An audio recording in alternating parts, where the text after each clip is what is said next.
Hello and welcome in for everybody joining and tuning in on YouTube. I appreciate you so much for being here. If you've never been here before, well, welcome to the 355th episode of the Dean Withers Show. Now, if you've never been here before, as I just said, we'll tell you what we do. We debate Trump supporters. We try to change their minds. Trump is the worst president of your life, my life, the life of every single person joining the stream. I don't care if you're 14, 44, or 94. That's the fact. And I think we're finally starting to see that fact represented by the vast majority of Americans. Trump's approval rating is at an all-time low, with gas prices at a modern high, unemployment at a modern high, investment at a modern low, so on and so forth. This country's being ran into the ground, and countries across the world are too, with this whole let's invade Greenland thing, let's steal the Venezuelan oil thing, let's go create a power vacuum in Iran thing. There's a lot to go over. There really is. There's a lot to go over. Now, we already do have the very first Trump supporter of the day loaded up and connected into the live stream, so we're going to be starting that debate here in a moment. But something else that we do every day is we like to go over the breaking news. And today's breaking news is that Donald Trump has deployed 3 warships and 2,300 Marines in Iran. This is a massive escalatory move because guess what? This is exactly what happened in the Middle East 20 years ago. We claimed a threat of weapons of mass destruction that we need to launch a preemptive attack on, but then it turned into boots on the ground. The next thing we know, over 1 million people died, and we were there for 20 years. And this is coming after Donald Trump, not even 2 days ago, was saying that we're basically ready to pull out and we've already won, but now we're going boots on the ground again. So that's definitely an escalation. This is contradictory to things that we've heard in the Trump like it coming to an end. And also, guess what? Something else I wanted to go over is Donald Trump is trying to convince you that high gas prices are a good thing. And honestly, I don't blame him for trying to convince you that high gas prices are a good thing. And I actually really blame this one on the Trump supporters. He figured out that he could just lie and people would believe him. He could lie about anything and people would believe him.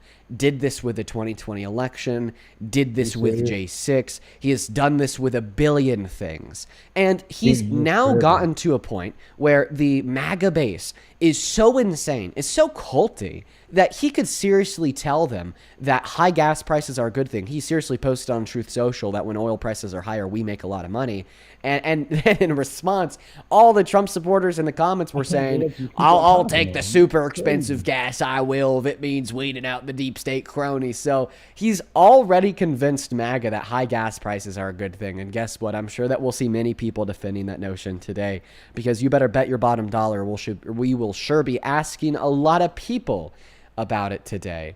Now, just quickly for everybody who's specifically watching over on TikTok, I would very kindly ask you to share the live, to repost the live, to spam the comment section, drop a like, because we are on our second account at DNC Dean today, and we will be for the next handful of days. So I would expect a little bit less people to be joining in for the next couple days. So if you could help us out just by sharing the live around, I'd really appreciate it. So we could at least try to get it to boost out across that For You page and get the crazy Trump supporters in here. Now, if you heard a second voice over the course of the last 10 minutes, well, that's because, as I told you earlier, we already have our first Trump supporter loaded in of the day, and he just couldn't wait.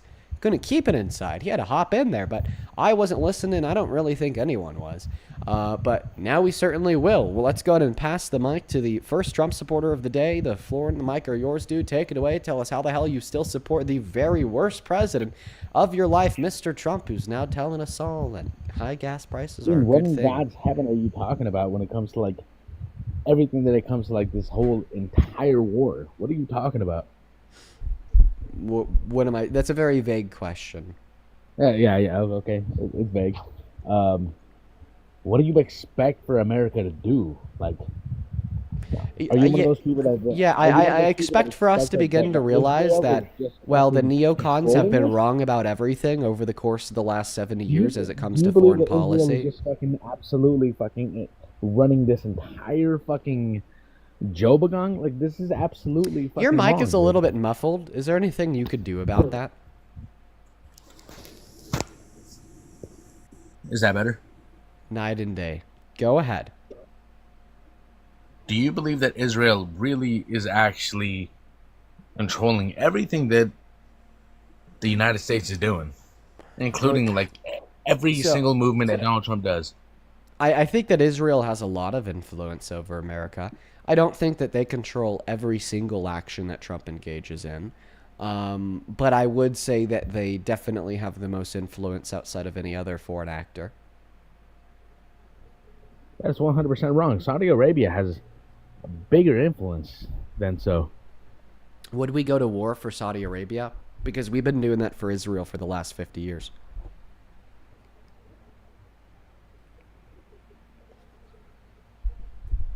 Are you good with computers? Yeah, I'm pretty decent with computers. I'm just waiting to hear your argument why you think Trump is a good president. Oh shit, I fucking hate Trump. Oh, I'm sorry. Were you expecting me to be anti-Trump? Let's go to move on to the next guest. Only hop inside of that queue if you happen to be a Trump supporter, please and thank you. Take a good look at the rules on the phone screen. If you happen to be watching on TikTok, I'll happily get you loaded up in here. I don't know when once. Well, let me shoot Parker a text here.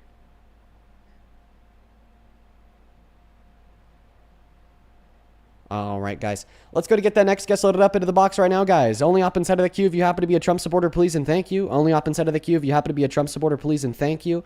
Let's go to get that next Trump supporter loaded up into the box right now. Make sure that you are playing by the rules. If you're in that queue, you got to be an American adult who supports Trump. Welcome in. Do you support Trump? I love Trump. All right, I'm going to go to ban you for breaking that first rule because clearly you are under the age of 18. We just got our very first super chat in of the day. Thank you so much, Elena, for the $50. I really appreciate you so much for that love, Elena. That is ELAYNA. Let's get 500 Elena W's down below in that comment section. Banned. Right now, Elena with the 50 says, "Hey, Dean, it's good to be back in the stream. I haven't been able to watch for a while, but I hope you've been doing well." Elena, I feel like it's been a couple months. I hope that you've been doing well as well. We've been doing all good over here. Huge shout out to you. Let's get 500 Elena W's, because that is very kind. Hi, do you support Trump? Yo. Hi. Do you support Trump? Yeah. All right, ban. Something like that. How old are you? Totally, because, like, yeah. How old are you? I voted for 2 months ago. You, I'm sorry. eating macaroni and cheese right now. Yeah, why don't you just go ahead and go back to eating that macaroni and cheese. Let's get that next guest loaded up into the box, guys. We're just looking for some Trump supporters to join the live to have a conversation with us. Sydney, thank you for joining the membership, joining the channel team over on YouTube. Thank you. Hi, how old are you? Hello. I'm 18. I think both the options. Yeah, you're very clearly not banned. Moving on to the next guest right now. We got best debater loading up into the box. Let's see if they're truly the best debater. Yo, Do you what's support good? Trump? Yes, I support Trump. How old are you? I'm 20 years old, What year were you born in? 2005. And you're the best debater? Yes, I'm the best debater. Okay. Well, let's see about that. I doubt that. Why do you support the worst president of your life? Well, I think he has great support for my my favorite country in the world, Israel, Okay. and I love his immigration policy. So whoever like bends the knee to Israel more is who you support more. Why? Because Israel is a great nation and deserves Why to don't be you defended. Why don't and you move supported. to Israel? I don't have the money right now to move to Israel. Well, I think that you should get that money real fast. I don't know what to tell you. Listen, man. I think if we were to take this out of the framing of two countries and put it in the framing of like two people, two friends, it becomes very clear just how toxic of a relationship we have with Israel. Dean, I think people like you are the reason why our country is going downhill. All right, thank you for your input. I'm going to continue with what I was saying now. We have a very toxic relationship with Israel. Imagine that you've had this quote-unquote best friend for a lot of your life. But every year, okay, in order to keep this person as your best friend, you have to give them like $10 billion, $100 billion. And if you don't give them like $100 billion, then everyone around you starts bullying and berating you, saying that you owe them that money. And then like every like 10, 15 years, what they'll do is they'll turn around and they will rope you into like conflict that could really hurt you a whole lot. You know, like they walk up to someone else, they punch them in the face, and then they turn around and they say, listen, friend, I think that you need to go help me because now this person who I punched in the face is going to kill me and kill you. because I told them that you also helped me punch them in the face. So you better go fight my battle for me. Like, clearly we'd say that's a very toxic friendship, and I'd say it's the same type of relationship that we have with Israel, where we have to support them no matter what they do. We have to support them through genocide, ethnic cleansing, expansionism. We have to support them through war. We have to fight their battles for them. It's a very unhealthy, toxic, and immoral relationship. Well, the thing is, our relationship with Israel helps our economy, helps our military and our technology advancement. How? By the things they give us. Like? But Dean, I think you might just be No, like you what might do just they be give us? anti-Semitic. What do they give us? They give us money back. How much They give us they give us military money? technology. So like for every like dollar we give them, they give us $2 back. I mean, you can think Something of it like that that. way. Yeah, something like Yeah, that. you Can you can show think me of it that? that Can I just so they're basically our little money printer. Can you please show me that? Can I get a source for that claim? Yeah, do you want me to like turn my camera and show you? No, I just want you to give me a source without turning your camera on, preferably. I'd rather not see your ugly face. Thank you. Well, nobody said I was going to show you my face, Dean. Well, it's more so like a risk aversion thing. Like, I feel like if you were to accidentally pivot the camera towards your face, I'd just like Are you saying that if spontaneously I combust show on you the my spot. face, you're going to want to lose your virginity? No, it's quite frankly a really weird comment of you. I'm actually just gonna go ahead and kick you for that. That's strange, man. You're a weird ass. You're a weird ass guy, dude. I think that you have bigger problems than losing a debate on TikTok Live that you should probably go deal with first. Let's go to move on to the next guest, you guys. Only hop inside of that queue if you happen to be a Trump supporter. Let's get that next guest loaded up into the live right now. Only hop inside of that queue if you happen to be MAGA, please and thank you. We got Sam joining in. Do you support Trump? Yes, I do. And how old are you? I guess we'll never know because he left. Before you hop inside of that queue, make sure you take a good look at the rules. The rules are in the middle of your phone screen. You just have to be 18 plus, American and MAGA, please and thank you. All right. Let's go to get that next guest, Logan, connected right now. Hello. Hi, do you support Trump? Hello? Hi, do you support Trump? Yeah, I do. Okay, how old are you? I'm 20. What year were you born in? 2006. What month? February. Why does that matter? I'm 20. I voted for Trump. It matters because I want to confirm that you're 20 years old, my friend. So tell us, why do you support the worst president of your life? Wait, so you think me telling you I was born in 2006 confirms I'm 20? It helps me Anyone could confirm say it to that. a higher degree. You're right, anyone can say that. You could still be lying. It just gives me a higher degree of confirmation compared to if I didn't ask. I see. So why do you support Who'd you Trump? vote for? Kamala Harris. Why do you support Trump? Okay, yeah, he just left as well. Guys, MAGA's really gone downhill. They've just really gone downhill, bro. Oh my goodness. It's so bad, dude. MAGA's gone. Like at this point, they're gone. Truly. This guy it's Mideast Peace 01. We'll have him up here. Without mentioning anything to do with the Middle East, tell me why you support Trump focusing on domestic policy. Why do I support Trump? I mean, Yeah, I love what he's focusing on doing with domestic immigration. policy. I love what he's doing. Immigration. That would be another great one that I support. I like what he's doing with the tariffs. Do you want me to just keep going down like the list of things that I like? Like, what would you like me to talk about? Can I ask you a question? Sure. Do you think that he's a threat to the Constitution? Do I think that he's a threat to the Constitution? No more than I would say Biden was. I'd say Biden was probably probably a much bigger threat. Okay. All right. So you'd argue that Was that he that maybe is a happened with little Google bit, and Facebook? You'd argue that happening? he's maybe like a little bit of a threat to the Constitution, but not that I big of a think threat people to the have Constitution? tendencies to be a threat to the Constitution in general. I think Yeah. like every leader does, depending on what side of the aisle they're on. They kind of toe the line a little bit. But ultimately, we have a framework that prevents that from happening. So like, I'm like super fucking good with that. Okay. Kind of prevents fascism from rising in the country. Yeah. Well, I think Trump is a threat to the Constitution. Can I tell you why? Sure. Why do you think so? Yeah, well, I'd actually argue that if he could be a dictator, he would be a dictator. I think that he wishes to be one. And I think that he makes this clear every day with how Thank large God of we a have a threat he is to framework the that presents that. Constitution. I know, yeah, thank God that we have some courts that are willing to stop some of the actions that he engages in that are so illegal. So the first reason why I would say he's such a threat to the Constitution is because he's either infringed on or threatened like 7 of our amendments in the last year and a half. Ranging from the First Amendment to the Second, to the Fourth, to the 10th, to the 14th, to the 22nd.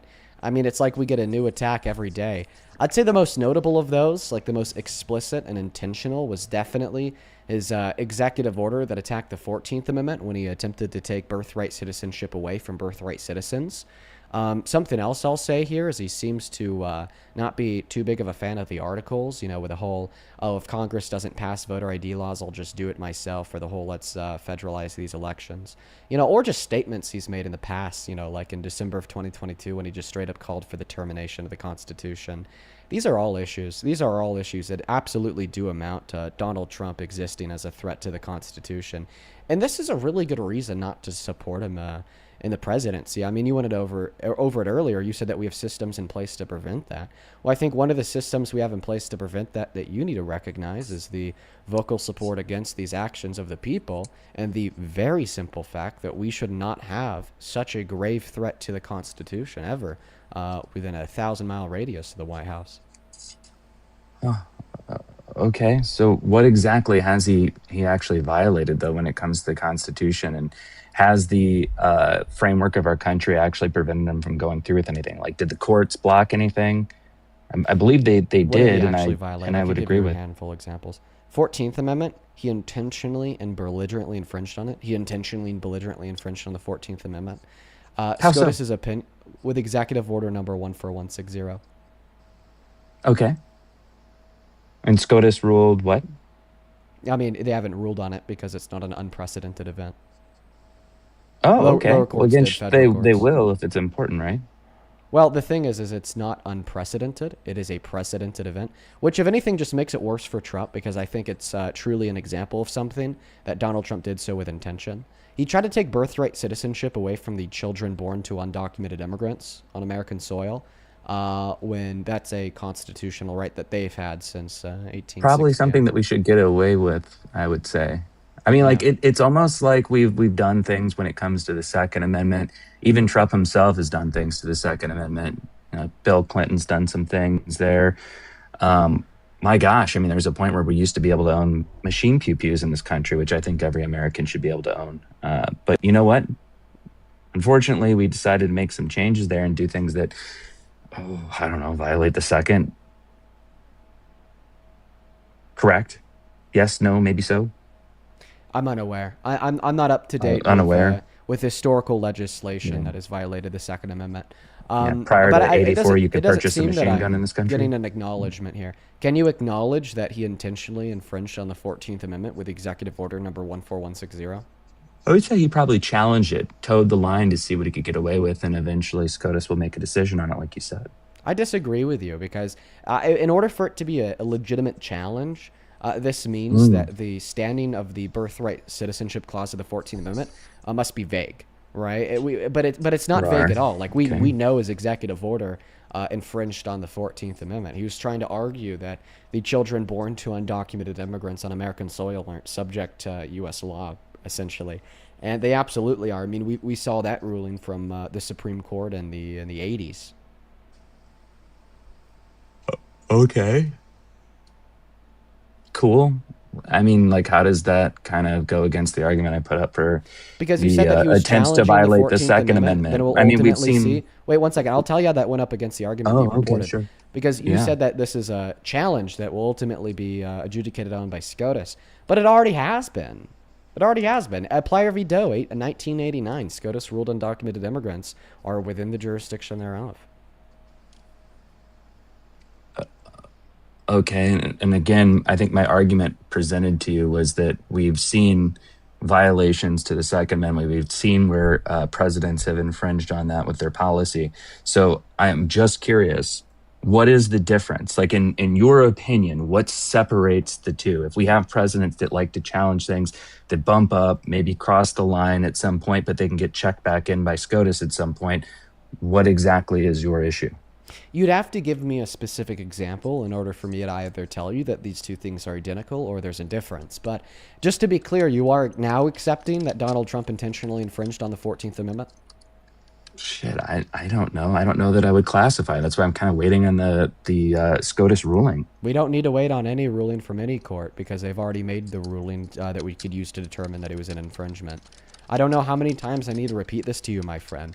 First section of the 14th Amendment, it's very clear. If you're born here and you're subject to the jurisdiction thereof, you have a constitutional protection of birthright citizenship. Donald Trump's executive order said if you're born here and you're subject to the jurisdiction thereof, you don't have a constitutional protection of birthright citizenship. There's nothing that SCOTUS has to rule on here, A, because we've already seen this ruling from federal judges, and B, SCOTUS has already ruled on this in the past. Okay, so I'll just go ahead and throw this out to you. So during Roosevelt's administration in 1934, there was an assassination attempt on him. He basically tried to, I don't know, make some regulations on machine pew-pews in this country, right? And instead of just outright banning him because of his belief in the Second Amendment, they decided to put higher taxation on him to make him not as obtainable. Still a violation, but towing the line. And from that perspective, it seemed like they had reason to it. Do I agree with it? No, I'm a 2A absolutist. I believe that everybody should have the right to own pew-pews, whether they be machine pew-pews or not. Do you think that I should have the right to Ronald own a nuclear Reagan weapon? did some things as well. Well, that's a ridiculous argument. You have the NPT, right, that people signed into in the 70s. Just a yes or no. Like it's a pivot away because it's a absolutely deflection not. It's away. not Okay. a pivot away. No, Okay. no, Not of course argue that you're not. not The a 2A answer absolutist. behind that is because the Okay. NPT. All Well, right. well, no, that wouldn't be a 2A absolutist. Okay. That All right. that So wouldn't do be you 2A. concede that Donald Trump intentionally infringed on the 14th Amendment with his executive order? Okay, do you concede to the point that anybody that infringes on the Second Amendment would be doing the exact same thing? I don't know why you're trying to ask me a question in response to mine. I'll happily answer your question. I'll wait after for you the answer SCOTUS mine. ruling. Yeah, I'll wait for the SCOTUS ruling. How many times have I clarified that they've already ruled on the subject matter? Oh, and they ruled in favor? They ruled in favor of the notion that undocumented immigrants are within the jurisdiction thereof, which is exactly what Donald Trump argues is false in the executive order, which is what makes it unconstitutional. Oh, great. So it looks like our constitutional framework worked. It prevented it, and we had SCOTUS go in and make a decision on it, and I accept that. So you do accept that he intentionally I infringed on the 14th Amendment? certainly. I don't accept that he intentionally infringed it. I think he challenged it. What do you mean by challenged? I think he challenged it. I think he put out But how are you legislation defining knowing the damn word well that challenge? SCOTUS would rule a decision on it. 1 second. That's what we have the framework How there for. do you how do you define the word challenged? Well, I mean, let's see. If you put a bill out there or you put an executive order out there and, there's this whole framework behind it where, it gets knocked up. You're to the trying to Supreme give me an Court, or- example of it, but I think that you're just kind of yapping. Can you just define the word Am challenge I just for me? yapping? Because you're not giving me a definition. Challenge of the would word be in which providing opposition to it, right? Okay. Well, I would argue that every time a president could hypothetically infringe on the Constitution would be a form of opposition to the Constitution. That's going to be self-defined. So are you arguing that it is true that he infringed on the 14th Amendment, and it is just simultaneously true that he challenged the 14th Amendment? Yeah, he challenged it, sure. Okay, but did he intentionally infringe on it? Well, I don't know. I mean, I think he challenged it and You put it don't into reality. What do you think it means to intentionally I would have to know infringe on the I would have to Constitution? know the exact intention. Was he trying to infringe on it, or did he believe he had a legal reason and that he was presented with enough evidence that what he put forward was maybe like towing up to the line and was probably doable?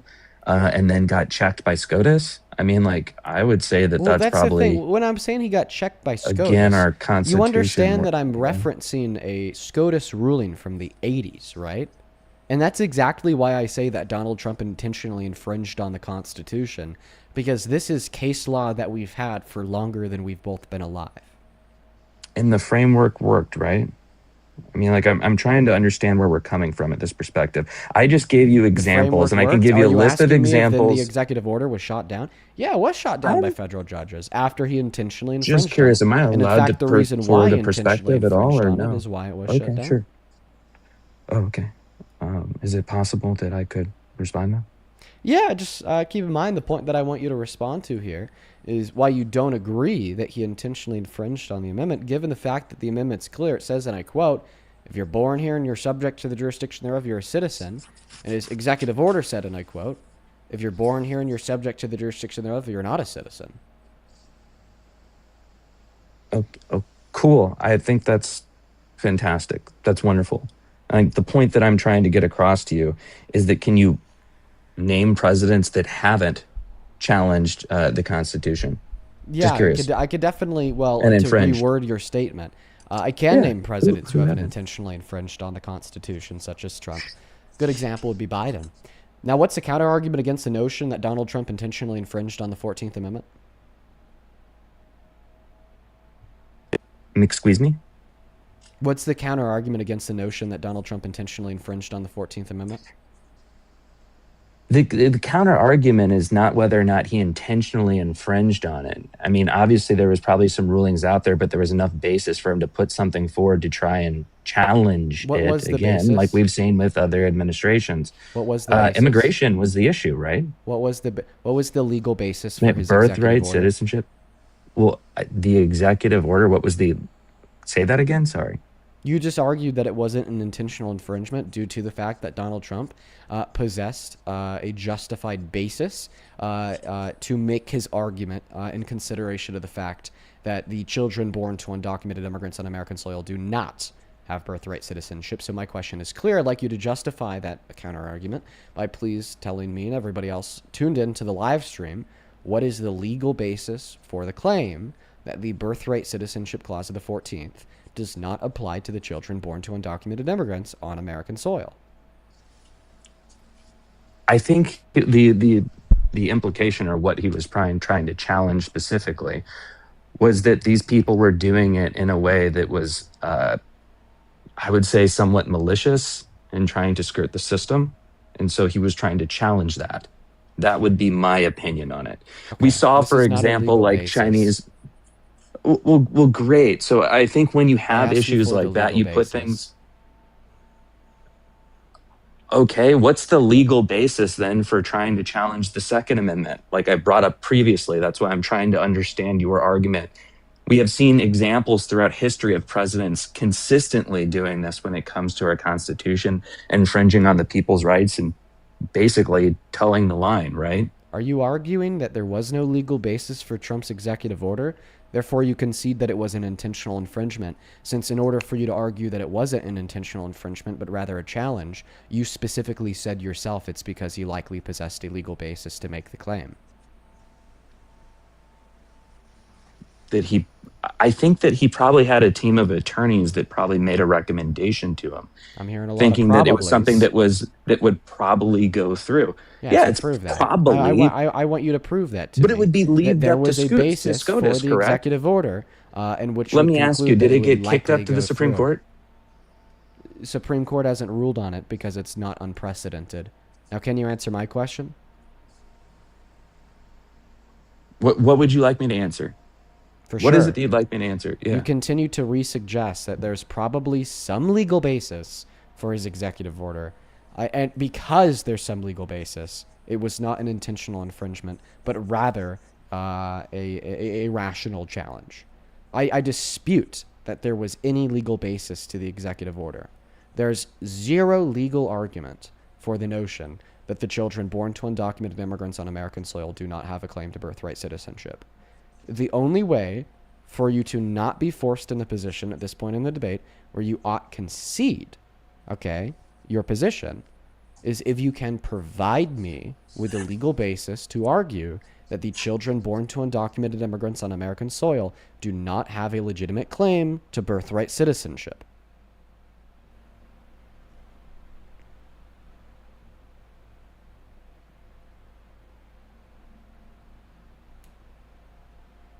I'm going to be honest, this is something I don't really care as much about. I came up specifically to challenge you on what you were talking about when it came to the war in Iran and the other shit. But happy to dive in on it if you'd like. I'll just go ahead and agree to disagree to move on.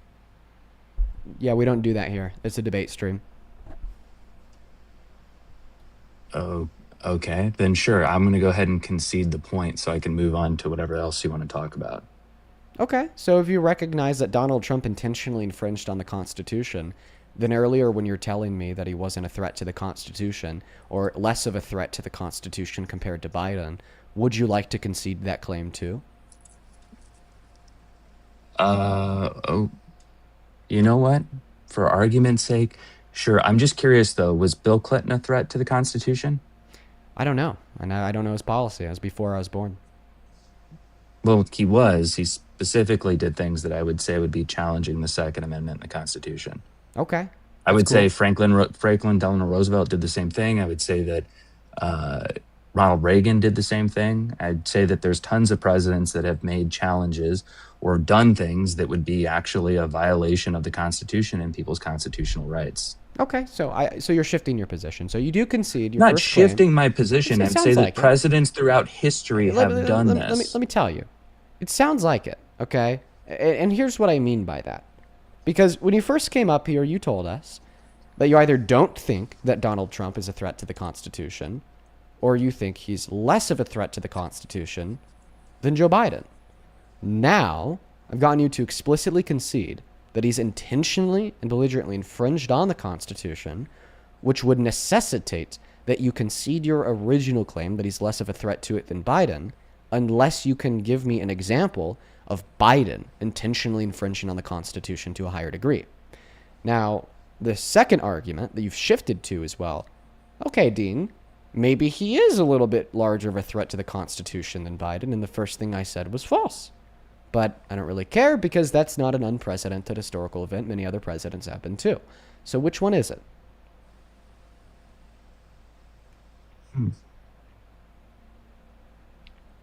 I don't know. I don't really care that much. I would say that there's plenty of things to actually try to challenge that and reasons for challenging it. I don't think that you should.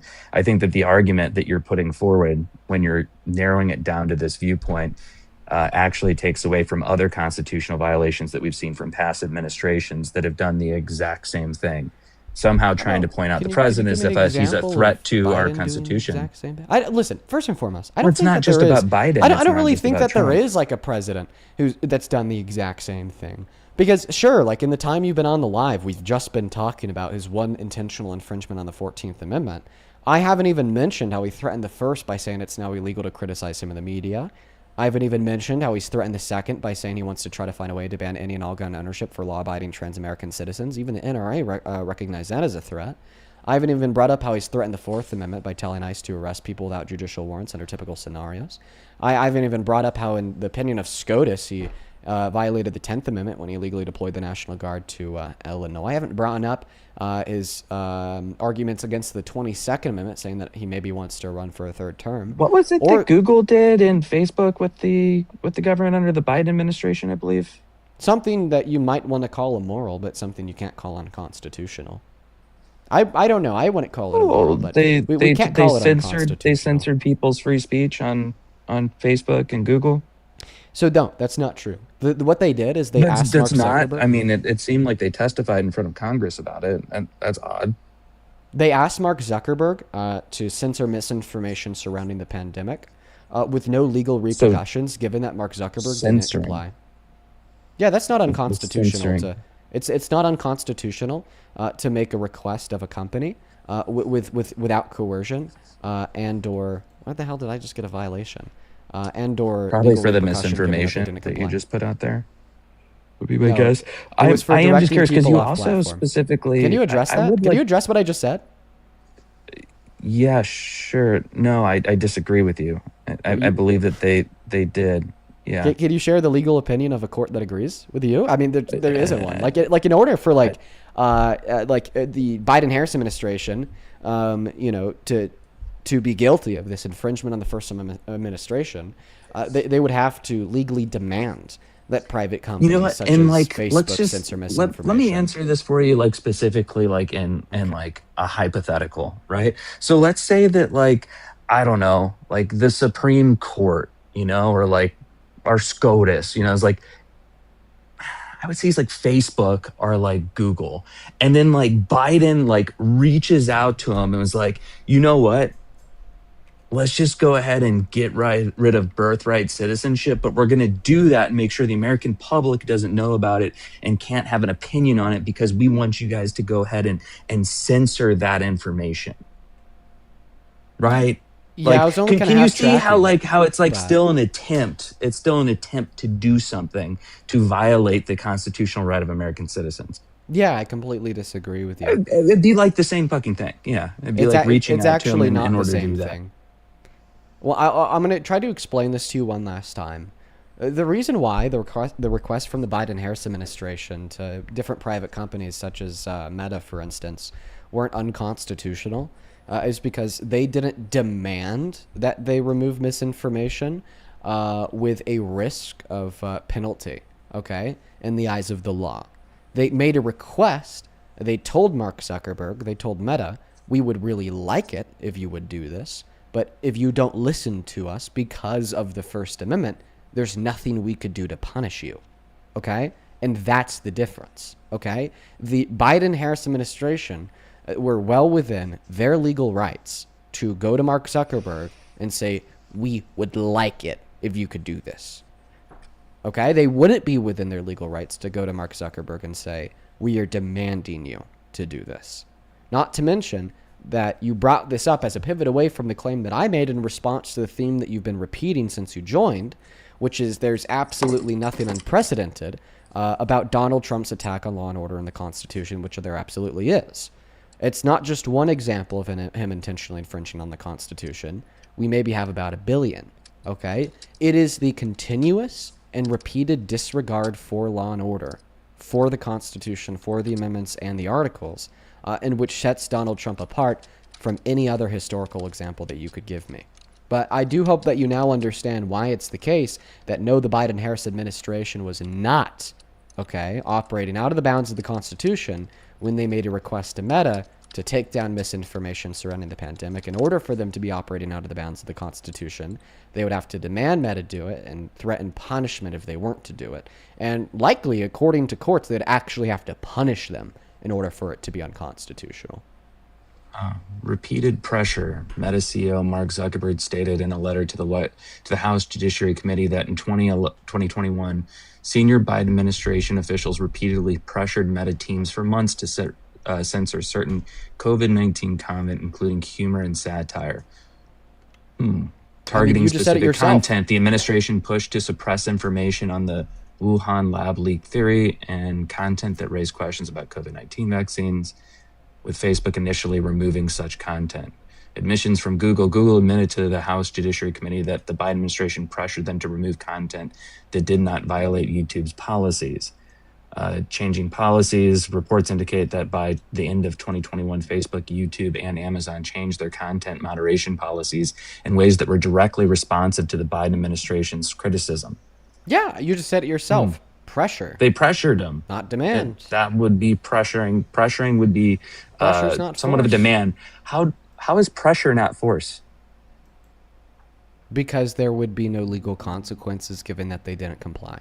So if I push down, if I put on my keyboard, right, pressure on the F key, right, is that force?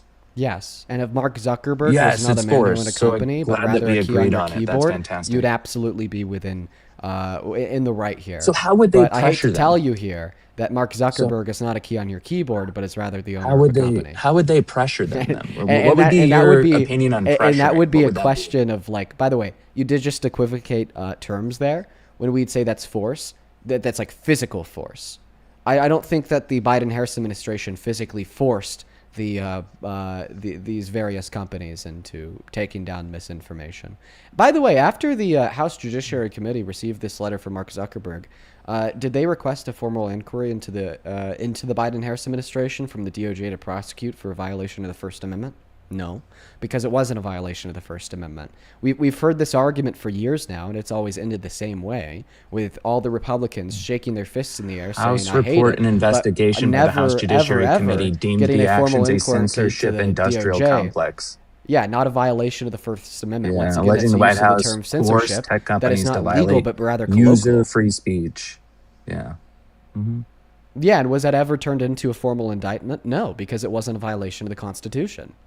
That's just them shaking their fist in the air. I don't know how many times I need to repeat this to you.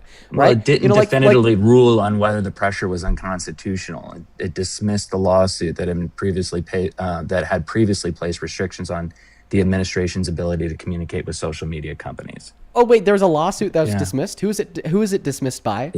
It was dismissed by the Supreme Court. Yeah. Oh wow! So the Supreme Court dismissed the claim that the Biden-Harris administration infringed on the First Amendment. I want to be with their clear inquiries that the ruling to did not Meta. definitively rule on whether the pressure was unconstitutional. Well, I think that you just made my case for me. The Supreme Court formally dismissed the claim that the Biden-Harris administration infringed on the Constitution in inquiries to Meta about removing misinformation. Thank you, my friend. Honestly, It was I don't know deciding why that they lacked legal standing to sue.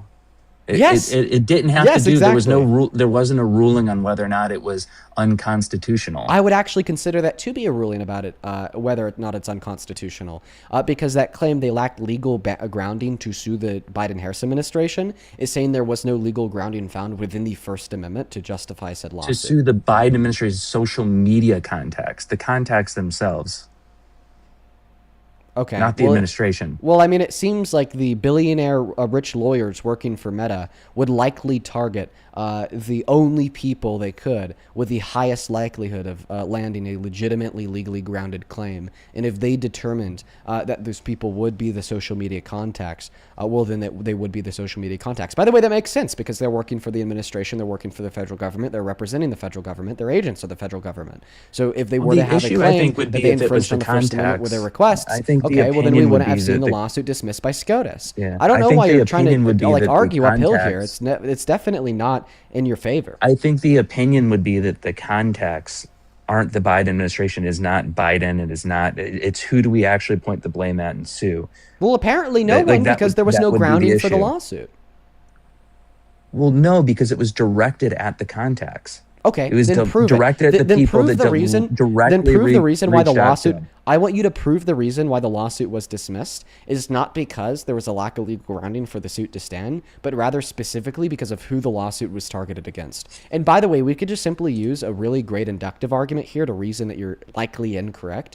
And that inductive argument is very simple. If the reason why the suit was dismissed was because of who they targeted, not the grounding that they had for targeting, then they likely would have turned around and then targeted the right people in consideration of SCOTUS's ruling. Did they know it was dead in the water, never mentioned again, which indicates a very high probability that your claim is wrong.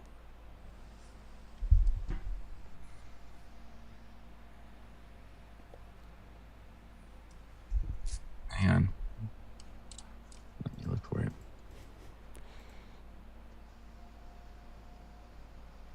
Do do do do do do do. Do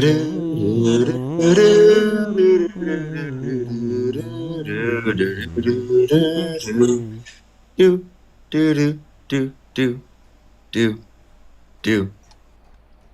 While he's doing that, I guess I'm going to go and thank a handful of people. By the way, after this debate, guys, we are going to have to hit a restart. I got a little bit of a restriction for shouting out the pay link, so that's kind of on me. First and foremost, over in that YT stream, Zach, thank you so much for the $10. I really appreciate you so much for the love, Zach. Zach with the 10 on Super Chat says, the only thing this caller cares about is civilians having weapons capable of mass murder. Just tell him to marry his gun. Civil rights to be damned. Guns are obviously more important than people, Tim. Yeah, probably so, Zach. Thank you for the $10. Same thing to Darsol, that is DARSOL. Thank you for the $10 as well, who says, caller, the First Amendment only applies to the government and government entities. entities, not private companies. Cope harder. And you keep going back to machine guns. You really want a machine gun, don't you? Oh, I bet he does. Thank you so much for the $10, really do. Daryl. So as well as sweet. Lord T. Thank you so much for Actually, the $20 over on YouTube Super Chat. Then go enlist, brother. You'll get a machine gun and you'll get deployed to Iran. Thank you so much for the $20, Lord T. Let's get 200 Lord T W's down below in that comment section. Lord T with a 20 says, why do people need weapons that can mass murder casualties? Weapons of war is insane for civilians to have. Also, when the assault weapons ban was put in place by Clinton, murders went down by a lot, right?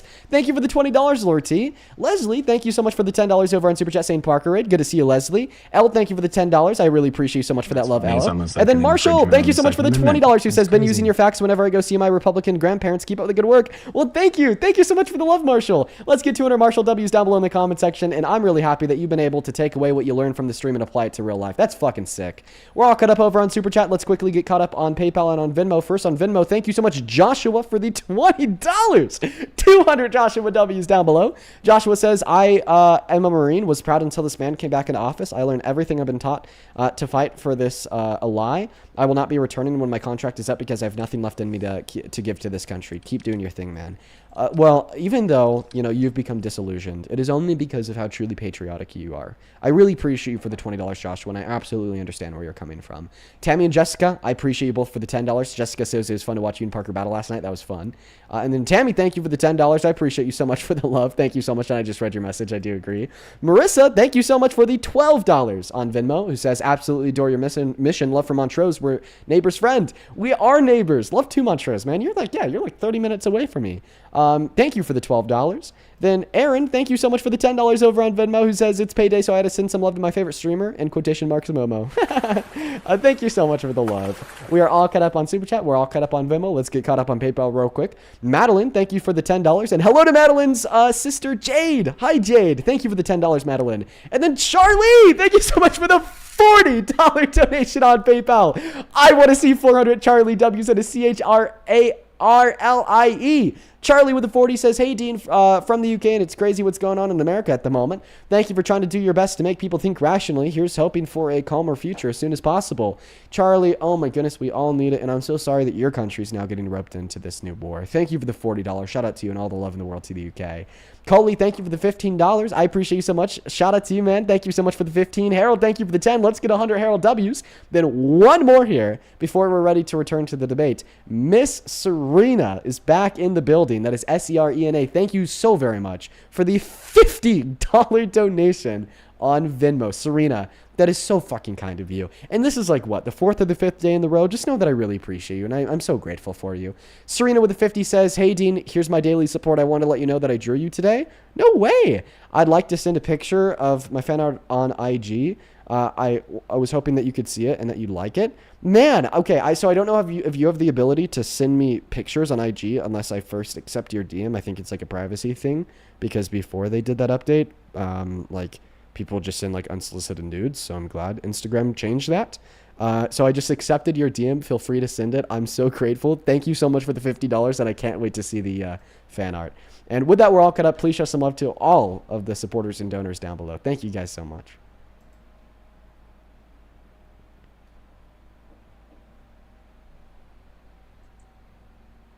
Go ahead. Oh, are you done? I wasn't sure if you wanted to thank more people. No, I'm done. I'm done. Yeah, I'm done. Oh, okay. Well, that's great. I am curious about something before we continue. Why is it that you shifted immediately to domestic policy when you were talking to all the other guests about foreign policy, which is what I came up to debate you on? No, because I think that's interesting. There's a really good reason for it. It has a lot to do with who you are. I've seen you on TikTok debating foreign policy for years, so I was honestly just curious to see if you really had good argumentation as it would relate to domestic policy. I mean, my background is in foreign policy.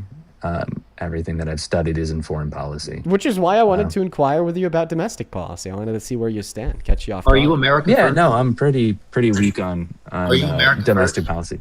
Am I America first? Absolutely. Why would How are you ask me that America question? first if you don't really care about domestic policy? I care about domestic policy. My background is in foreign policy. That's what I studied. You said you don't really care as much about domestic policy, right? No, I do. I literally sit down on lives every single day and talk about it.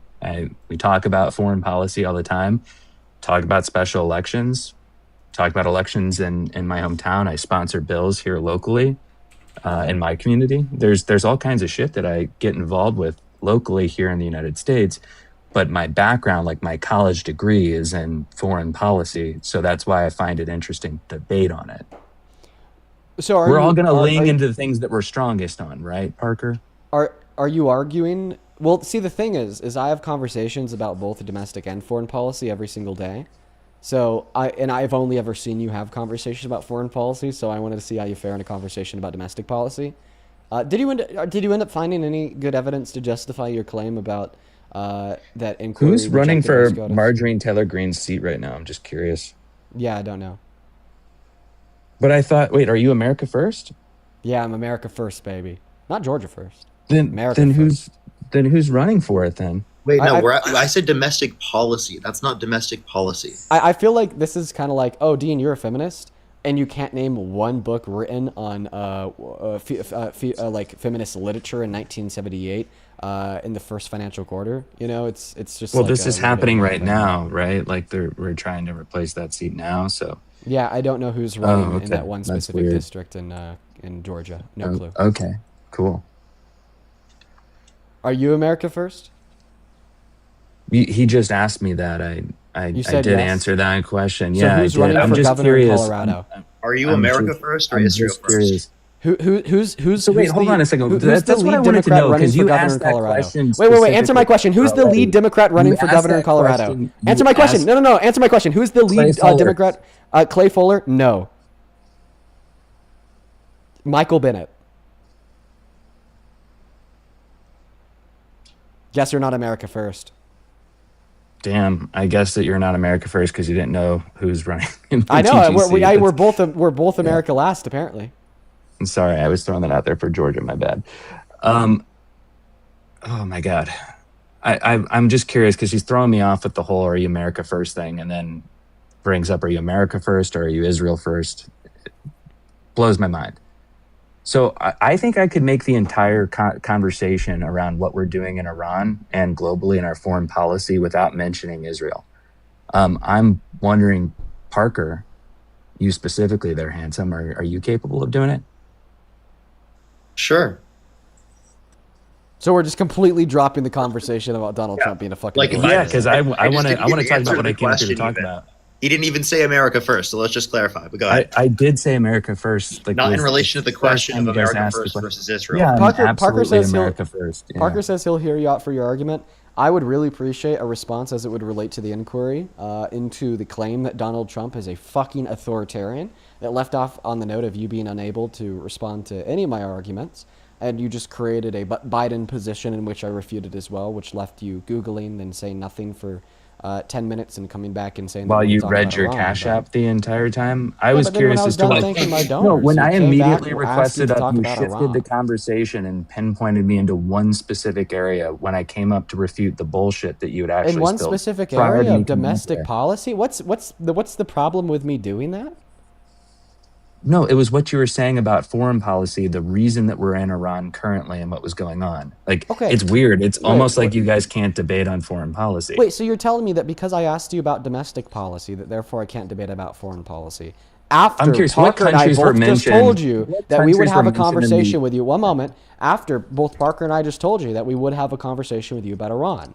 What it seems like to me is like a weird, like weasel argument that you're attempting to use. Dean, it means he doesn't care about domestic policy, right under his view, because that means that you just said that he wasn't willing to talk about foreign policy because he inevitably had you talk about domestic policy in the very beginning, but you're wanting him to talk about foreign policy, which means that inevitably speaking, right, you don't want him to talk about domestic policy, or you're unwilling to talk about domestic policy. Right. Then also, it's like, I think he's just trying to use this argument that we're scared to incentivize us to just let him pivot. Okay, but I had you nailed dead to rights with Trump being an unprecedented. No, I would say foreign policy is actually more important than domestic policy by far. You would argue our survival very well depends on it. That Donald Trump was a mask-off authoritarian, you would still support him because of his foreign policy. Are we economically independent? Are you going to answer my question? I don't think that you're capable of having a conversation on foreign policy whatsoever. So That's you're trying also to not an pinpoint answer to my me question. on- Can you answer my question? Sure, what's your question there? So your Dean? argument here is that you would still support Trump as president because of his foreign policy, given that he was a Yes, mask-off 100%. authoritarian? I would 100% support Donald Trump. He's not a mask-off authoritarian. No, I given don't that he believe was a in being mask-off authoritarian, would you still support him as president because of his foreign policy, given that apparently his foreign policy is more important? Would you? What the I don't understand what this question even is. Oh, for sure. I'll tell you what this question is. I started this debate by proponing the idea that Donald Trump is a mask-off authoritarian who doesn't care about law and order or the Constitution. You then responded by saying that Biden was a bigger threat to the Constitution. I then got you to concede that Donald Trump intentionally attacked the Constitution, which then would lead to the second concession that he's a bigger threat than Biden. Then you shifted to the argument that it's not unprecedented, and there's been many presidents in American history that have launched just as many attacks on law and Constitution as Trump has. I then described to you with precision how that's not true and how he's an unprecedented he's launched an unprecedented attack on the Constitution. You kind of ignored that argument. You never responded. Then you brought the fact up that you came up here to talk about foreign policy, then called me and Parker scared. So like clearly the next question would be, well, are you telling us that you would still support Trump as president due to his foreign policy, even if he were to be a mask-off authoritarian, such as I have suggested and such as I have proven? I think that we have a framework in this country that prevents people from going too far. I think we just went over how that's been put in place. There's precedent that was set in the past that actually stopped it. I think there's times where the Constitution can be under threat, but it gets reeled back in. Thank you to SCOTUS and other individuals. I don't know what the point is of sticking in this. We've been going on it for quite some time. I mean, because you suggested a claim that I proved to be false that you never responded to. That's why.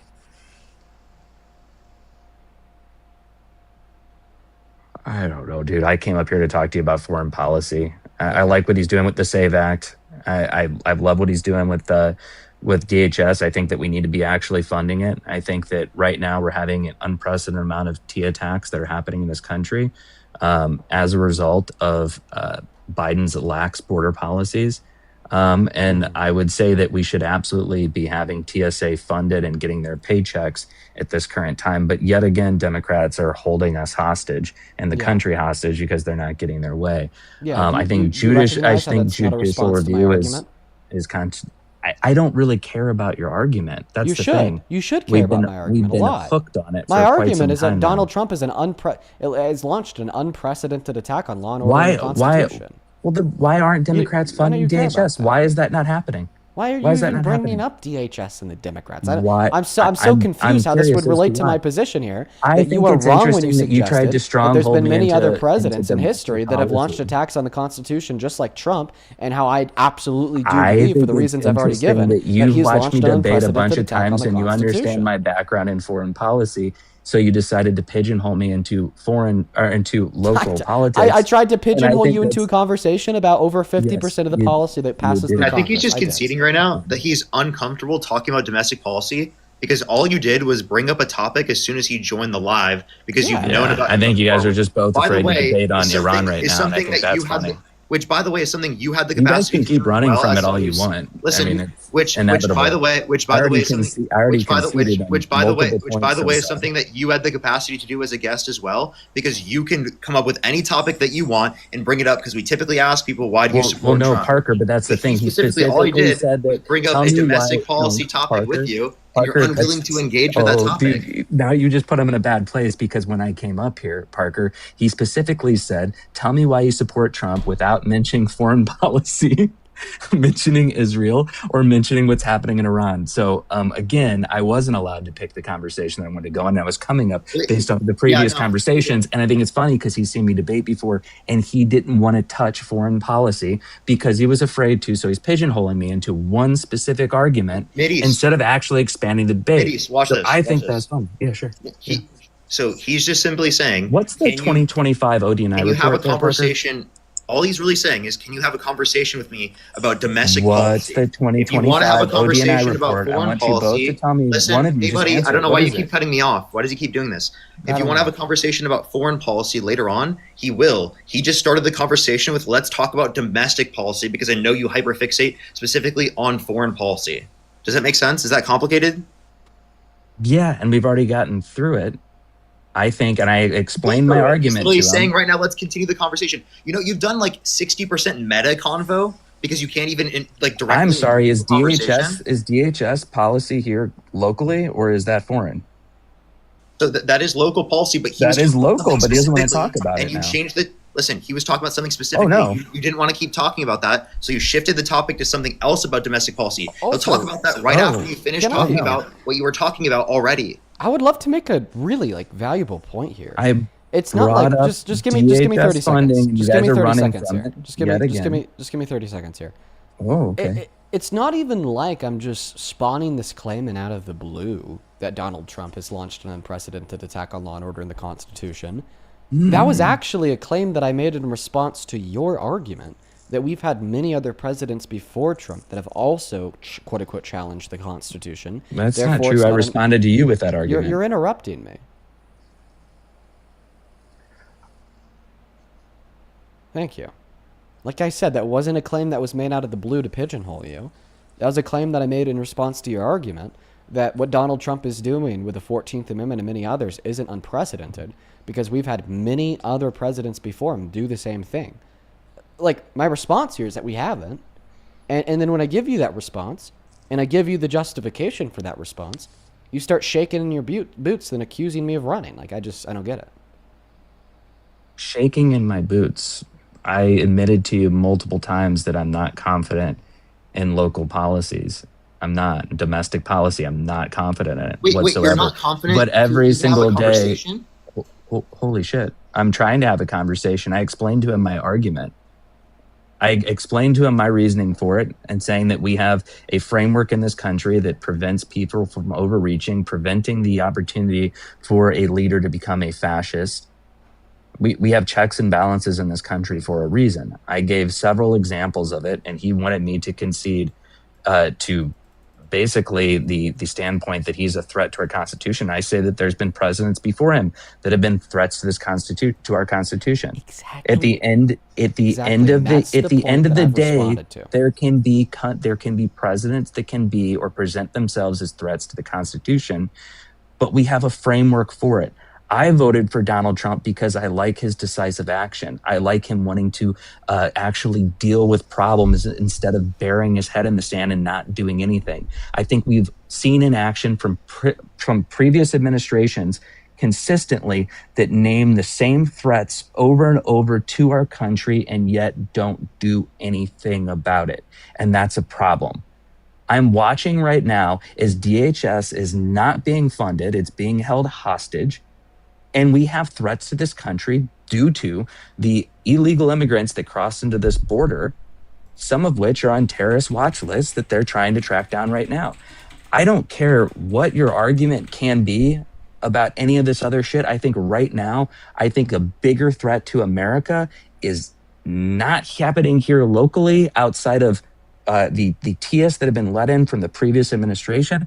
But I would say what's happening and foreign policy that we should be paying attention to. You brought up this argument with everybody else, and now I'd like to engage with you in a debate on it. Are you going to accept my challenge to it, or are you just going to sit there and run from it? Okay, I listened I've to the first conceded to 75%. you. Okay, so just to clarify, you are conceding the claim that Donald Trump's attack on the Constitution is precedent. Whatever gets us to move on from this conversation in the area that I came up from. Sure. Okay. So if we're operating under the suggestion that Donald Trump is the largest and most unprecedented attack on our Constitution in this country's history, I feel like my job here is done. Right? Like, what? Can we agree here that we shouldn't support the largest I'm and most literally unprecedented attack on agreeing. this I'm agreeing to country's, like, disagree so we Constitution? can move on. But I don't do that here. We don't agree to disagree. You want to run from Iran is the whole thing. You He's don't not want to have a running conversation. by not He's answering your running question from on Iran. the topic. Hey, I'm telling you, I'm not going to agree with later. his standpoint. I'm Finish not the going to agree with his topic that's standpoint. in front of you. Let us respond to you, and then you You can guys are finish this conversation. adorable. Then we can move on to foreign It's like, policy. dude, like, listen. It's not about running. It's not about dodging. It's not about pigeonholing. Regardless of how many times you want to repeat that claim, no one's going to believe you, because the argument I'm making is in response to the claim that you used in refutation of my original position that Donald Trump is a mask-off authoritarian. Like, I don't know what else to tell you here. Like, you're saying that you want to accept this just so we can move on. Well, I mean, I feel like this is like such a big thing here that if you accept it, you kind of concede your support for Trump. And I want to explain this to you and everyone else listening. I want to explain this to you. One moment, and everybody else listening, because it's ridiculous, right? Think about it from the view of this guy. He has found himself at a point in a debate with me about our federal government, about our president, about the executive branch, where he is unable to refute the notion that Donald Trump is the largest attacker of our Constitution in this country's history. Clearly, if you cannot refute that notion, you need to rethink your support for Trump. Clearly, if you cannot refute that notion, you need to study policy a little bit more. Just one moment. I'm still speaking. Clearly, if you can't refute that notion, then maybe the left has been right about Trump all along. Like, this isn't a game either. Like, I feel like you and like a couple of the other Trump supporters in the comment section, like, want to act as if we're like playing chess. And you feel as if I have you in a very unfair position where I'm arguing that Donald Trump is like literally Satan 2.0, the largest threat to the Constitution of this country's history. And you're kind of like, hey, that's not fair, man. I don't know how to like debunk the claim that Donald Trump is like literally Satan 2.0. Let's just talk about something else, since I can't debunk the claim that Donald Trump is literally Satan 2.0. If you can't debunk the claim that Donald Trump is Satan 2.0, you shouldn't support him as president, because this is real fucking life. This is real life, brother. Okay? This is real These life, are real yeah. violations. These are real infringements. There are real repercussions here. Okay, and this isn't one of those scenarios where I'm going to extend you the very kind gesture of just allowing us to move on, because you can't refute the notion that Trump is Satan 2.0. So hold on a second. This is the funny part about what you just said. You have a headline up right now that says, "How do you still support Trump?" Yet you weren't allowing me to come up and give you the reasons for why I supported Trump. Instead, you laid out a framework to try and pigeonhole me, which you already admitted to. That you refuted, and your refutation has now been debunked. I made a claim. You're whining. It's funny because this is a game. It's a debate. The whole point is to try to gain the upper hand, and you did that by trying to pigeonhole me into one area. It's all a lie. It's a game, and you're afraid to lose it. I will repeat it. I will repeat it again. I will repeat it again. I fucking cry, dude. I'll repeat it again. If you can't refute the notion that Donald Trump is Satan 2.0, you should stop supporting Trump, or at the bare minimum, stop debating in support of Trump. Wow. Like that's where we're at. You know? That is like that Jesus. I don't know what to tell you. Huh? Oh my goodness. So if you have no listen, if you have no refutation, just go hit the books and come back. And go hit the books and come back. How about you hit the books on foreign policy with the bad information that you've been putting out there to your followers, the Israel derangement syndrome that you guys have. I like how you told him not to say foreign policy, and that's all he's mentioned. I know. That's really see, here's the thing. Because it's what I came up here. That's what I support Trump on, is foreign policy. Here's the thing. Let me tell you, wholeheartedly. I'm down for what is called a linear debate, which is where we go point by point. Now, if we want to move on to the next point, which is whatever you'd bring up, foreign policy, we have to finish with this point, which is Donald Trump is Satan 2.0. So if you want to concede the claim, that's a way we can move on. If you want a counter argument against the claim, that's another way we can move on. But there's no other way forward. I don't know what to tell you. So do you concede, or do you have a counter argument against the notion that Donald Trump is literally Sure, Satan just 2.0? admit that you can't debate foreign policy then. Okay. So you don't have a counter argument and you don't have a concession. No, Parker definitely can't. So, listen, I mean, like, hit the books. Hit the books, buddy. Hit the books. Right. You guys don't want to engage. Why do you think I can't, buddy? It's pretty apparent. I'm laying out the framework, my brother. I'm laying out the framework of linear dialogue. Okay, you're attempting to tell me that I'm scared to debate you on whatever the hell you want to debate me on. Because then why else would you need to laying out the pigeonhole me framework of linear dialogue? Okay, right? See, the thing is I don't let my guests just redirect when you get absolutely fucked on a point.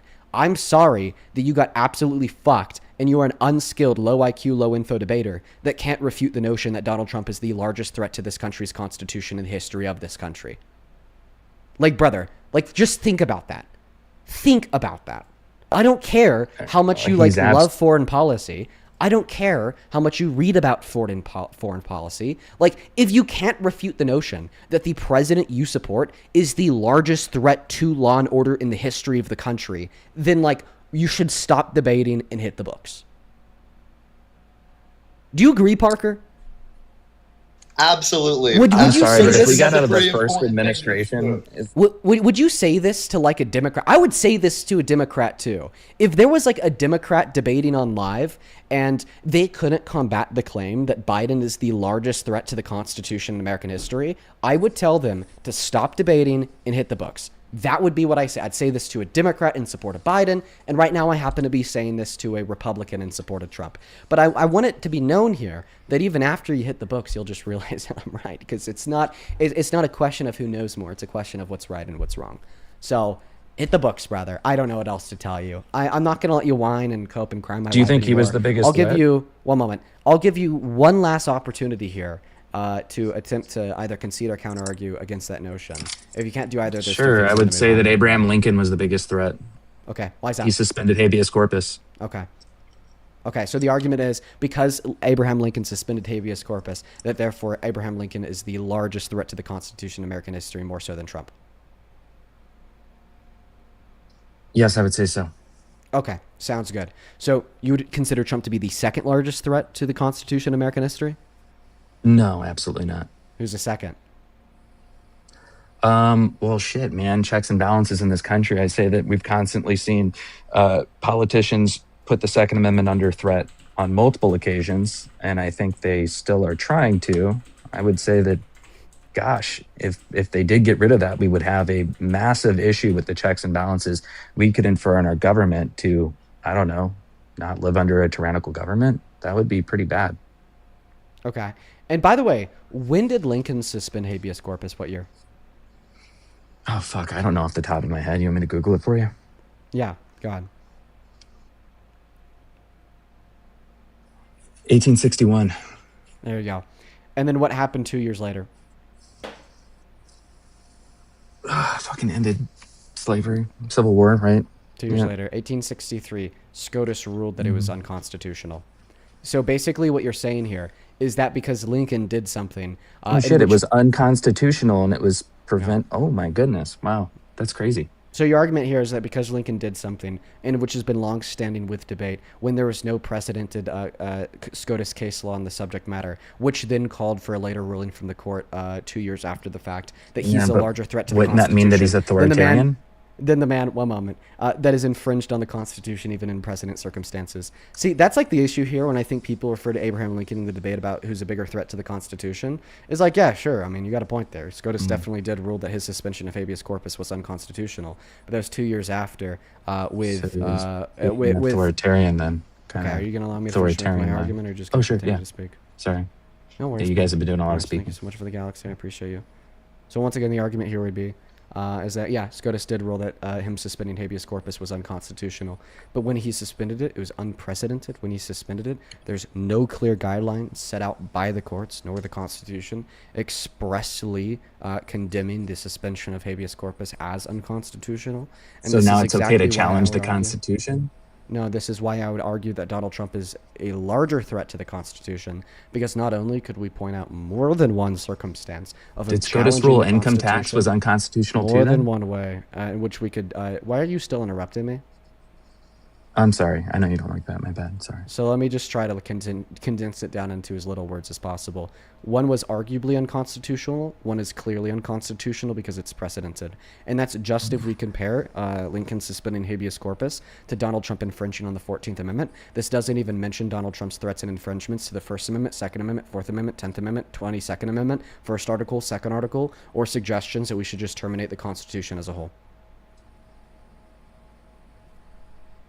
Larger threat than Lincoln, buddy. Don't have to tell you.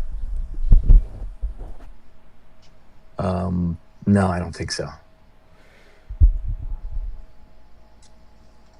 Has the Supreme Court ruled that the federal income tax was unconstitutional? No clue why you're asking me that question. It has nothing to do with my counter argument against the notion that Lincoln is a larger threat to the Constitution than Donald Trump.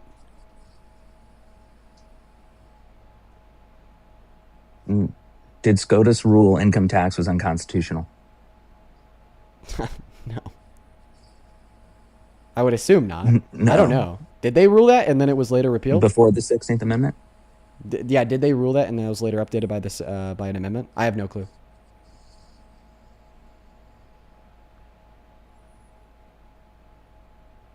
Why did we pass the 16th Amendment? Why are you not responding to my argument? Well, the Supreme Court has not ruled that the current federal income tax was unconstitutional. That's what I was trying to bring up to you earlier. Okay, why are you not Well, responding the court to my struck argument? down an early income tax in 1895. Why are you not farmers. responding to my argument? I am. I'm giving you an example here. An example of The 16th Amendment was ratified in 1913, explicitly authorizing Congress to levy taxes on incomes without apportionment. I don't know what to tell you. But what does that have to do with my Do you not rebuttal know to your claim domestic that Lincoln is a policy? larger threat to the Constitution than Donald Trump? The fuck? Why are you confused? Wait, what? Why did we pass the 16th Amendment? Why aren't you responding to my argument? Are you joking? I'm literally painting out the picture for you. I think that you're just gonna have to. It doesn't sound like you understand the 16th Amendment. It just doesn't seem like you were responding to my position. I quite literally am. Okay, so just get the response all in one go.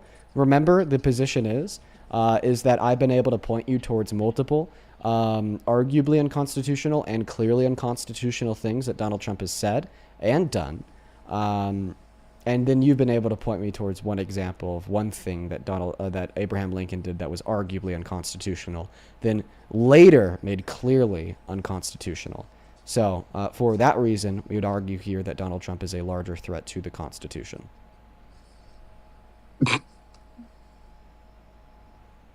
My point is the former president did things that were unconstitutional, things that would make him authoritarian. Are you not picking up what I'm putting down? No, your point was that Lincoln was a larger threat to the Constitution than Trump, and that was your counter argument against the claim that I made that Donald Trump is the largest threat to the Constitution in American history. You're lost. You're not tracking. No, I'm tracking. I don't think you're tracking. I think we're talking past one another right now. No, what you're not tracking is the fact that you combated my claim that Donald Trump is the largest threat to the Constitution in American history by saying that Lincoln was a larger It's hard to threat track the when I can get Constitution lost in than those Trump. eyes, Dean. I don't know what to tell you. Okay, weird and creepy. Who started But do the you wanna income? legitimately start tracking and, please Who respond started to the position income I tax provided before to the 16th Amendment? I'm just Okay. curious. I don't know if there's like comprehension issues here. Do you even There's no understand where we're at in comprehension the issues. debate? I 100% do. Okay, where are we at? We're at the part where you, I don't know, conceded the fact that there has been presidents that have done some really authoritarian shit, and I don't know. Oh, It's challenging your claim there, right? When did I argue that Donald Trump is the only president in American history that's infringed on the Constitution? Oh wait, I would didn't. say no. my The claim is that argument Donald would Trump be is the that he largest was- threat to the Constitution You said that he was the in American largest history threat, in and I just consideration gave of an any other example of president. somebody who Right, was bigger. right, Yeah. exactly. Yeah. See, now you understand I just why you're losing I this just debate so gave badly. you an example of somebody who was a bigger threat to the Constitution. Yeah, and I explained just to you how did. you were wrong. Do you remember my explanation of how you were wrong, What? my friend? You literally said he was the largest threat, but he wasn't. And that's where I'm getting a little confused with your yeah, argument. Yeah, but he wasn't. That part is what I proved wrong. You said Donald Trump has not been the largest threat to the Constitution in American history, and then you argued that that claim is true That because Trump Lincoln was is a bigger not. one. Yeah, He's not that's the what you- biggest threat. That's He's what not. you were arguing, and that's what I proved wrong. And I've given you examples of other presidents that have been a threat to our Constitution and our democracy. Did I not? So you have, but they've just been smaller threats than Trump. Smaller how? Because it was one example of one president doing one thing that was arguably One unconstitutional example? that was later clarified 2 years later, compared to Trump and his billion examples of infringing on like 7 amendments, either arguably or clearly, alongside the rhetorical claims made by him, such as the fact that we should just terminate the Constitution altogether. That's why we'd say here that Donald Trump is a larger threat to the Constitution than Abraham Lincoln was. This is like a What? cakewalk. You didn't understand This that is, this position? is not a cakewalk at all. I just think it's interesting because I gave you an example of someone who was, and you were saying that smaller threats, while more of them, are bigger somehow than what Abraham Lincoln did.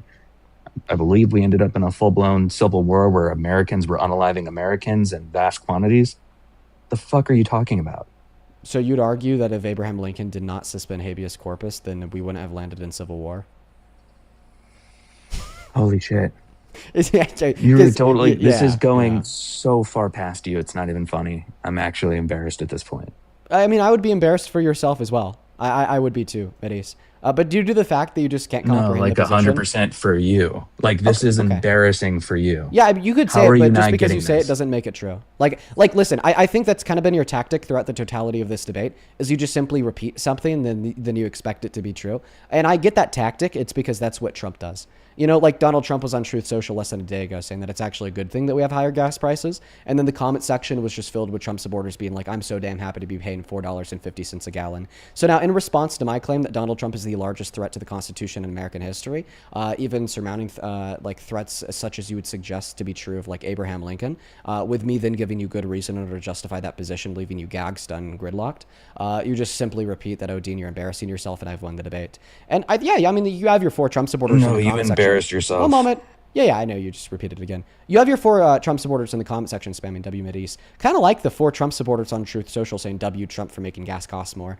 Now, if you're not going to engage with the position, I'm just going to move on to the next debate. I'm sorry, but did Lincoln not blockade the South? 1 second. So now you're saying that there's other unconstitutional things that Lincoln did to surmount the threat to the Constitution, and which was purported. Did he blockade the Trump. South? Yes or no? Did he? Are blockade you the suggesting another threat to the Constitution outside of habeas corpus? Yes. Did or no? he blockade the South? Yes. Why are you not answering my question? Okay, so what are they? I just go over yes. them all. He blockaded the South. I'm trying to get you on that point, and then you shifted it to asking another question because you wanted to run from my question. Just give me a list of all of his constitutional violations. No, hold on. Please. No, we're not going to do this because you just went over. You changed the subject again instead of avoiding answering the question. I'm not changing the subject. I'm literally asking you That's for a list interesting. of, I thought we were Lincoln's going point to constitutional point. violations. I thought we could have a linear debate here, Dean. That's exactly Remember? what we're doing. We're going Remember when point by you said point. that? Your point is that Lincoln was a larger threat to the Constitution than Trump. So I'm asking you just to asked list off another all of Lincoln's question. constitutional violations. Raising the income tax. Okay, Habeas name them all. corpus. Habeas corpus. Habeas Raising the corpus. income tax. There you go. Keep on going. Let me get the rest of them. 1 second.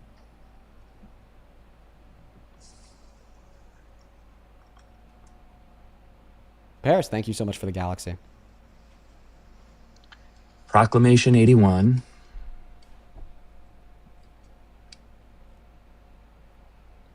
Oh shit, opinionated girl. Thank you for the galaxy.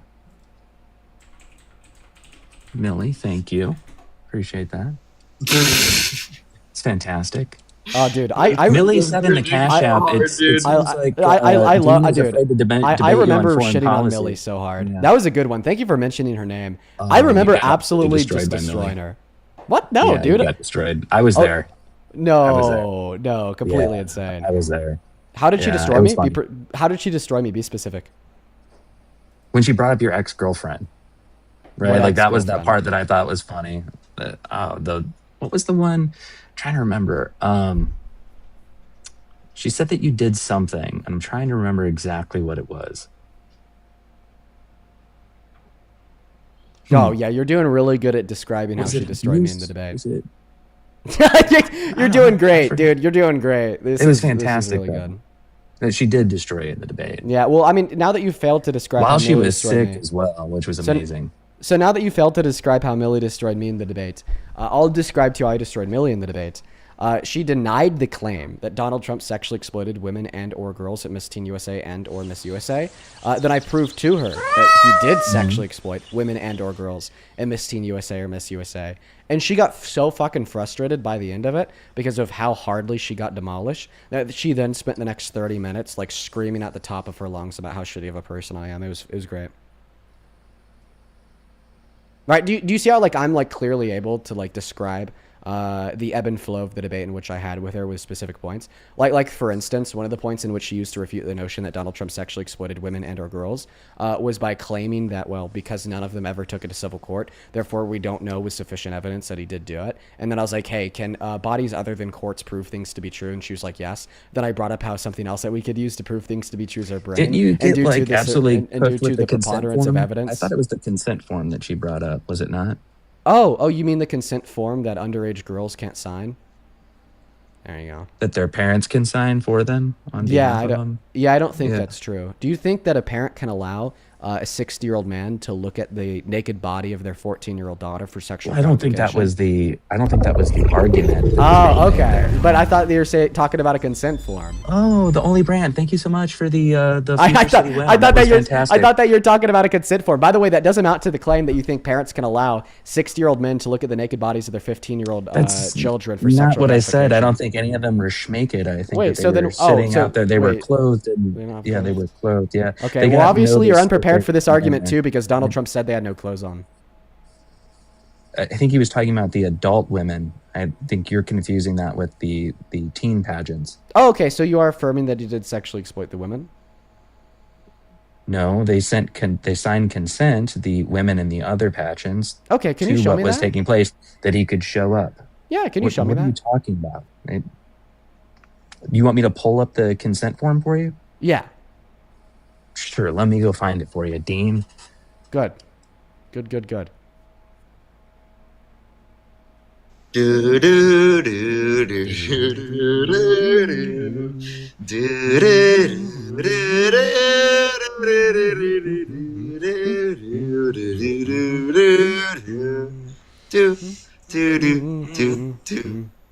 do, do. And by the way, all the gifts, like 30% of that goes to Dean, right? Like Yeah, I 30 or know. 40%. He just made me $50.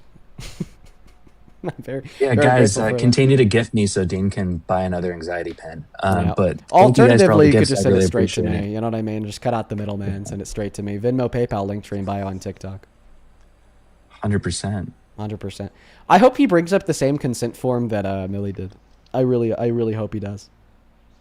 I probably will. Probably gonna go Good, look through great. Discord That's for it awesome. right now. Oh yeah, please pull up that same consent form. Please do it. Here, while he's doing that, I guess I'll thank a couple people. Oh, dude. Parker, I really want to tell you what it is, but we'll just have to wait for him to pull it up so then we can embarrass him together. Travis, thank you for the $10 over on YouTube Super Chat. And actually, Travis, you're right. Thank you for the $10. Forgotten Studios, thank you so much for the $10 as well. You said I was literally there. She had to bring up Dean's ex to try to win, but it only made her look incompetent. Yeah, she looked really bad. Thank you so much, Forgotten Studio, for the $10. And then Dwayne, thank you so much for the $15 over on YouTube Super Chat. I really appreciate you so much as well. Show some love to Dwayne down below in that comment section. As well as Luna, thank you so much for the 60 euros. Let's get 600 Luna W's down below in that chat. Luna, that is so fucking kind of you. Thank you so much for the love. I'm so grateful for you. Thank you so much, Luna. Luna with the 60 euros says, on foreign policies, if Iran was close to nukes, how come the U.S. had no evacuation plan? How can Trump act knowing the oil shortage would help Russia? Why risk a famine? 1/3 of fertilizers being stuck. Why call Carney GOBENOR? Why risk war with Turkey? Luna, thank you so much for the €60 as always, and I really do appreciate your insight. Let's show some love to Luna down below in that chat. Same thing to you, Carly. Thank you so much for the $10 over on YouTube Super Chat as well. Shout out to Rebecca. Thank you guys so much. It looks like we're all caught up over on Super Chat. Let's also quickly catch up on Venmo and PayPal. This will only take a moment. First and foremost, over on PayPal, thank you so much for the love. Rue, that is RUE. Thank you so much for the $35 donation. Let's get 350 Rue W's. Rue, the 35 says, Dean, you're a big inspiration to me, and because of you, I've learned so much. I forced my family to watch you, and they all love you. Thank you for being awesome. Well, shout out to you and the family, man. I'm really happy that you enjoy the streams, and thank you so much for the love and support. Let's get 350 Rue W's down below in that chat, as well as let's get 100 Caroline W's. Thank you for the $12. Everything is good, Caroline. How about yourself? As well as Tyler. Oh, stop grifting. Stop grifting, please. Thank you. Tyler, thank you for the $5 as well. Tyler says, I respect your work. Well, thank you so much, Tyler. And then Jacob, thank you so much for the $15. Let's get 150 Jacob W's. Thank you so much. And then Madeline with a 10 says, me and my sister love your lives. Good as you had it, Jade. Actually, I think I did shout you out earlier. But just once again, thank you so much for the support. Show some love to Madeline down below in that chat. And then quickly, a couple people to thank over here on Venmo. Thank you so much for the $10. Saruka, who says, I'm a gay black woman and absolutely admire you. Well, thank you so much, Saruka. Shout out to you. And then, actually, wow, that's all. Yeah, that's all. All right. So let's see the consent form. Oh, well, that's really bad lighting. There we go. Oh, almost there, better. Each of us. You want me to just read it to you? I mean, Yeah. you know what I'm going to show already. So No, I don't even know what it is. Just read it off. Each of us being. hold on, because I have to hold this up and it's fucking weird. Hold on a second. I'm just going to do that. I'll just read it to you. Each of us being the contestant, parent, and or guardian, hereafter called party of the first part, do by these presents forever release, discharge, and indemnify and hold harmless the pageant organization, the Miss Dallas / Miss Dallas Teen Pageant, and the officers, directors, trustees, employees, and affiliates of the foregoing hereafter called party of the second part, from and against any and all claims, demands, costs, damages, expenses, loss of services, actions, and causes of action, whether arising at a law or in equity, belonging to the said party of the first part against any party of the second part, except to the extent caused solely by the gross negligence of a party of the second part in connection with the activities described herein.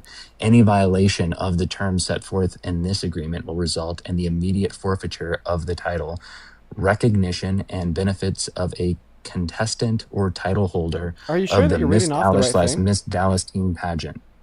I'm pretty sure. Okay, so Look. first and foremost, you said that the women at Miss USA signed the consent form because clearly the teens couldn't consent to having their bodies viewed naked by Trump. And then you started reading off something about not even Miss USA. This is from the teen but pageant. Miss Dallas Miss Teen Teen. USA. And Who then what it owns that? sounds. Is that a part do you of mind the if Miss do you mind if Teen I USA? finish speaking, please? Oh, sure, go ahead. Thank you. So not only are you not justifying the first claim that you made, because the first claim that you made is that this was a consent form signed by the women at Miss USA, but now you're starting to read off a damage release form, not even a consent release form, from Miss Teen USA in Dallas, Miss Dallas USA, or whatever the hell it was called. And even what it sounds like you It's just read right owned there. by Miss Do you mind if USA. I actually finish speaking, please? Thank you. Oh, sure, yeah. Thank you. So I'm going to have to start from the top. So anyway, so the first claim that you made is that the women at Miss USA signed a consent release form, giving the ability to Donald Trump to barge into their dressing rooms and look at their naked bodies whenever they want. And then I ask you to see that consent release form, and then you start reading off a damage form from a teen competition in Dallas. So the first point that I'll make here in response is the form that you just read off does not give consent to Donald Trump to look at the naked bodies of kids. Really easy refutation. Thank you. Do you argue otherwise? Well, no. The So whole you process accept it was unconsensual, so therefore you absolutely. accepted sexual Can I- exploitation. Can I It's answer easy. you? Yeah, of I'm course. in the middle of a sentence, and then you got mad at me for interrupting you. That's No, go ahead. weird. You're right. It's Go ahead. double standards, okay? No, so what I would say is that Miss Dallas is owned by Miss USA. Or Miss Okay. Teen USA. It's both. Okay, so do you think that this damage release form gave consent to Donald Trump to look at the naked bodies of kids? You admitted it wasn't kids. You just said it was Miss Teen USA. There are kids at Miss Teen USA. Yeah, but the whole point is none of these kids are naked. You admitted earlier that it was for the adult one that he was supposedly talking about. No, that's adults. not what I admitted. That's what you argued. So therefore I said, oh, so you think he looked at the naked bodies of adults. Okay? And in the clip, he says that they have no clothes on. And by No, the but way, you the don't original understand. claim- Hold on. Oh, Actually, okay, here's go on, the go on. problem. So when I actually read this to you, what you weren't listening to is you only heard the teen part. It's Miss Dallas / Miss Dallas Teen. It encompasses both. Okay, so what line of that damage release form gives consent to Donald Trump to barge into the dressing rooms to look at their naked bodies? He didn't barge in; they were announced. Announced by whom? The pageant, the people that were responsible for either the children in the case of the teens, and for the adults, it was announced to them that Donald Trump would be coming into the room. You I have don't believe countless you, or else people that attested or else that. they wouldn't have clothes on, or else they would have clothes on. You know, like in that clip, They- he says that when he'd barge in, they wouldn't have clothes They on, did. and then we've heard countless people. No, according They to did, Trump, but they that- didn't. They're not clothed in the sense that they're not wearing shirts. They're not wearing pants. They can still be wearing lingerie and not be completely in the nude. Okay, well, first and foremost, I would even say that a bra is an article of clothing. Second of all, it doesn't matter if they're wearing a bra and panties or not wearing a bra and panties. Okay, still yet you barge into a woman's dressing room where they're wearing bras and panties and you look at them, you're sexually exploiting them, given the fact that that's still unconsensual sexual conduct. Third of all, why the fuck would kids be in lingerie? Fourth of all, the evidence I never said in anything which about the kids being, and I was talking about the adults. The teens, I don't know what they were wearing, but I know that they were chaperoned by an adult. Okay. Well, according to Mariah Delgado, as well as 3 other unnamed teens that were competed at Miss Teen USA in 1997, he barged in their dressing rooms and looked at them when they had no clothes on and said in response, "Don't worry, ladies, I've seen it all before." This would be a corroboration of what he said to Howard Stern when he said he'd barge into the dressing rooms and they'd be standing there with no clothes on. And in that clip, when he was speaking to Howard Stern, he never named one specific pageant. So what I'd argue here is that he was speaking generally about all of his pageants, because we have contestants of all of his pageants that have attested to the very simple fact that he'd barge in there and look at them while they had no clothes on. And then you said that we've heard from multiple... Did any parents file a claim? Well, apparently, according to the damage form and write-off that you just showed us, they weren't within their legal capacity. Can you bring up the lawsuit? There was no lawsuits. So there was no lawsuits. So right, didn't happen then. Okay, I don't believe you. Because I don't think that courts are the only things that could prove things to be true. I would argue that Donald Trump's admission of guilt corroborated by the testimony of the victims. Can I finish speaking? Sure, I'm sorry.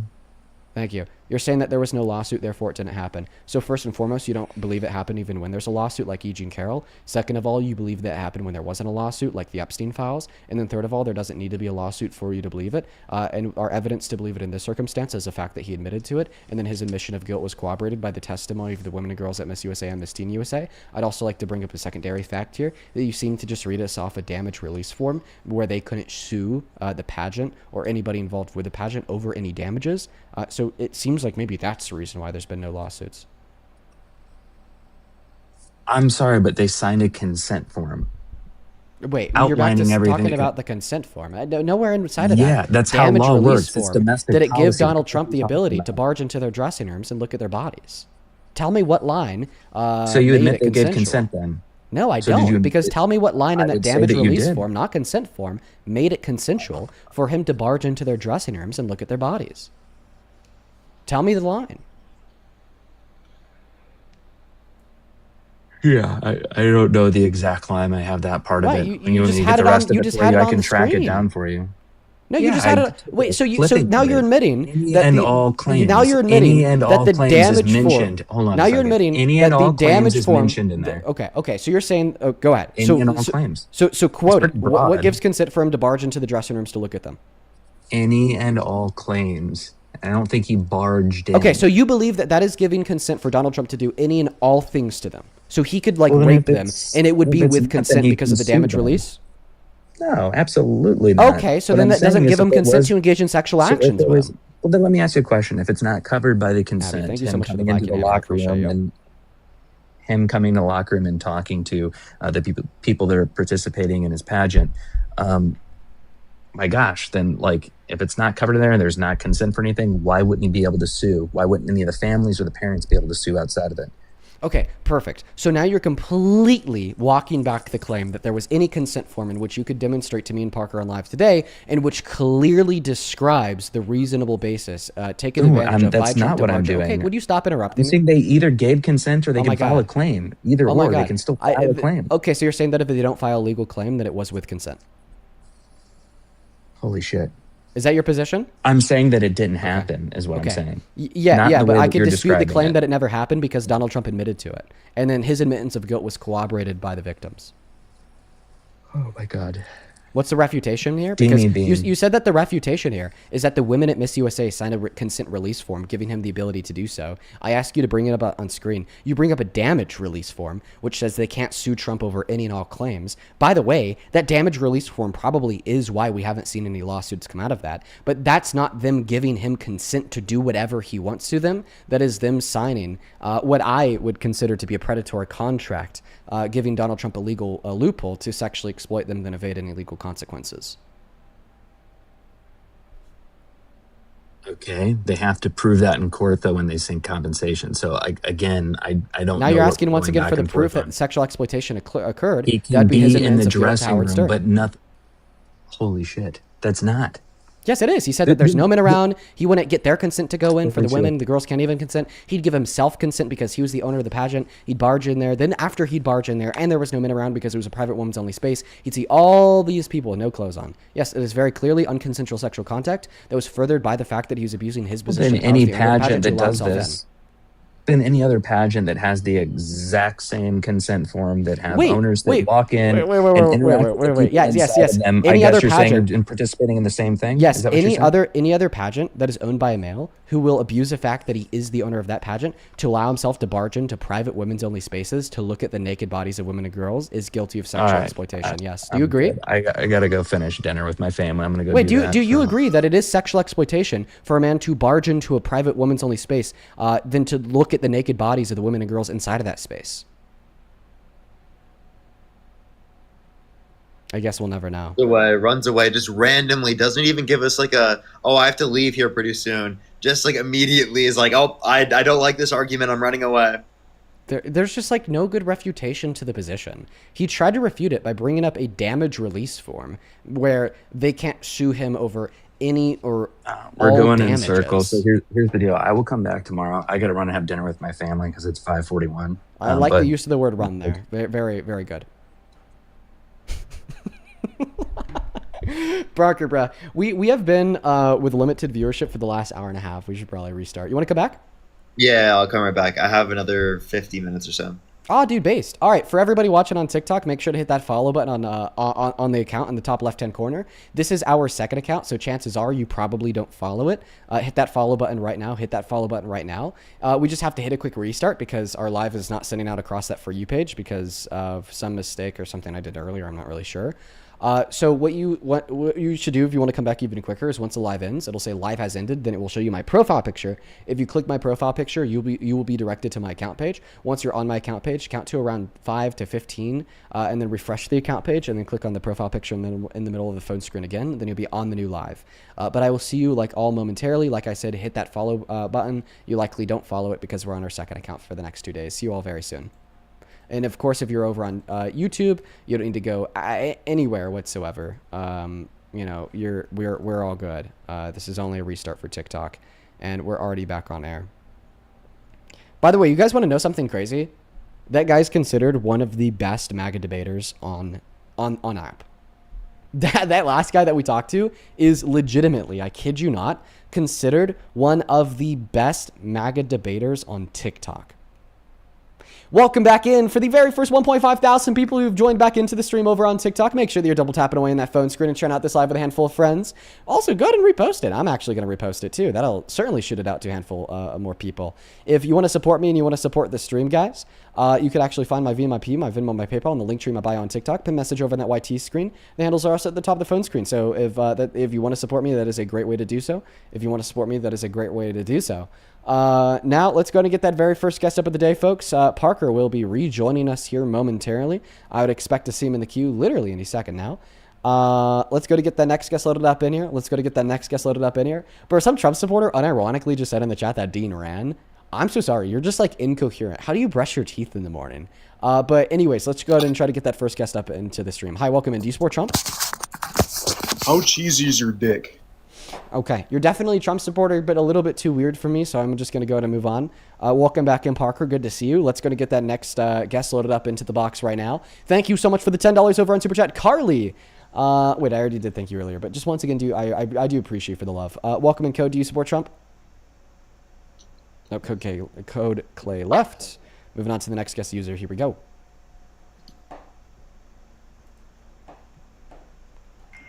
Hi, do you support Trump? Yes. How old are you? 27. What year are you born in? 1998. Okay, I don't believe you. So yeah, let's go to get that next guest loaded up into the box. There's very clearly a kid like faking his voice. Here we go, guys. We got Jeff M loading up into the box. Also, you guys, seriously, make sure that you're sharing out this live with a handful of friends, spamming that comment section. We're really struggling to find any and all Trump supporters, folks. Welcome in. Do you support Trump? Nope. Nope, then I'm going to go and ban you. Let's go to put those rules back in the middle of the phone screen. Take a good look at them. You got to be 18 plus American and MAGA. You got to be 18 plus American and MAGA. Let's go to move on to the next guest right now. We got Kyron loading up into the box. Oh, bro. Yeah, Jill is here. Love over hate. I think that's your name. I think that your account is private. You're going to have to unprivate your account in order to hop in that queue. Yeah, it is. But I would love for you to hop in that queue, not because I want to debate you, because I rather just have one very simple question for you, Jill. One very simple question. We got Chloe loading up in here. Mr. Chris, thank you so much for the 20 Canadian dollars over on YouTube Super Chat. I really appreciate you, man. Chris with the 20 Canadian dollars says, guess, argues, if the little girls and teenagers could consent, also guess, I would have to run to go to dinner with my kids. How's it, man, a father love from Canada? I know, right? It's really fucking concerning. Thank you so much for the 20 Canadian dollars, Chris. Huge shout out to you. Welcome in, Chloe. Do you support Trump? Fuck me in the ass, please. I'm going to have to go and ban you because you seem to be breaking our rules. Let's go to move on to the next guest right now. We got Kaylee loading up into the box right now. Kaylee actually left as well. We're going to go and retroactively ban Kaylee. If you join the queue and you're breaking our rules, you are going to go to catch a ban. Very simple. Welcome in. Do you support Trump? Oh, I did not mean to join. Sorry, love what you... I'm going to have to go to ban. I'm just kidding, bro. I'm just kidding. Let's go to get that next guest loaded up into the box right now. We got RS3 connected into that live stream. RS3. Yo, Amanda, thank you so much for the $10 over on Venmo. I really appreciate you for that support. Amanda, who says, I've worked at strip clubs that do not allow male staff, including managers and owners, into the dressing rooms because we consent to be looked at on stage, not in the back. Yup, 110% Amanda. That's the way it is. Amanda, thank you for another $10 as well. I did just see that. Thank you so much. Shannon, thank you so much. in the chat for Amanda. Hi, guys. What's up? Wait, did I let you up or did Parker let you up? Huh? I don't know. That's crazy. I meant to let somebody else named you requested RS3 me. up. Yeah, I do. I just have one question for you, but let me finish thanking a couple people. Shannon, thank you for the $10, who says release forms do not cover personal rights violations. They cover expected/anticipated issues. I was dropped asleep during surgery. Release form doesn't cover that since it was negligent. Yep. Thank you so much for the $10, Shannon. Really good point. As well as Emily, thank you so much for the $25 over on Venmo. Let's get 250 Emily W's. Emily with the 25 says, hey, dude, keep up the great work. Mad respect for your composure. Did a little fan art of you and Momo and IG. Okay, I'll check it out, man. I'll check it out. Thank you so much for shooting that over to me. Appreciate you for the $25, Emily. Same thing to you, Mr. Timothy. Thank you for the $30. Who says, doing good work and be more patient with dummies than I ever could. Have a great weekend and be well. Be well to you. Thank you so much for the $30, Timothy. Timothy also says, I finally made a Venmo just to donate to the cause. Love you, dude. Dude, love you too. I'm so grateful that you enjoy the live stream. Shout out to you.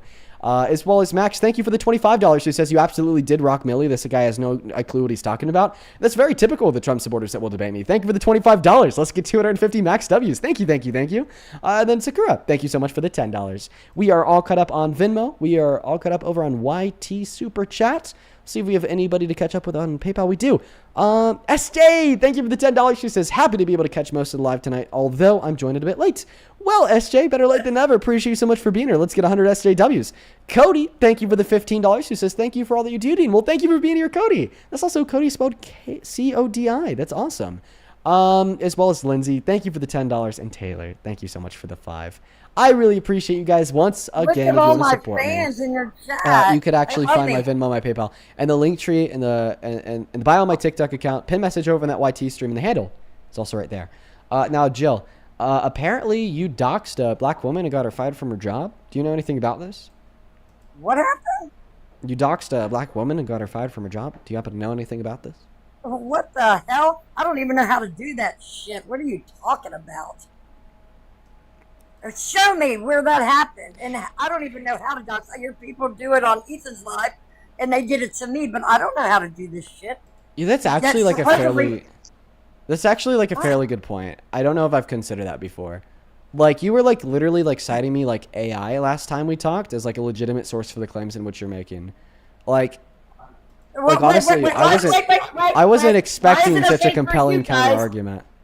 I wasn't expecting such a compelling counter argument. You asked me a question. Why is it okay for you all when you all used to do it all the time, but when somebody else uses it, oh, it's AI, it's AI. Yeah, Jill, I've never doxed you. But anyways, that was the only question I had for you. I never said you doxed me. I said you've used AI too. Oh, no, I actually don't. Sources before. You did. You used to. Nope. And then when we use it, then there's a problem. Nope, never used AI. I hide all my fans. I bring it. Look here. Joe, it's wrong for anybody to like cite AI. I've never cited AI in my stream. Okay. Anyway, how you guys?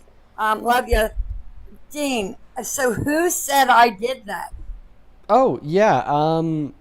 I don't know. Some source in which I'd consider to be like genuinely reliable. Some other creator. Another creator. Okay, because people have been getting me mixed up with some other chick, but I don't think her name is Jill too. Hi, Luca. Hi, baby. Yeah, that was honestly the only thing that I had to ask you, so I'm gonna move on. I don't know. I might be willing to believe the counter argument. Like, I don't know if like you possess the technological know-how or the cognitive function required in Well, I order to wouldn't dox do it if somebody. I did, dude. You guys do that shit, I'm sure. Hi, Alea. Hi, baby. Hi, everybody. All right. Look at all these people, even some. All right, we're gonna move on to the next guest.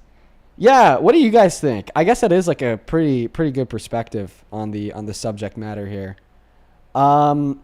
This person's name friends! Oh my goodness gracious! Oh yeah, Wait, did you like my fan art? Did you like my fan art of Momo? Nope, banned. Moving on to the next guest here. We got Marianne loading up into the box. Only up inside of that queue if you happen to be a Trump supporter, please and thank you. Welcome in. Do you support Trump? Hello. Yes, I support Trump. I'm Is this a real- 77. What I was year are born you? in 1948. Troll, I remember this troll. This is a troll? No. Parker, listen to that voice, man. That's really convincing. I was born in 1948 on August 10th. I had bachelor's degree in teaching. Okay, name one Elvis Presley song. Burning Love. Blue suede shoes. Are you sure this is a troll, Parker? I'm not. Not 100%, but I felt like they were. I felt like maybe. I think if there was like some kid trying to like like emulate like a voice of an old lady, which they're really excelling at, like they wouldn't be able just to name Elvis Presley songs on the go like that. But I mean like truly, like I feel like vast majority of women born in the 40s would absolutely be able to name a couple Elvis Presley songs, and she did. I believe her for now. Why do you support Trump? Okay. I support Trump because of his immigration policy.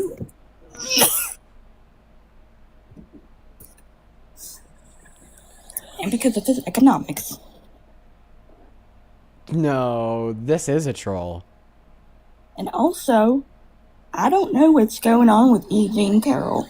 I've This never is a heard troll. of it. That's a troll. Wow. Do you think it's possibly the fish girl? I don't know. I'm really confused. They were able to name off Elvis Presley songs just like that.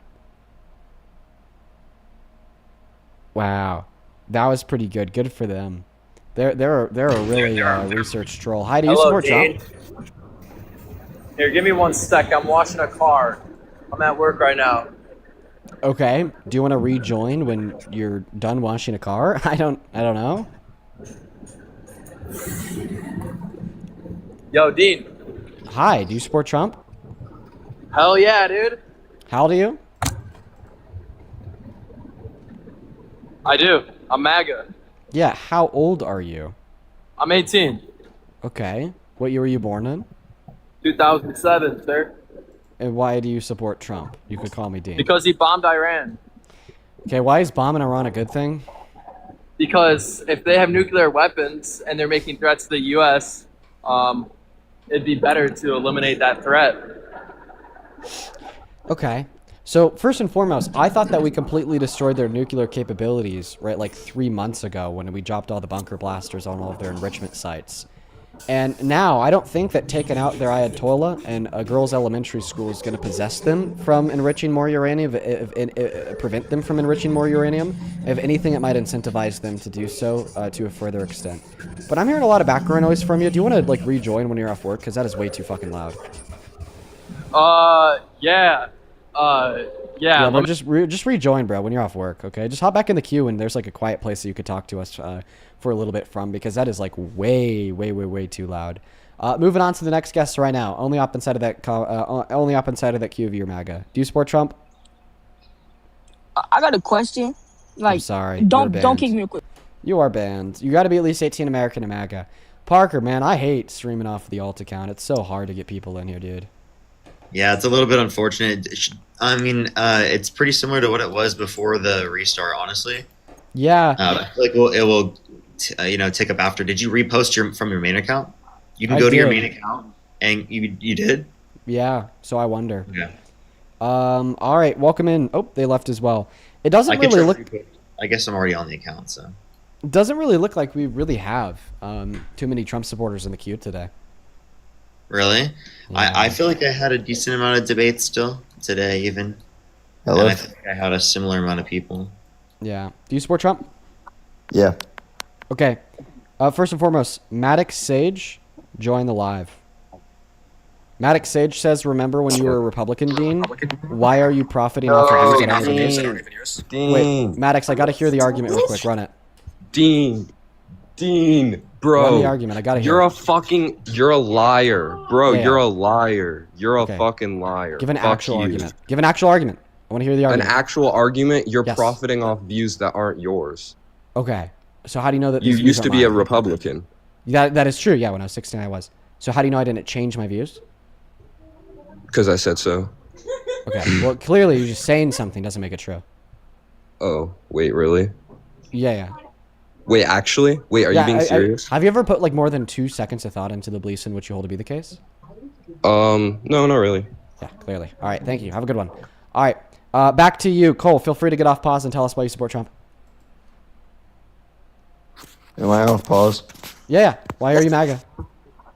Oh, because he cares about the borders and he wants our country to be safe. Cares about the borders, wants our country to be safe.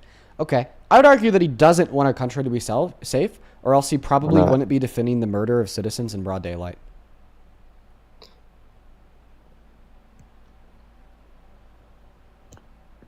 Well, they were like interfering. Interfering with whom? By doing what? They were like posing a threat to the people. Okay. What threat did Alex Preddy purport? He had a gun.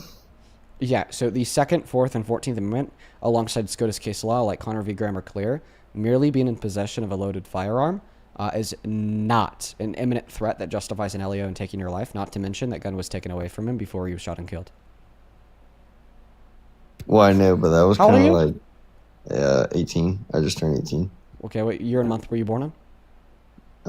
July. Of what year? 2007. Okay. You'd actually be 19, or turning 19. You wouldn't have just turned 18. You'd be turning 19, like, in a couple months, so I think that you're lying to us. Moving on to the next guest. By the way, Parker, you are on mute. I just thought I'd let you know. Oh, I know. Okay, I'm playing Geometry Dash. Fire. In the background while we wait for a guest. Ah, man, I'm trying my best here, dude. I'm really trying my best to find somebody. Welcome in. Do you support Trump, Clay? I do support Trump. How old are you? I'm 33. Okay, yeah, sounds good. I'm Gonna just going to think thank for a a couple people, and then we'll hop into the debates. Boog, that is B-O-O-G. Thank you so much for the $25 over on Super Chat. I really appreciate you so much for that love, Boog. Let's show us some love to Boog down below in that comment section. Boog with the $25 says, hey, Dean, I'm not trying to be rude to your guests, but how long will... excuse me, that MAGA shut Jill go on trolling you? She's so annoying and delusional. Yeah, we didn't have her up for a debate today. I literally just want to ask her one question. But seriously, Boog, B-O-O-G, thank you so much for the $25. Let's get 250 Boog W's down below in that comment section. As well as Autumn, thank you for the 10 on PayPal. Autumn says, howdy, Dean. Thank you so much for the amazing debate content. It's scary to be a trans woman in these dangerous times, but you, among others, help keep me hopeful. And fighting for my right to exist, Autumn. I appreciate you so much for being here. All the love in the world to you. And I'm so fucking sorry that you have to exist as a trans woman in 2026 under Trump. I couldn't imagine how scary that is. Same thing to you, Fussy. Thank you so much for the $10 on PayPal. Thank you so much. And then Rebecca, thank you for the 1. We are all caught up over on PayPal. Let's get caught up on Venmo. Mr. Bill, thank you for the $2. Then Keenan, that is K-E-Y-N-O-N, probably Keenan. If I'm butchering your name, I do apologize. In fact, I'll just call you K. K, thank you so much for the $20 donation. K, thank you so much for the love, bro. Let's get 200 KWs down below. K with the 20 says, you could read this. I'm a black pastor and watch you quite often. I know your stance on Christianity, but I agree with the majority of your stances on politics and ethical values. Please continue educated and informed citizens. Thank you. Well, thank you for being a good Christian, and I would love to go to your church. Thank you for the $20, and I mean that seriously, by the way. Sakura, thank you for the $5. Darian, Nico, thank you so much for the $5. And then Daylin, thank you so much for the $5 as well. We are all caught up. Actually, one more person over on Super Chat. Let's see here. Lonzo, Lonso. Lonzo, thank you so much for the $50 over on Super Chat. Let's fucking go, Lonzo. $50 is a shit ton of money. That goes a very long way where I live, Lonzo. Thank you so much. Lonzo with a 50 says, thankful for you and Parker. As a Marine who didn't re-enlist because of Trump, while seeing my brothers getting shipped, it's refreshing to see people like you who are against this insanity. Hopefully you'll see this message as you didn't see the previous one. I'm sorry if I didn't see the previous one, man. Also, good on you for not re-enlisting. It looks like that may have saved your life, dude. Plus, I get why you wouldn't want to re-enlist with Trump as your commander-in-chief. I'm very grateful for you. Thank you so much for the incredibly kind words, and thank you for the $50. Let's get 500 Alonzo W's down below in that comment section while we hop into this next debate. Take it away. Tell us how the hell you still support the very worst president of your life, Mr. Trump.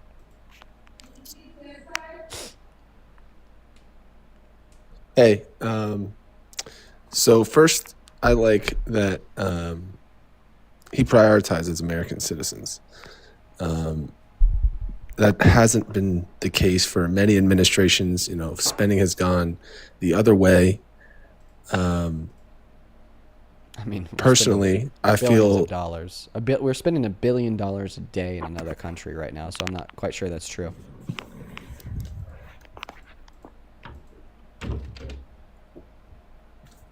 Well, what do you mean? The war over in Israel? In Iran, yes, it costs $1 billion every day. Yeah, so I think my belief is this was systematically set up to go capture Venezuelan oil, get that as a resource, because we're kind of coming into a conflict with China and the BRICS countries for reserve currency status.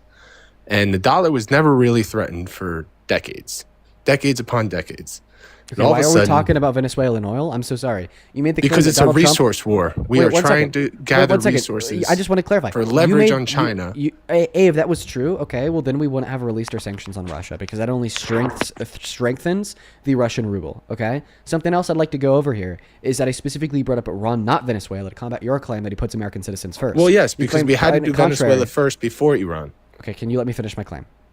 Well, that doesn't make sense. You have to do Venezuela first. They're closer. No, they're easier. I'm so sorry. I'm so sorry. Venezuela has nothing to do with the counter argument I gave against your position. Okay, I said that we're spending $1 billion a day in another country. That other country is not Venezuela. That country is Iran. Okay, and I brought this point up specifically to combat your original claim that Donald Trump is putting Americans first by spending less money overseas. The Biden-Harris administration was not spending $1 billion every day overseas. That's Trump. Not to mention that the money that Trump is spending here is not going back into the pockets of the average American. He was not prioritizing the average American when he took their health care away. He was not prioritizing the average American when he made Medicaid cost another 300% every month for premiums when he allowed an ACA subsidy to expire. He wasn't prioritizing the average American when we need to burn down the system to rebuild it. He wasn't prioritizing the average American when he took the purchasing power away from the low and middle class to give to the top 1%. And you're saying that we need to burn down the system to rebuild it. No, we're not burning down the system. We have to reset the Medicare system. And it's not rebuilding it for everyone. There's so much bloat. Okay. There's so much bloat in every government system right now. Overspeaking. What's the richest area? What's the richest area in the country? Maryland. Why? DC. Everyone that works in DC, the DC bureaucrats, it is filled with bloat. Every program, everywhere, bleeds into the friends and personal interests of everyone in government on both sides. He's only adding more. It needs to be stripped, and money needs to go directly to the people without going through many different channels first. And that's what he's doing. No, that's not what he's doing. Yes, it's exactly what he's doing. Absolutely not. That's why you need to strip Medicaid. He wants to give the benefits directly to the people to let them. If that was so true, why is look what happened to insurance premiums since Obamacare? Power going down for the average American? If that was true, well, that's what I brought back to the reserve currency status. The dollar was getting destroyed, and honestly, it was kind of his fault with COVID, because he started the inflation with the stimulus and all of that. That was, unavoidable, perhaps, but it started with him, carried through Biden, and inflation was inevitable. Whoever's cause it was, it could have been them both shared. I won't disagree with you there, but it needs to be fixed. And the dollar was threatened. Access to healthcare. Interest rates, homes, everything completely unaffordable. And we were going to lose world reserve currency status if oil started trading in Chinese currency and Russian currency, the ruble, blah, blah, blah. And we needed to take the Venezuelan oil, have that resource, because it's a resource battle right now for minerals, the critical things to make semiconductor chips. And eventually we're going to come to the table with China, and we need as much leverage as possible. So Venezuela was first, and now it's Iran. And I think Israel, we're kind of using them as a scapegoat. Oh, we're to defend them, but it's really everything. Just like any world war we've ever had, it's over resources. And if you can capture that, you cut off China's 80% of oil supply, and they are now forced to negotiate with us where they didn't need us at all. The United States' #1 export is finance. If we were to lose world reserve currency status, everything burns. So to spend $1 billion a day over there to stay on top is critical and needed. So the reality of the matter is that that's not critically needed in order for us to continue to have the reserve currency. There's no argument to say that the only way that we continue to have the reserve currency is if we go to fight in war with Iran.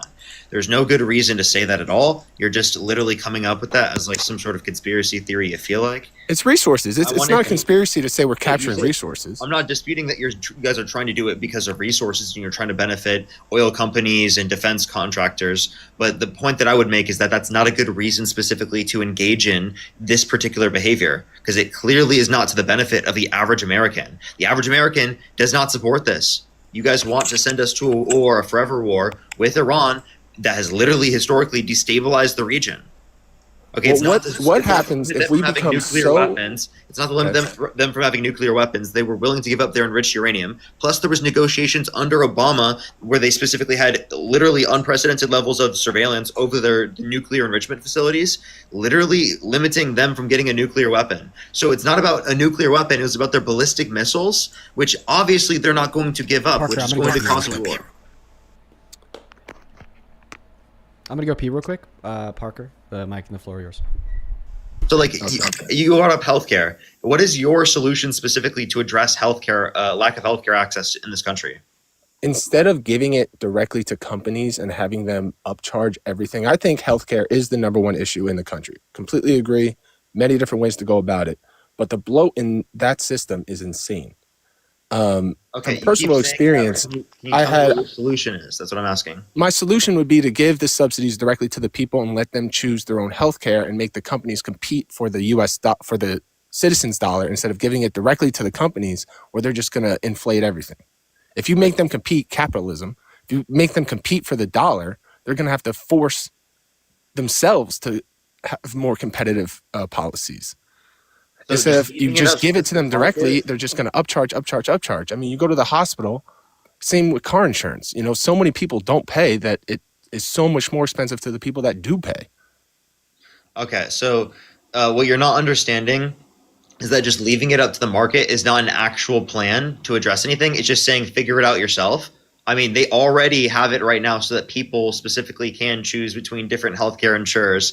And that's what is leading to people having a restricted access to healthcare. So you have to acknowledge that a better system that exists all around the world is a universal healthcare system where they expand access to healthcare because it reduces inevitable costs in the long run because of the lack of preventative healthcare when people specifically are just paying for it themselves. Right. So if we have a universal healthcare system, it would actually create a healthier society, less cost related to healthcare, and it would create better health outcomes and ensure everyone has access to the healthcare. So why wouldn't you prefer a system like that? Also, when it comes to healthcare, I am more just one moment more progressive. Sorry, to be honest. Sorry. Go ahead. 1 moment. I had the stream on the speakers, so I was listening in. Did this guy say that private insurance costs less than public insurance? No. For like, I'm so sorry. Let me specifically. No, I'm so sorry. Specifically, insofar as like how much the hospitals will charge, like hospitals will charge like. Yeah, Medicaid, he claims for that the instance, market will just lead to them having lower prices. Oh, that's not true. I'm saying That's like not car that's not insurance. true. If there's That's not so many true. people driving without let me tell car you why insurance. let me tell you why that's not true. It's because like on a program like Medicaid or Medicare, there's so many people on it. The government possesses so much leverage and bargaining power over like different hospitals to negotiate lower prices, and that's exactly why I think that the average bill for a surgery on Medicaid is like 200% lower than that of an equivalent practice through a private insurer. Also, it just kind of seems like you're trying to come up with a way to justify, kicking a lot of low-income Americans to the curb here. Like, no, Americans are not seeing more money back in their pockets because Donald Trump decided to defund Medicaid. Where's that money? We don't fucking see it. It's nowhere. Okay?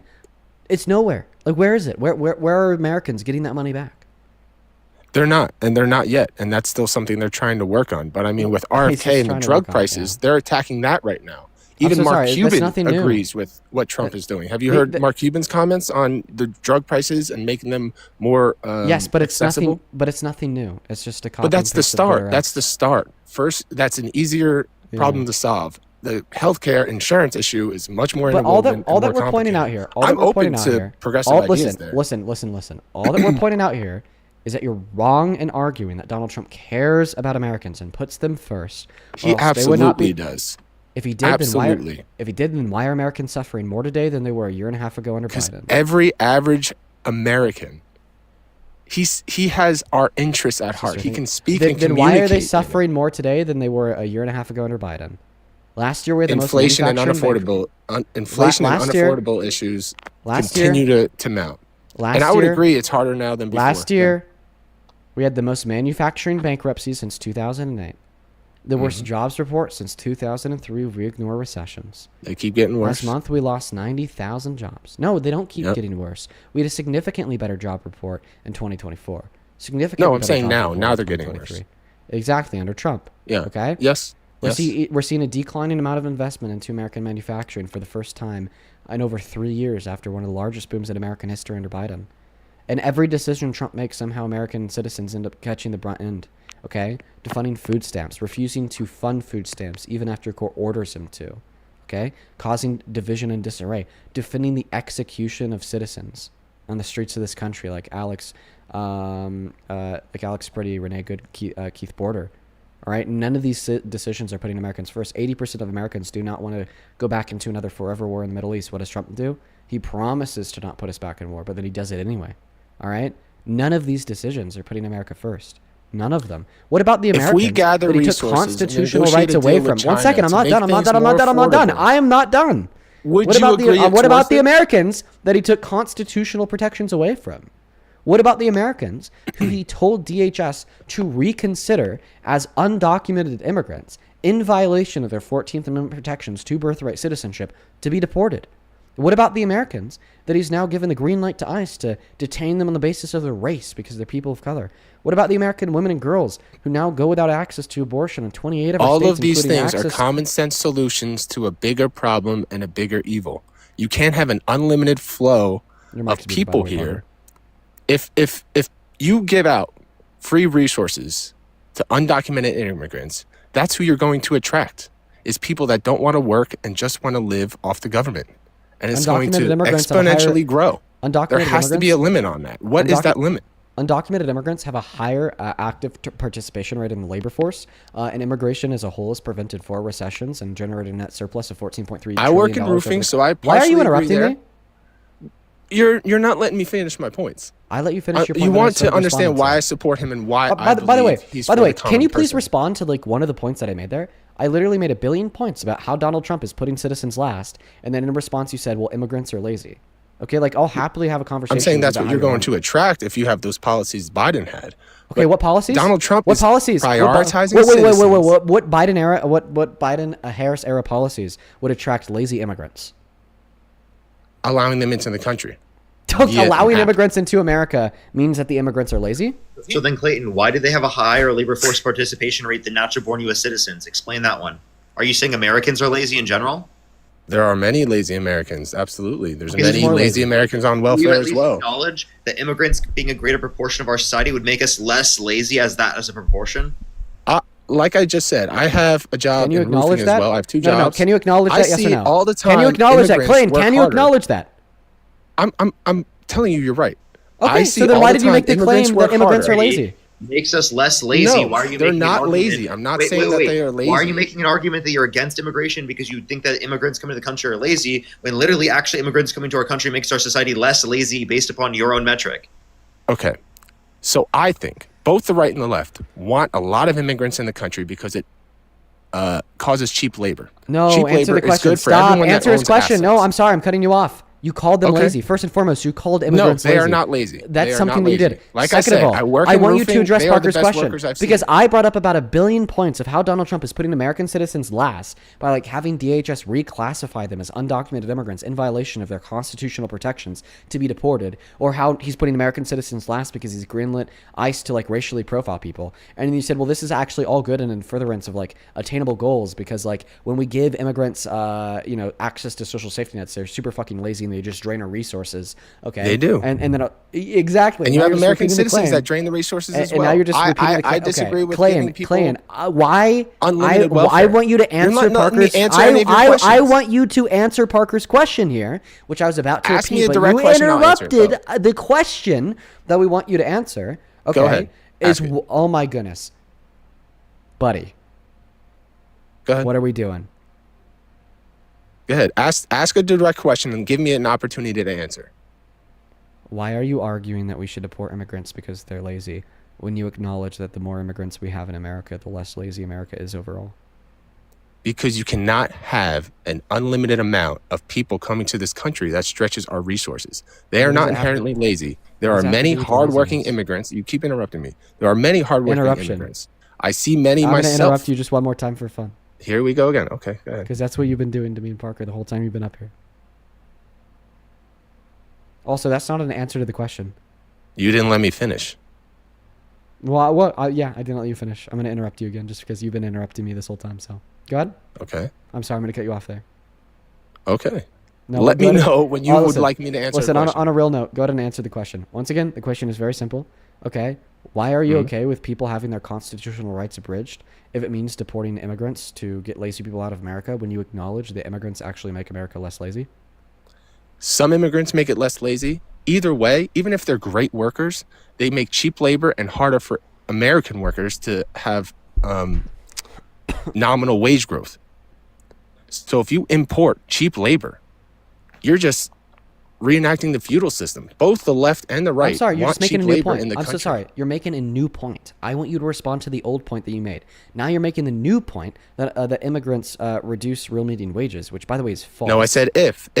I'm not making a new point. I said even if they were great workers, you're reducing minimum wage. But that was not my point. Wrong, actually. I don't Can I believe that explain how on you're a wrong? whole that they are. There's a study from the National Bureau of Economic Research that shows immigration over the past 30 years has actually led to a slight increase in wages. Did you know that? Nominal increase, but not No, relative. No, I'm talking about counting. Yeah, it is. Not It's relative. Yes, it is. No.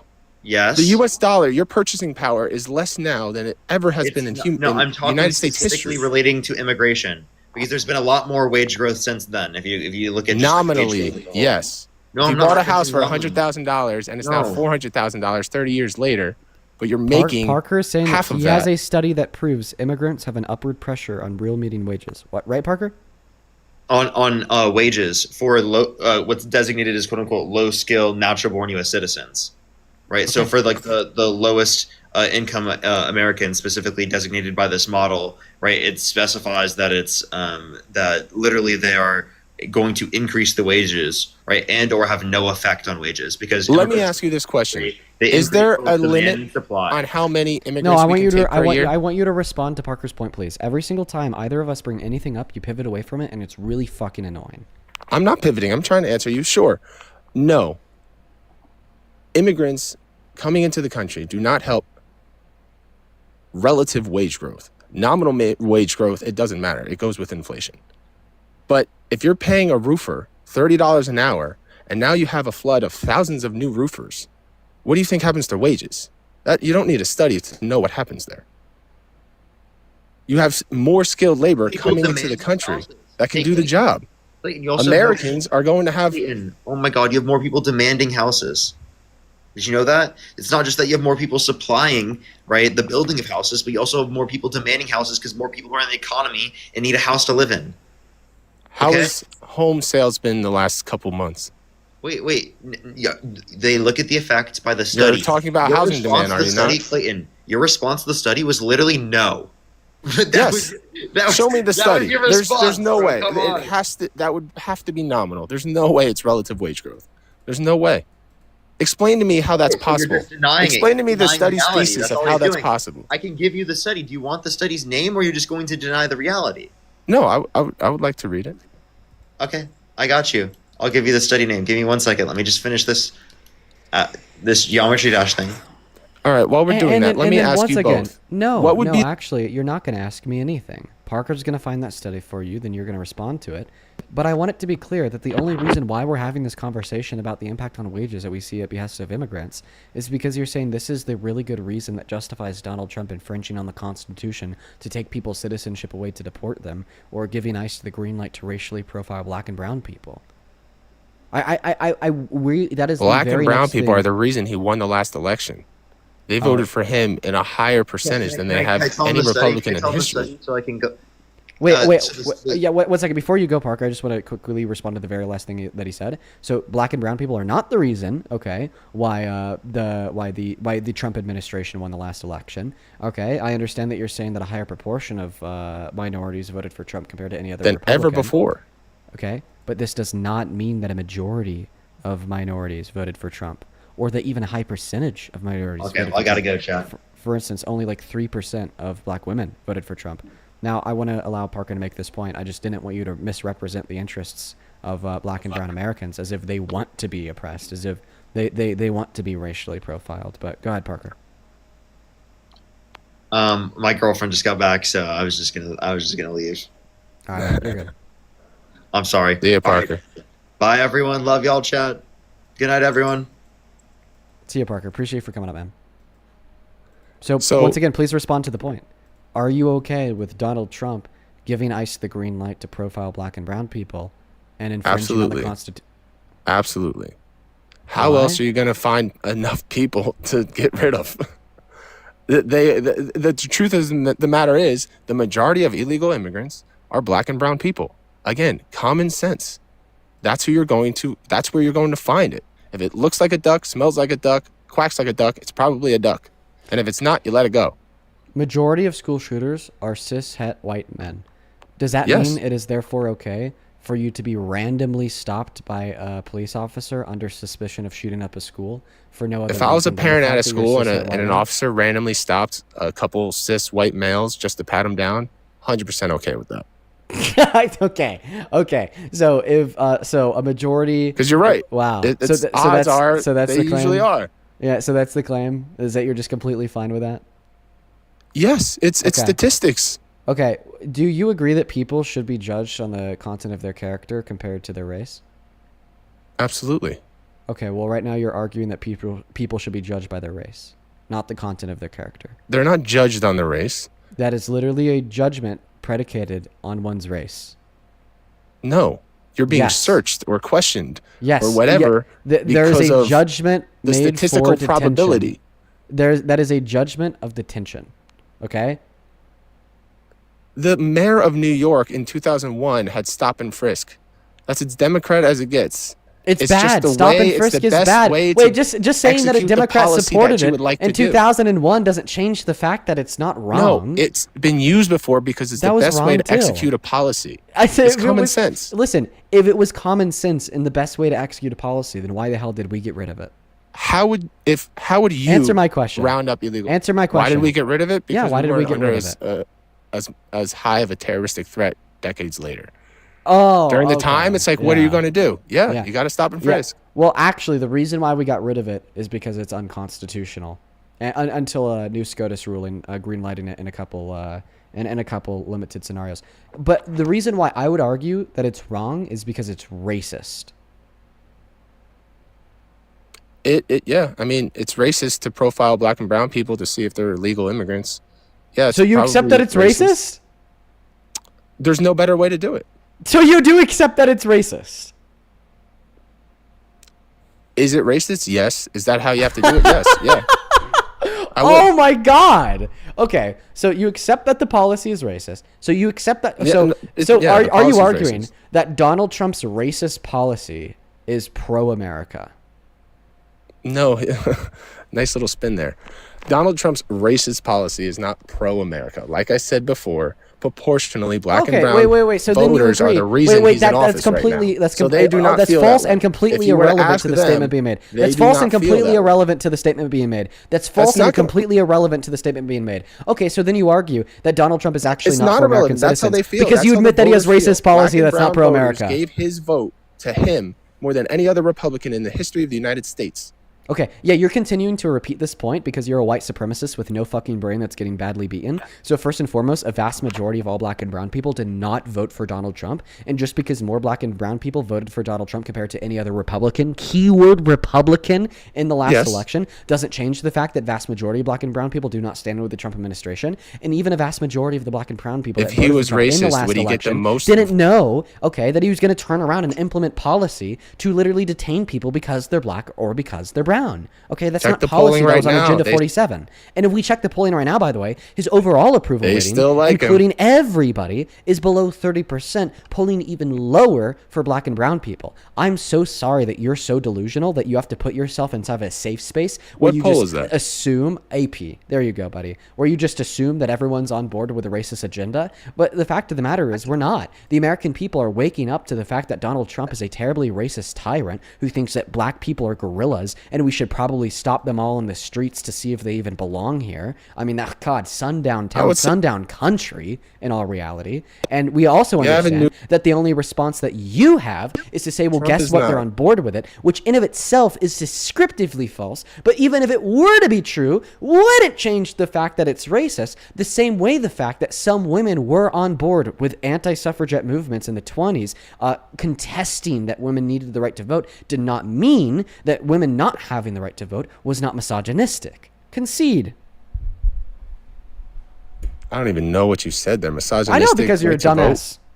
It's because you're a dumbass. That's what you didn't understand. Don't worry, it's just a tracking error. I'll go to repeat it for you. Way away from the point. You just don't worry. I'll go to repeat it for you. So my first point was to say that it is descriptively false that a majority of black and brown people agree with the policy downstream of the Trump administration. I'm watching your eyes read. Talk. Okay, watch this. With my eyes closed, I can see you reading. What am I reading? I don't know, but your eyes are going back and forth like you're reading off a screen. Actually, my eyes. The chat can see it. My eyes are going. We're watching you read. How much do you want to bet? How much money do you want to put on it? I watched your eyes go back and forth. Okay, so then it should be a really easy bet for you to win. Well, I can't prove it. That's why. Oh, no. I'll prove that I'm not reading off my screen by repeating everything I said, closing my eyes, looking the other way. Okay, that's fair. How much money do you want to bet? I'll bet you $100. Go ahead. Sounds good. I'm about to be $100 richer.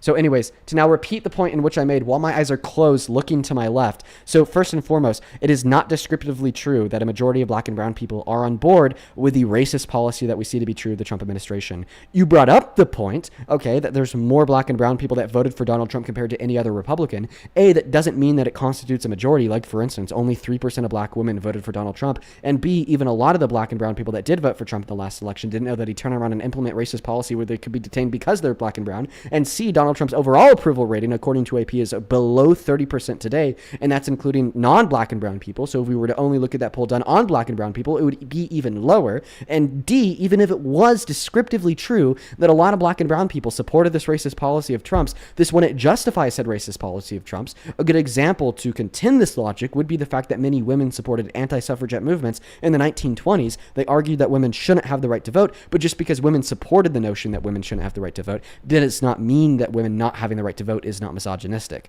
So now that I repeated it all with my eyes closed looking to the left, you owe me $100. I do. Fair. So go ahead and send it right now. Okay. I'll Zelle you or Cash App you. What's your Cash App? That's fair. I got Venmo and PayPal, buddy. I don't got Venmo. If you send me a Cash App, I'll send you $100. I was impressed. I do have Cash App. It is Dean Debates. DEAN. That's it? Just Dean? DEBATES. All right, 1 second.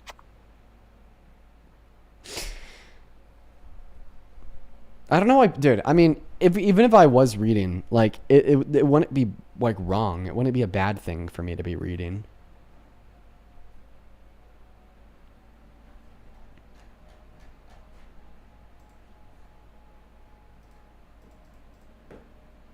There's a couple people that I actually would like to thank in the meantime, though, while he's doing that. Dude, I'm so tired today. Like, low key, like, bro, I kind of want to end the stream early. I'm not going to because I want to be here for y'all. I want to be able to try to change some minds, but I just don't feel in it today, man. I feel really tired. Let's see here. Annabelle, thank you so much for the $10 over on PayPal. He says, heading to work. I'll finish the video when I get home. Well, shout out to you, Annabelle. I hope you have a good day at work. Thank you for the 10. And then Amanda. Oh my God. Thank you so much for the $150 donation on PayPal. Amanda, that is fucking insane. Thank you so much for the support, Amanda. That is nuts. I want to see 2,000 Amanda W's down below in the comment section from the bottom of my heart. Thank you so very much. Amanda with the $150 says, you, sir, a breath of fresh air. I'm so glad I found your debates because I'd lost all hope in our country and you give me hope. I love hearing that so much. I don't know why these live streams give people hope because, like, from my perspective, it is just unruly, insane MAGA people saying the craziest shit all day. But what I will say here is that I am happy they give you hope. That is so cool. Guys, please show some very special love to Amanda down below in the comment section for the $150 donation. Clayton, thank you so much for the $10, who says the guest's name is Clayton. Dean, did you just discover my evil twin? Cook him. I'm cooking your evil twin, Clayton. Thank you for the $10. And then Lewis, thank you so much for the $25 donation on PayPal. That is LUIS. Thank you so much for the love, dude. Let's get 250 Lewis W's down below. Lewis with the 25 says, crazy scene, MAGA's best debater defending pedo behavior. I know, right? Keep on trucking, Dean and Parker. Thank you so much for the support, Lewis. Show some love to Lewis down below, you guys. Lord T, thank you for the $10, who says Trump is a misogynist / racist POS who only cares about the top 1% and simple transactions that benefit himself. Abso-fucking-lutely, Lord T. Could not agree more. I would also like to thank Johnny, that is Jonny. Thank you for the $10, who says conservatives hate when people read because they don't know how to. That's pretty funny, Johnny. That's pretty funny. I'd also like to thank S. Thank you for the $25 donation on Venmo, who says, cook 'em. I'm cooking them, S. Thank you so much for the $25. Let's get 250 SWs. That's very, very kind of you. Thank you. As well as Ismail, thank you so much for the $15 on Venmo. Says, eyes closed goes crazy. You should be called Dean the Chef Withers because you be cooking these fools. Let's go, Ismail. Thank you so much for the $15. That is ISMAEL. Appreciate it. And then one last one here from SJ. Thank you for the $20 on PayPal. He says, please take care of yourself first. Oh, well, first and foremost, SJ, thank you for the $20. Second of all, thank you for the kind words. And third of all, I definitely will be taking care of myself. Yeah, on the 21st, me and my girlfriend are heading out for her birthday, and we're both going to be taking a little bit of a vacation. Can't wait. Thank you so much for the support, SJ. Thank you, thank you, thank you. Let's get 200 SJWs. And by the way, he paid. See, I'm honorable. Yeah, first Trump supporter that is ever paid up on a bet. I've never seen that one happen before. And that makes me so that makes me so happy to know that $100 just left the wallet of a Trump supporter who says they agree with racist policy that targets black and brown people. That makes me really happy. God, you earned it. You earned it. Yeah, what a good I just feeling. want to clarify, I don't agree with racist policy that affects black and brown people. Okay, so then you disagree with racial profiling? I just don't know of any other better way to So do you find agree as or many do you immigrants as disagree possible. with racial profiling? We're back on the same topic. No, I don't disagree with it. You have to do it. That's how Okay, you so find. then you do support racist policy. And by the way, if this was the only way to do it, then why was the Biden-Harris administration able to deport people at higher rates in 2025? Sorry, 2024. In 2025? 2024, sorry. I'm not familiar with that. That would be tough to see. If you go to ice.gov/statistics, what you'll see is they actually deported undocumented immigrants with prior crimes on their records at significantly higher levels than Trump did in 2025 without racially profiling them. Or at Well, least with like crimes, legal yeah, that's green easy light to from find. SCOTUS. It's easy Yeah, to find. aren't If those you're the arrested for a undocumented crime. immigrants that we like want to be deported with violent or bad crimes on the record? Like I think everyone. No, should this is say- my point I keep trying to get to. What is the maximum number of people you can let in per year, in your opinion? Like 2 to 3% population growth, which by the way we're not at, and by the way, mass deportation has nothing to do. So with we're letting what, new immigrants 380 in. million? 360 million. By the way, that also has absolutely nothing to do with like what we should do with the undocumented immigrants that are already here. Well, what I'm saying is 3-4 million people is okay to come into the country every year. That's your number. Yeah. So we had years where there were 7 million, 10 million, 11 million. What's your source? US.gov. I don't know. I'm not. US, like I said, dude. I'm only talking Dude to my said phone right now. I'm not. US.gov. I don't think so. Well, I mean, I think the most reliable claim is that under the Biden no. I think that the most reliable claim is under the Biden-Harris administration, around 11 million undocumented immigrants came in total over the 4-year span of their administration. No, I think that number's closer to 20 over the 4 years. Okay, my source is the American Immigration Council. What's yours? Don't have one. Okay, I'm going to move on to the next guest because you are tiring. We have Dog Lover 46 joining, and their profile picture says "Pray for Charlie Kirk." Hi. It's baby's baby. It's baby's baby. Nope, unoriginal. Oh wait, he said baby's baby. Okay, original. Moving on to the next guest. Let's go to get them loaded up into the box. Only up inside of the queue if you happen to be MAGA. I was gonna say unoriginal, but then he said baby's baby, and I was like, okay, all right, I see what you did there. We're gonna get that next guest, MAGA Ted, loaded up into the box. Here we go.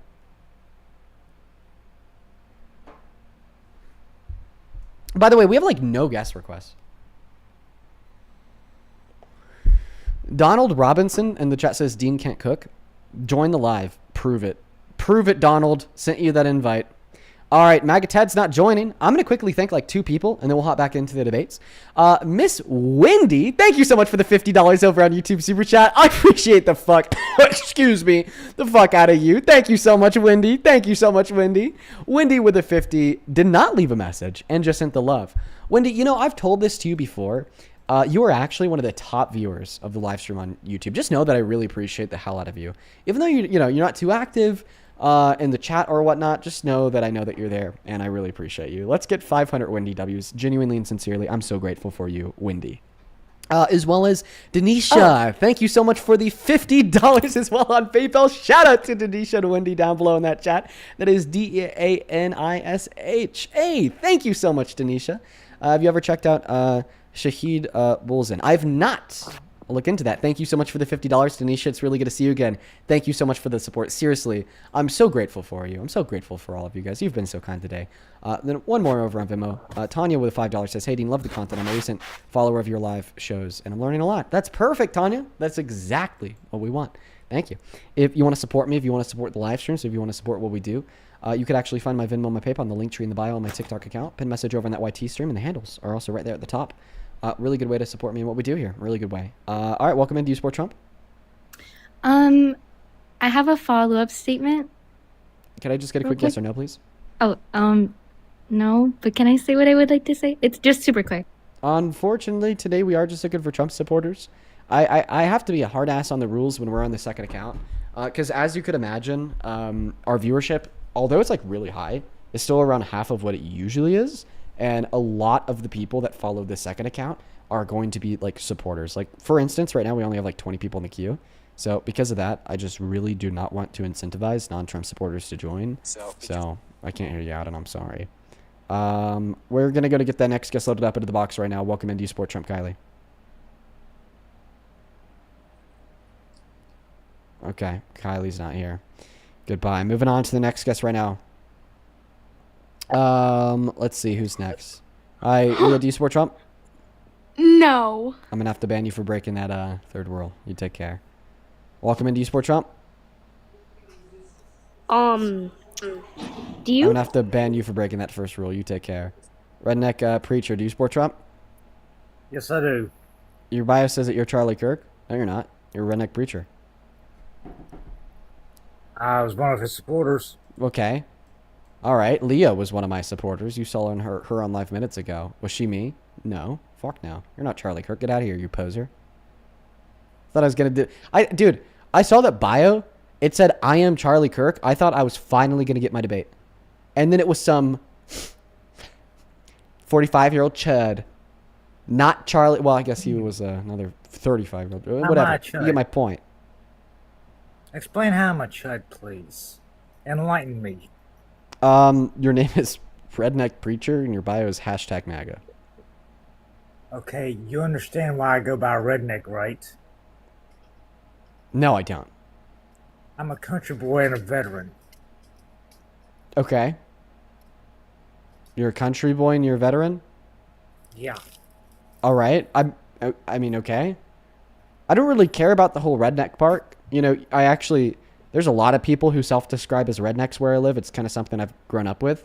I was more so talking about the whole, like, hashtag MAGA, I am Charlie Kirk part. So yeah, you do realize the whole MAGA thing, Make America Great Again.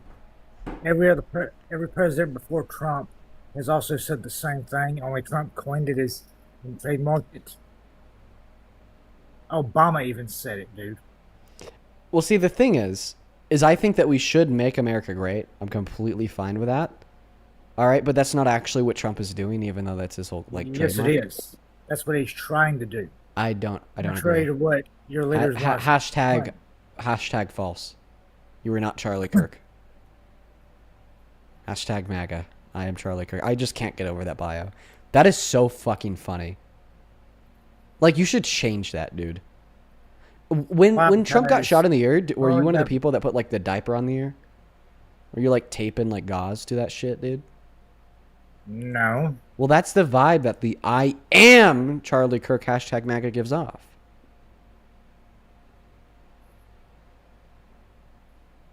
Do you shit your pants in solidarity of Trump? Like, you know, last month when the clip came out of him shitting his pants in the press conference and everybody had to leave the room and he stood up and looked out the window.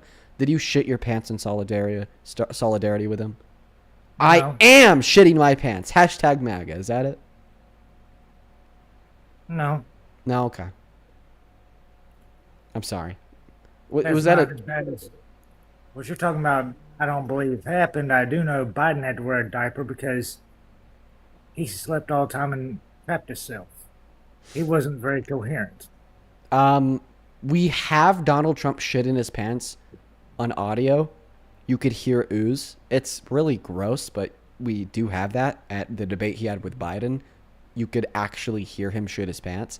That's really uncomfortable to say, but it's the best counter argument to deploy in this situation.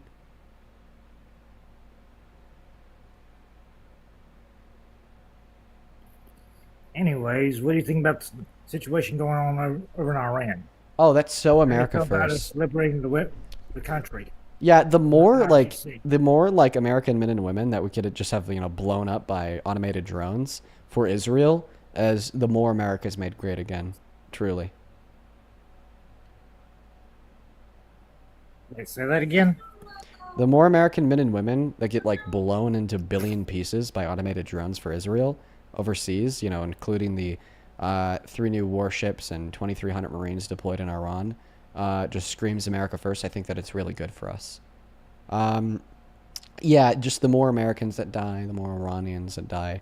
Oh, the more girls that we kill in their elementary schools. It just makes our country so that was dirty. actually proven to be the IRGC fired that from inside the military base and it malfunctioned and did that. That's already been covered. Matter of fact, South America actually found proof of that. And it was the Russians. Actually, the opposite is true. The U.S. military admitted that it was ours like 3 days ago. Oh, because that's what they were told by somebody, which it still wasn't true. No, that's the report that they did. Like, even as a part of the report that concluded that it was an American strike, they included pictures of the Tomahawk with its serial number and whatnot, and it was actually tracked back to Ball Engineering in Boulder, Colorado. It was made in Boulder, Colorado, a place I lived for years. Well, if you've watched the video, you'll see that it was shot in Are you saying that we've been selling Tomahawks to Iran? No, there's no no way, telling right? what's going on behind our backs with Right. the dirty deals. Well, clearly we're not. Obama and But like Biden I did. said, the military concluded that it was an American strike. I can't quite believe that, considering Bruh, it's the Trump's missile military. was fired. Okay, There's the missile was. That's also not If you true. pay attention to the video, it was flying way too low when it was launched, to have been fired from sea to hit the school. That was fired in country. Okay, so A, that is speculatory gibberish from a man who likely Why don't doesn't you go look understand up the South dynamics of America's ballistic video? missile strikes. And then B, something else that I'd like to Hold point on. out here is the Before we go military any concluded further, it was ours. And then C, I don't care there was what the no way military that there was a concluded. misfire from an Look at Iranian the strike proof. due to the fact that happened simultaneously to our strikes elsewhere in the country. And D, Iran only Matter of started fact, I to start tagged you their in that counter video. strikes like 4 hours after. So you're wrong, quite frankly.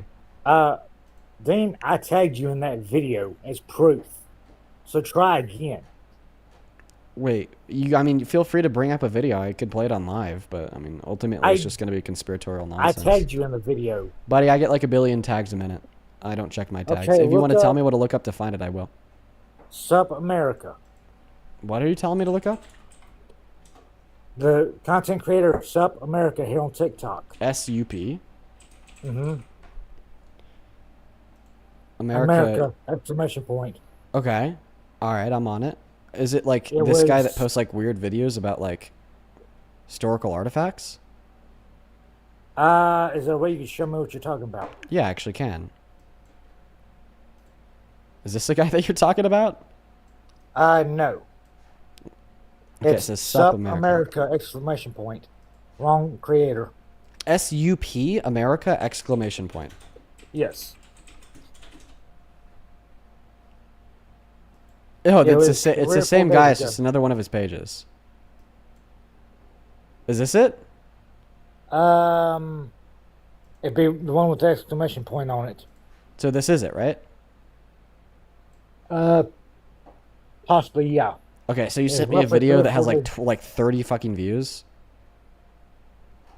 Okay, which one is it? What's up, America? We need to talk about data centers here in America because here in the United that States. one. Yeah, so you can. What's up, America? Driverless trucks hit the road between Ohio. Hey, what's up, America? They're getting rid of income tax. And then. Oh my god. You want to No, you it's want to not that fucking one. source me somebody who says that they're getting rid of income tax? Come on. This is some To be fair, random I haven't seen lunatic. that video. 1 second. This is some random lunatic that gets like fucking 36 views and posts about how we're getting rid of income tax. You know, I actually think that this is a really there's good actually- example, one moment, of the dilemma that we face every day. Okay? It doesn't matter how much evidence I have that it was an American tomahawk that killed girls in that elementary school. It doesn't matter if Trump's own military admitted to it. It doesn't matter if you could see that the tomahawk that hit the school is manufactured in Boulder. It doesn't matter if Iran doesn't have tomahawks. It doesn't matter if it wouldn't make sense to argue that that was an Iranian Hey, where did they missile get the strike because they didn't information? strike back until 4 hours after. If some random fucking loser screams into his mic on the internet that it happened when he has a track record of saying other crazy shit like we're getting rid of the income tax to an audience of like then- 30 people, you're just going to believe it because it's what benefits your narrative. You're not a serious person No. that creates your beliefs on the basis of reasonable fact and solid logic. You're an unreasonable person that builds your beliefs rooted within whatever type of narrative benefits yourself. You And it's embarrassing. refuse to go further to see the video I'm referring to. Hey, what's up, America? Most Americans are in such an affordability crisis that we're desperate for our tax that one either. returns so we can pay. Hey, what's up, America? Is the retirement age too high here in America? What's up, America? Dynamic pricing. Hey, what's up, America? The United States economy is starting to show. Hey, what's up, America? Social Security to be cut. Hey, what's up, America? New York City's socialist mayor, Zohran Mamdani, raises taxes on. Hey, what's up, America? California oil refinery to. What's up, America? Minnesota governor. Hey, what's up, America? California. Hey, what's up, America? We got one of the Epstein files to show you where Kash Patel's FBI is saying to redact famous. Hey, what's up, America? American optimism slump. What's up, America? Minnesota Governor Tim Walz. Okay, there's all the videos on the page. Okay, it must be another page of his then. Bruh, dude. Okay, so your He's sources got trust 2 me, or 3 bro. Pages. Your sources trust me, bro. No, he's got 2 or 3 different accounts. No, okay, then if your source doesn't I trust just me, saw bro, it then I like think 2 or that you 3 should be able to do the legwork here in order to pull up the source yourself. This is clearly trust me, bro. If I had another device, I would look it up. Okay. All right. I'm not okay. So can you just admit that you were wrong? No, because why would I've Trump's also military actually admit tagged that it you was an American strike if it wasn't? because they were given bad information. Wait, bad information by whom? Probably Iran. Wait, you think that our military just like listened? Wait, I thought that you said that their government admitted it was theirs. And then they. Wait, so you're saying that they got bad information from Iran, where Iran admitted it was theirs, I don't and then know we who took told the them blame that- for it? I can't tell you who told them different, but Listen, they're not reporting that because that's what they were told. They're reporting that because that's what they concluded with the use of an investigation. That's crazy. I'd like to know who's behind that investigation because the IRGC admitted to it. No, they didn't. That's also misinformation. I have a fact check for that too. So if you go on Google and you type in PolitiFact, did Iran admit to missile strike on elementary school? It says false. And that was just a fake doctored screenshot of their Telegram channel that was made by some crazy, then posted on Twitter, and then it spread like wildfire. You are believing misinformation that you saw on Facebook. I didn't see it on Facebook. Okay, well, regardless of where you saw it, the point still stands. I actually saw it PolitiFact on has here. proven that to be false. Yeah, I have a hard time believing that. Why? Why?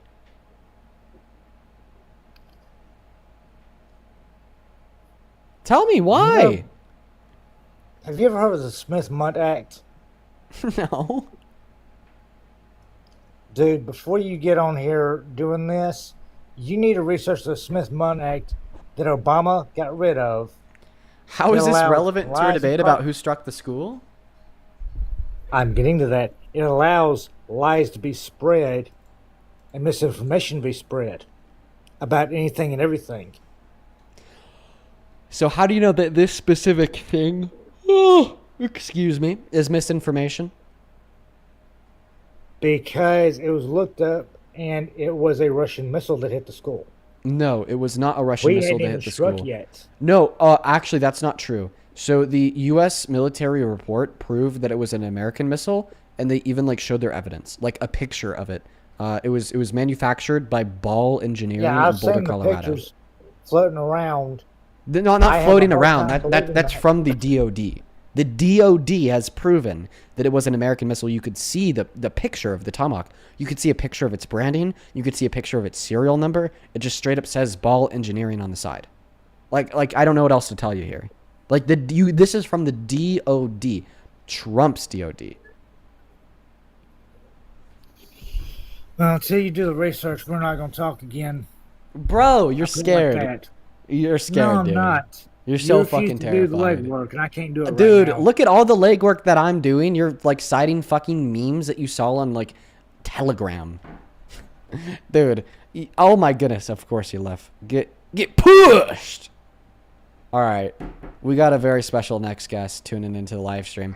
Hey, I'm going to ask you just to be quiet here for a moment so I could thank a couple donors. All right, Mr. Donald Robinson, who we will expect to be an amazing, spectacular name right. guest. Your name is Donald Robinson. No, it's Robeson. No, it's Robinson. No, man, it's not. Yes, it is.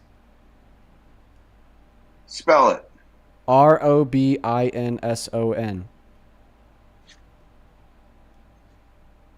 It's not how it's spelled. It's Robson. Yeah, exactly. Robinson. Wow. Okay, I'll let you go ahead, but it's definitely, you spelled it wrong. Nope, it's Robinson. Ask your chat, bud, because there's Right, calling you yeah. out. Okay, I'll ask the chat. For everybody watching the stream, it is Robinson, right, you guys? It's Robinson. Right? Right? Yes? Yes? Can we see the yeses in the comment section? Yeah, look at everyone is saying yes. Every single person is saying that it's Robinson. No, if you actually look, it says most sent Robeson. Oh, yeah, those are just Russian bots. It's Russian disinformation funded by alt-right MAGA propaganda.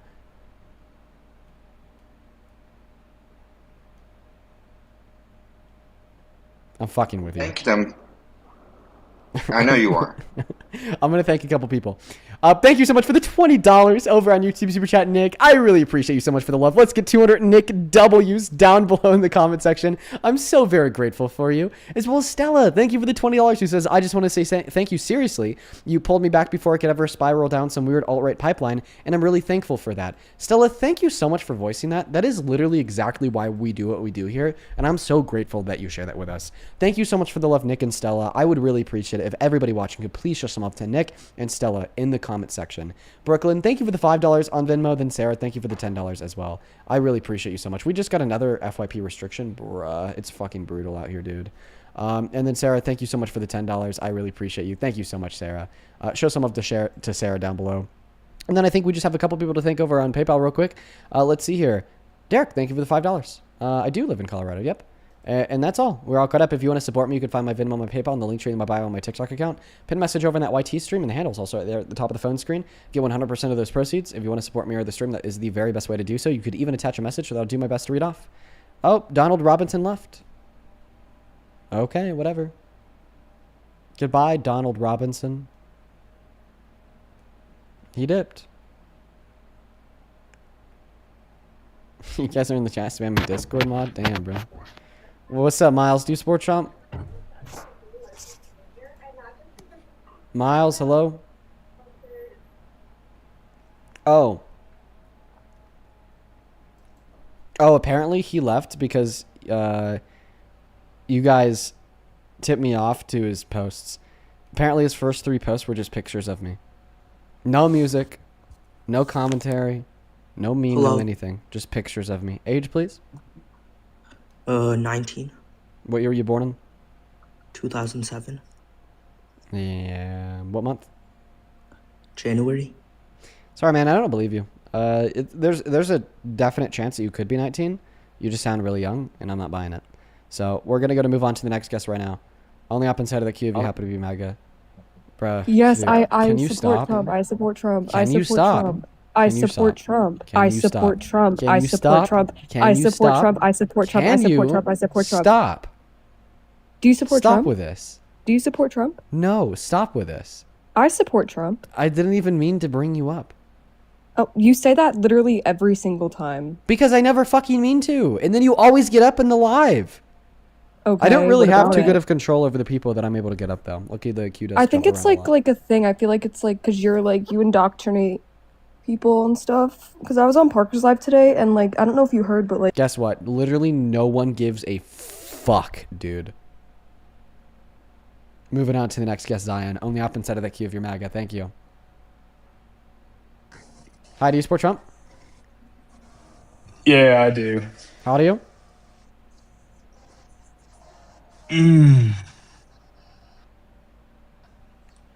Okay, that was not an age. He just left. Okay. Okay, all right. Moving on to the next guest. Moving on. Do you support Trump? Oh, are you going to leave again? Yeah, Hi.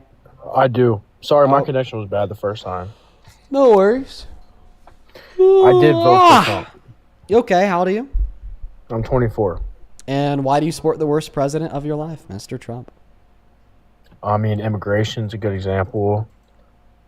Oh, you mean the immigration policy that's destroying this country?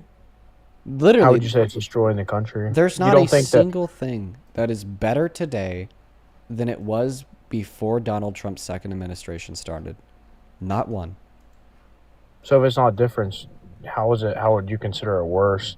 Because I mean, I do think that he is taking immigration more serious than what we did in the last president.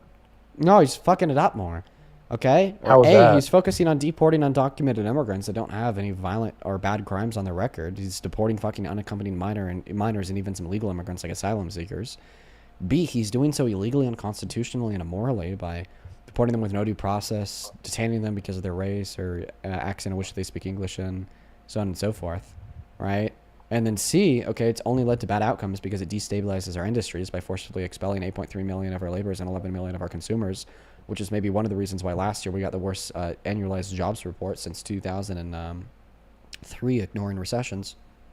But do you think it's like disrespectful to people that's literally joining our military just to get their status, and then you have people that doesn't want to go through the process, and literally are here undocumented. Those two things don't correlate? What the fuck is the correlation between people joining the military and Because people undocumented join the immigrants? military. Because people join the military to become citizens of the United States. Okay. Yeah, I don't think that it's disrespectful to them at all because it makes a better country for them. And you're saying that they're, deporting people that haven't committed any crimes, but at the same time, you're breaking a law. I mean, at the end of the day, you still have to have structure within your country. You still have So we to shouldn't have lawbreakers in the country? That's as a country, that's the goal, is to have. So then why do you want a lawbreaker running the country? You do understand that Donald Trump was a 34-count felon, adjudicated rapist, right? Yes, but that has nothing. I mean, I'm not saying That has everything to do with your point. You just got done saying that if there's somebody random like roaming around the streets of this country and they're a criminal, get them the hell out. But if they're a 34-count criminal that's also guilty of violent offenses like rape, let them in the we White definitely House. had. Because we had to pick our poison, because both presidents, both people that ran for president was not good options. I mean, Joe Biden wasn't a good option. So Joe Biden wasn't running for president. Kamala Harris was. What was her poison? Just everything. I mean, can you be more specific? Could you give me an example? Like abortion. I mean, there's just a bunch of stuff I didn't agree with. She thought that abortion should be legal. What the hell's the issue with that? She was saying that like it's okay up to 9 months. Actually, no. She said that she wanted to reinstitute Roe v. Wade. No. Yes. No, yes, that was her policy. The only thing she ever said about abortion, ever, is that she wanted to codify Roe v. Wade through federal policy. But anyways, with immigration, yeah, I still believe there should be more structure. I just thought he was I'd actually really appreciate it if you could respond to that point, please, and thank you. What is the problem with codifying Roe v. Wade in federal policy? Are you talking about after heartbeat? Including protections after heartbeat. I mean, I believe that anything before heartbeat is, a little bit more acceptable, but I believe anything after is not acceptable. And it's included in circumstances of rape? No, everything has to be situational. Okay, so why should elective abortions after a heartbeat be banned? After a heartbeat? Yeah. Because it has a heartbeat. It's a baby at that point. Yeah, but why do we care about its heartbeat? Why do we care about this heartbeat? Yeah. I could say the same thing about you. Why would we care about you and I? Yeah, for sure, because I think that we're sentient people with an ability to subjectively interact in the world around us. And through sentience emerges well-being, because conflictions of desires can arise. And I'd argue here that fetuses don't possess sentience until around 20 through 24 weeks, where the thymocortical connections is agreed on by neuroscientists as well as their consensus. So therefore, I'd argue that prior to that point, the fetus does not have sufficient moral value to grant them the right to life. Good question. So a 23-week-old doesn't have any more value? Yeah, if it doesn't have thymocortical connections, it doesn't have the ability to deploy sentience, then it doesn't have the right to life. So, hypothetically, there's a female that has to go in early, and it's 22 weeks old, and the nurse drops the baby after it's born, and it dies, and then that nurse can look at the female and say, hey, because it didn't reach 24 weeks, it's not as valuable, and I shouldn't be held accountable. Okay, well, A, we would hold them accountable, not because they violated the right to life of a morally valuable agent, but rather because they infringed upon the consent of the woman, okay, who would have property rights over the life of the fetus. And in fact, we'd likely still consider that manslaughter or murder, not because we're terminating a valuable life, but rather because you're terminated that unvaluable life unjustly due to the fact that you don't have the consent of the woman. That doesn't and then make C, sense. no nurse would drop a baby. That makes no sense. It makes perfect sense. I could try to find another way to does describe not. it to you. It does not. It'd be wrong because of property rights that the mother would possess over the fetus, and it'd still be murder because the definition of murder is unjustly terminating the life of a human, and that'd still be unjust due to the infringement upon the desires of the woman. So you'd consider it property of just the woman? I mean, that's what category you'd put it in? Yes, yeah, I'd definitely put a fetus into the property category of a woman prior to the development of the thymocortical connections and So emergence of sentience.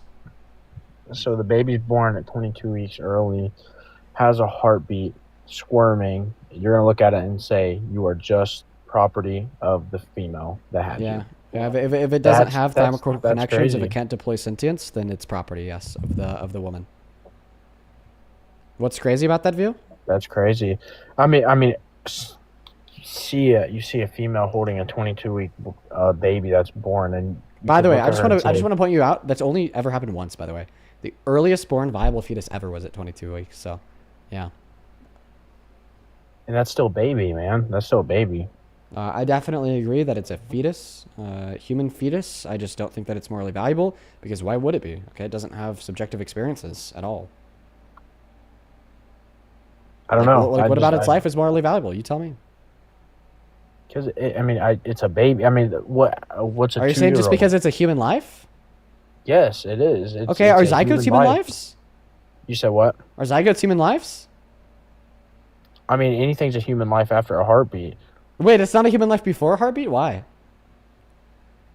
Because I could say that somebody some guy walking around the street has so many babies because he has sperms. Because they haven't fertilized an egg. They're not a unique human life. That's my point. They have not, the baby has not had, the heartbeat created yet. So wait, what? So what is it? Is it dead before it has a heartbeat? No, it's not dead. Okay, so then it's alive because biological matter is either dead or alive. That's a true dichotomy.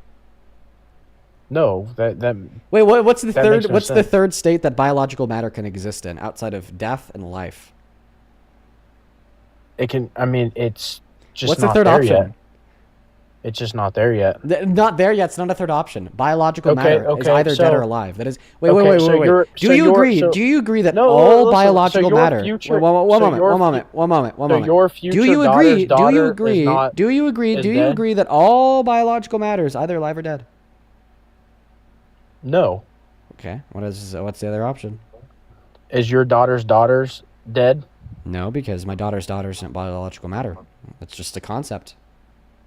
My daughter's daughter is a concept, not biological matter. It will. I mean, if I have a daughter that has a daughter, and if that ends up happening, then inevitably at some point in the future they will be biological matter. Then the moment they are biological matter, it will be true that they are either alive or dead. But you're agreeing that there's a gray space right there. No, there's not a gray space because it is not true that my daughter's hypothetical daughter is biological matter. Wait. Do you agree that like all physical things have a location? No. What? No. Name a physical thing that does not have a location. Oh, just in general? Yeah, all physical things have a physical location, right? Oh, yeah. Okay, would you agree that biological matter is a physical thing? No. What? No. Wait, so biological matter is immaterial? What? Well, I mean, yes, but biological, definitionally speaking, is material. Are you saying if there's you're saying once the baby has a heartbeat? No, just answer my question. Just answer my question. Okay, all biological matter is material. Like as in physical material. As in everything you see, something you could see, touch, feel at some level, so on and so forth. You agree. Okay. So if you agree that all physical material has a physical location, and that all biological matter is physical material, then therefore all biological matter has a physical location. And then earlier you told me that it is true today that my daughter's daughter is biological matter. Okay, so then what's the location of my daughter's daughter? Oh wait, you can't tell me the location of my daughter's daughter because it's not an actual there's no biological existence of my daughter's daughter. That's just concepts of a daughter. It's a concept. It's something that might exist in the future. not something that does exist now. So when I tell you that my daughter's daughter's not alive or dead, it's because my daughter's daughter isn't biological material. It's because they don't exist yet. Okay, but like clearly the biological matter in which would make up a fetus does exist prior to a heartbeat, right? Wait, can you repeat that again? The biological matter in which makes up a fetus exists prior to a heartbeat?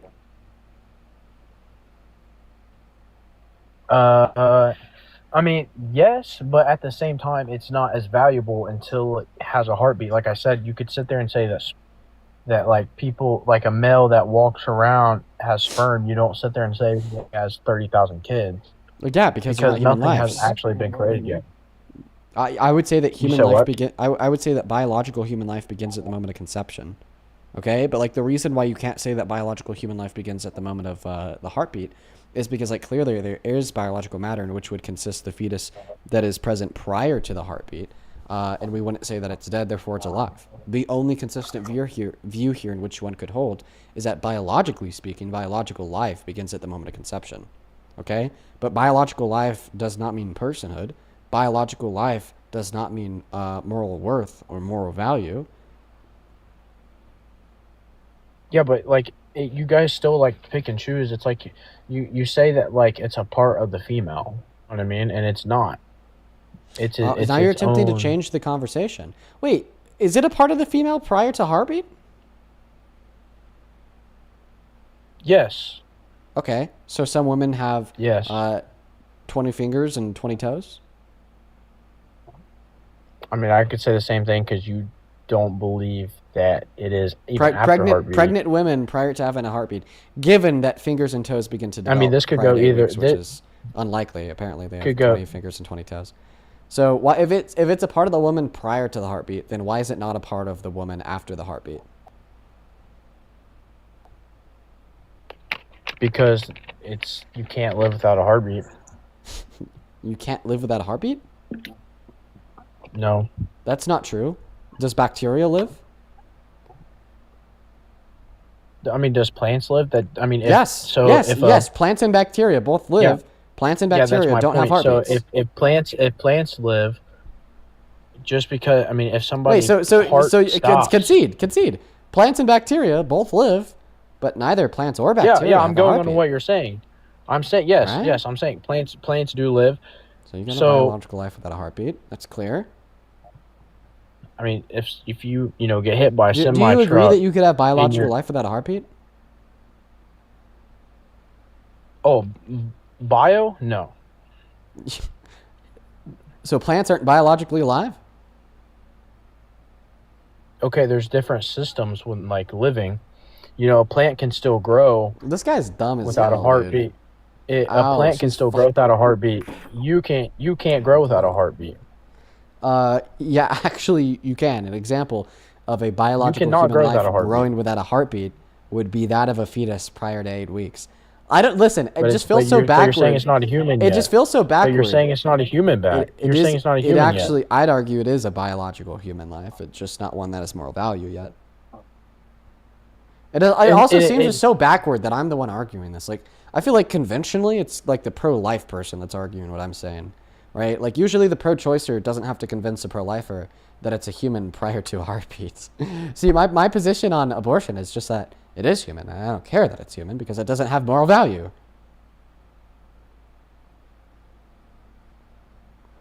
I mean, like I said, we're just going back and forth. It's not.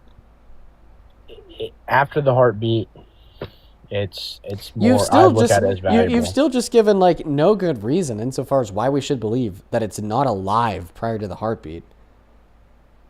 Because I believe that you've agreed, a baby because you've agreed. To be born with a heartbeat. Wait. Did you agree that biological matter is either alive or dead? You said what? Did you agree that all biological matter is either alive or dead? No, I said it's not. Okay, give me an example of biological matter that is not alive or dead. You said not alive or dead? Yeah. Like I said, it's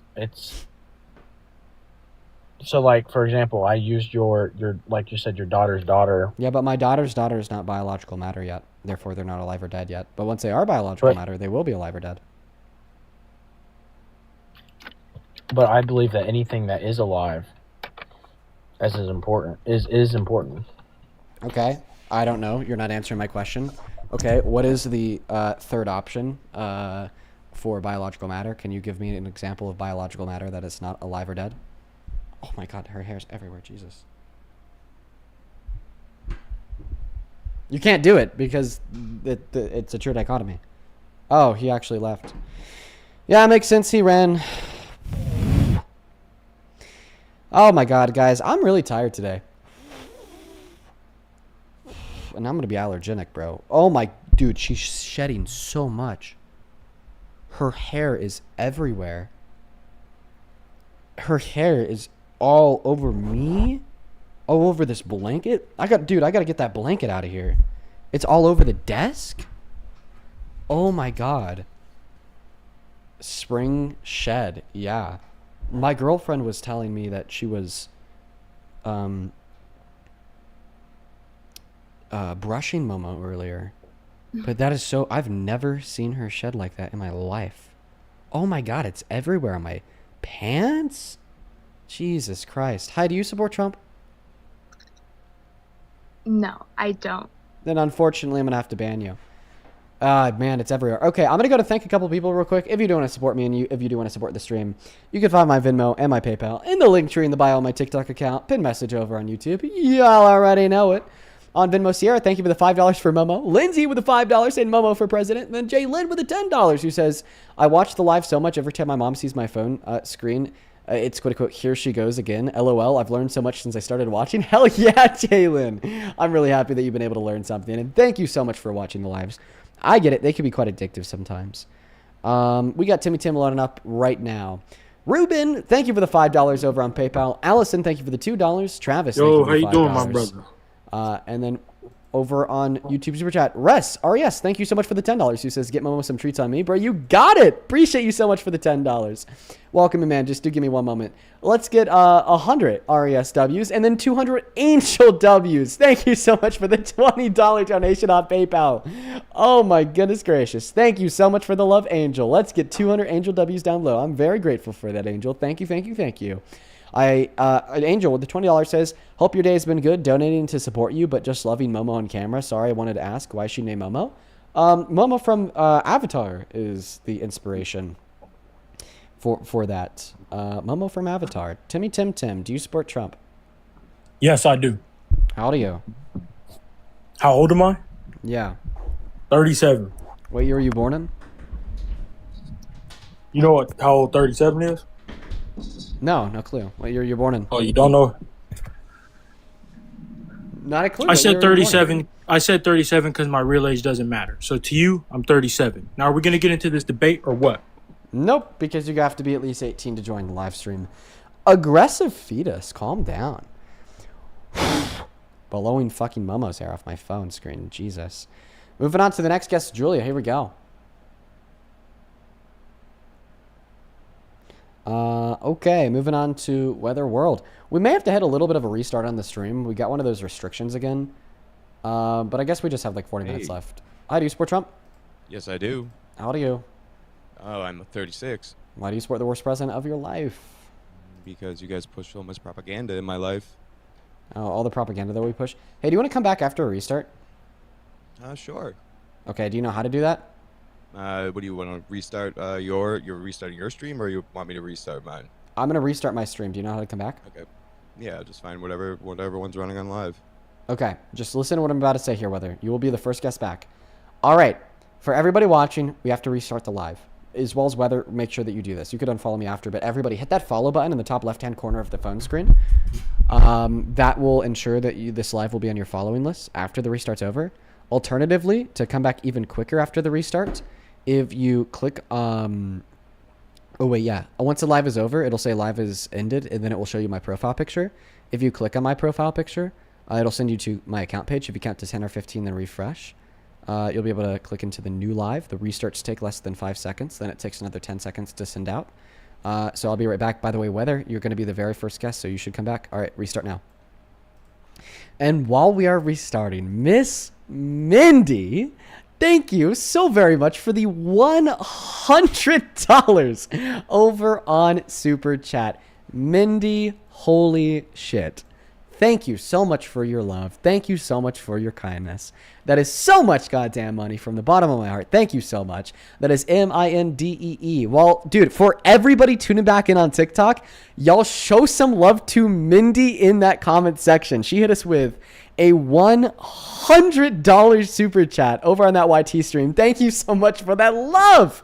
Mindy with 100 says, always support a woman's right to choose. Thank you. Well, Mindy, thank you for your support. And I could not agree with you more. Show some love to Mindy, as well as Darian. Thank you for the 20 euros, who says, this is for lint rollers. It looks like you'll need them. Momo is gorgeous and has decided the summer is going to be hot, right? So she's shedding already. Good luck, man. Well, thank you so much for the love, Darian.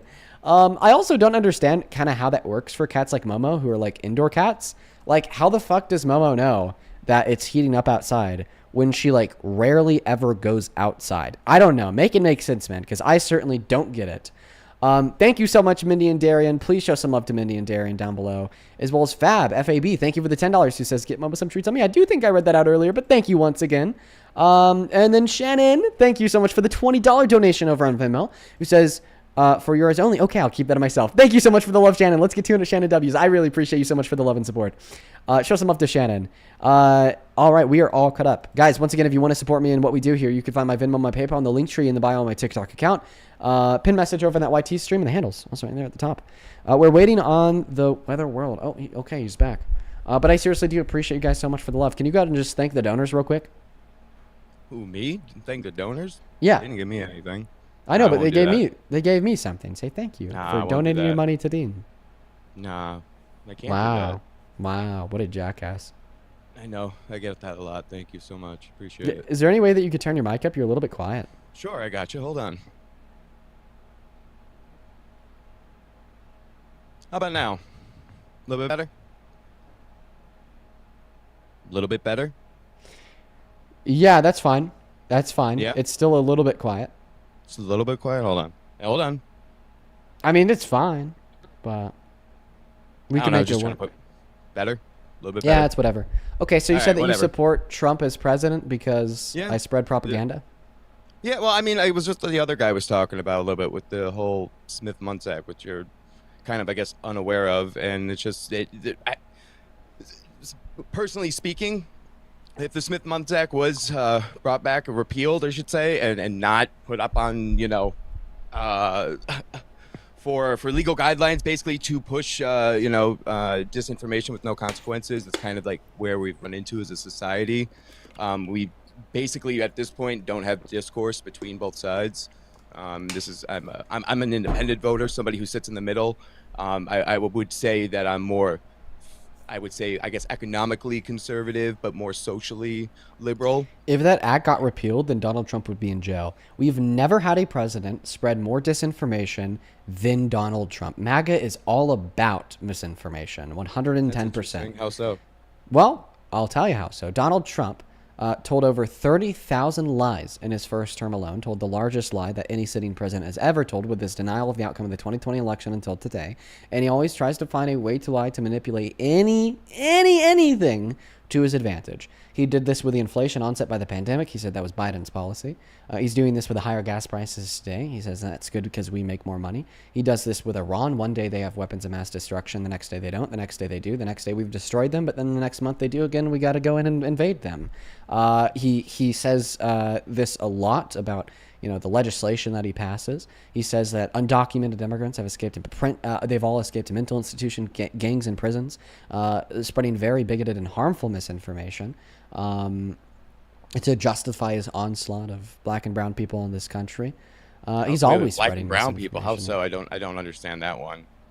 I mean, he's greenlit ICE to use the color of somebody's skin as a determinating factor for probable cause of undocumented entry, and the vast majority of people who've suffered the consequences of the tyranny downstream of the Trump mass deportation, like being illegally deported to CICOT in El Salvador to then be tortured, have been black and brown people.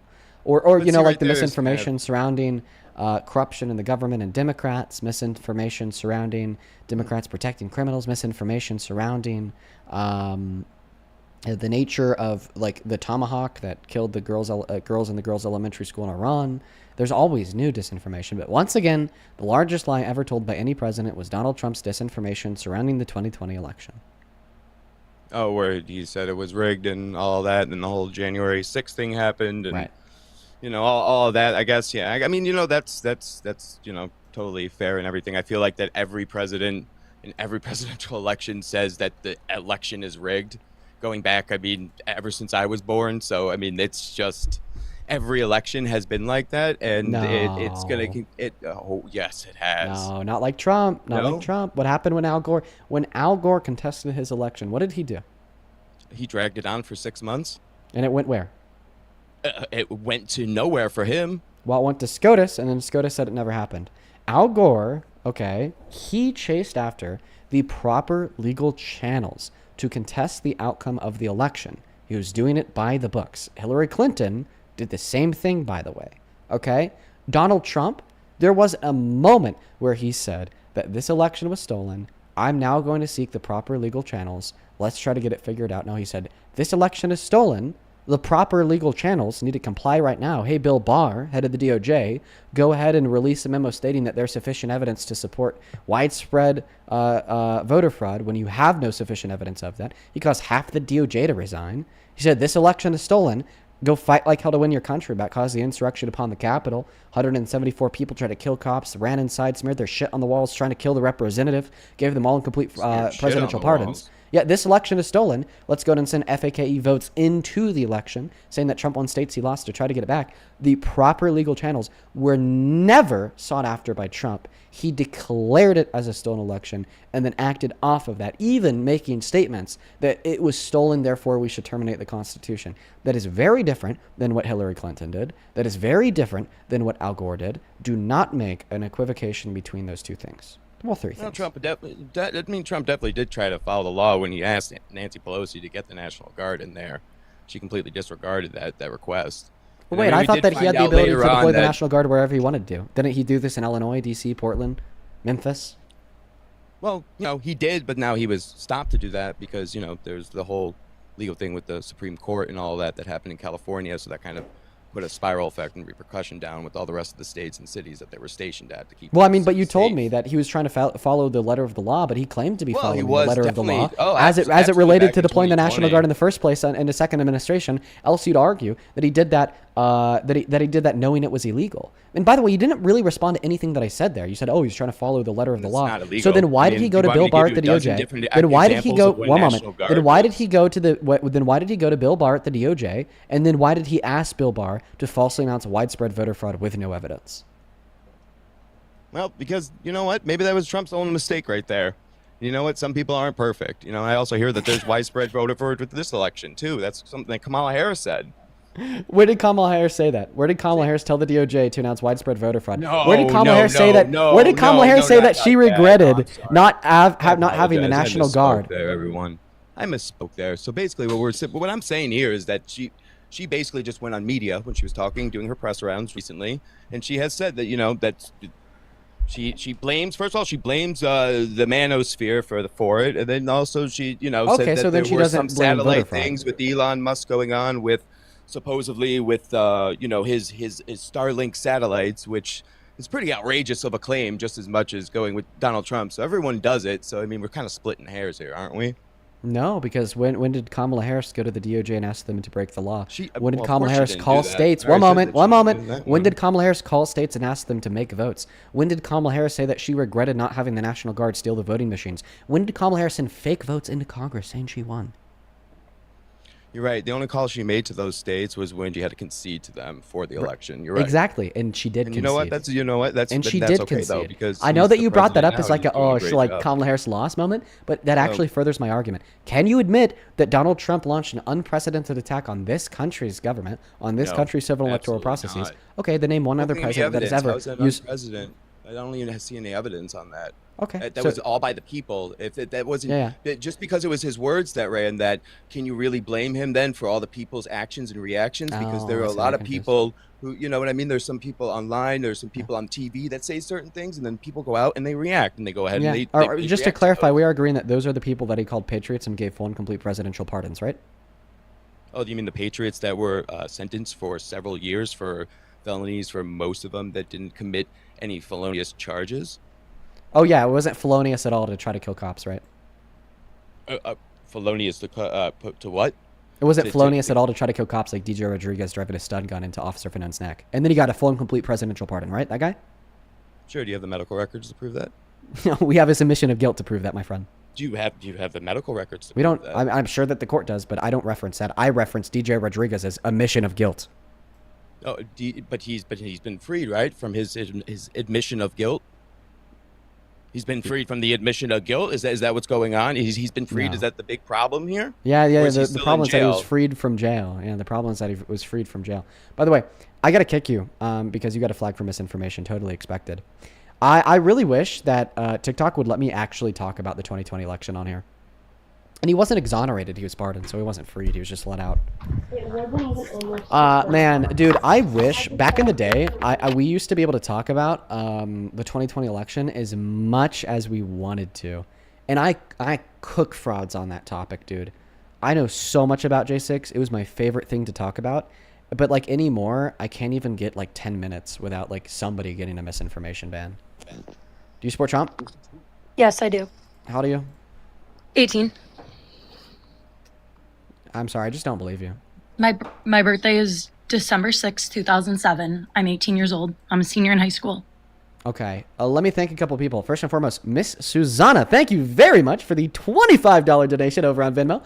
Susanna with the $25 says, indoor cats know when to shed based on light exposure and when time changes. Jonah and I love Momo almost as we love you. Oh, shout out to you and Jonah, Susanna. It's good to hear and to see from you again. And that's crazy. Honestly, I think that is so fucking cool, dude. Ooh, what a terrible frame for it to pause on. The stream is lagging so bad.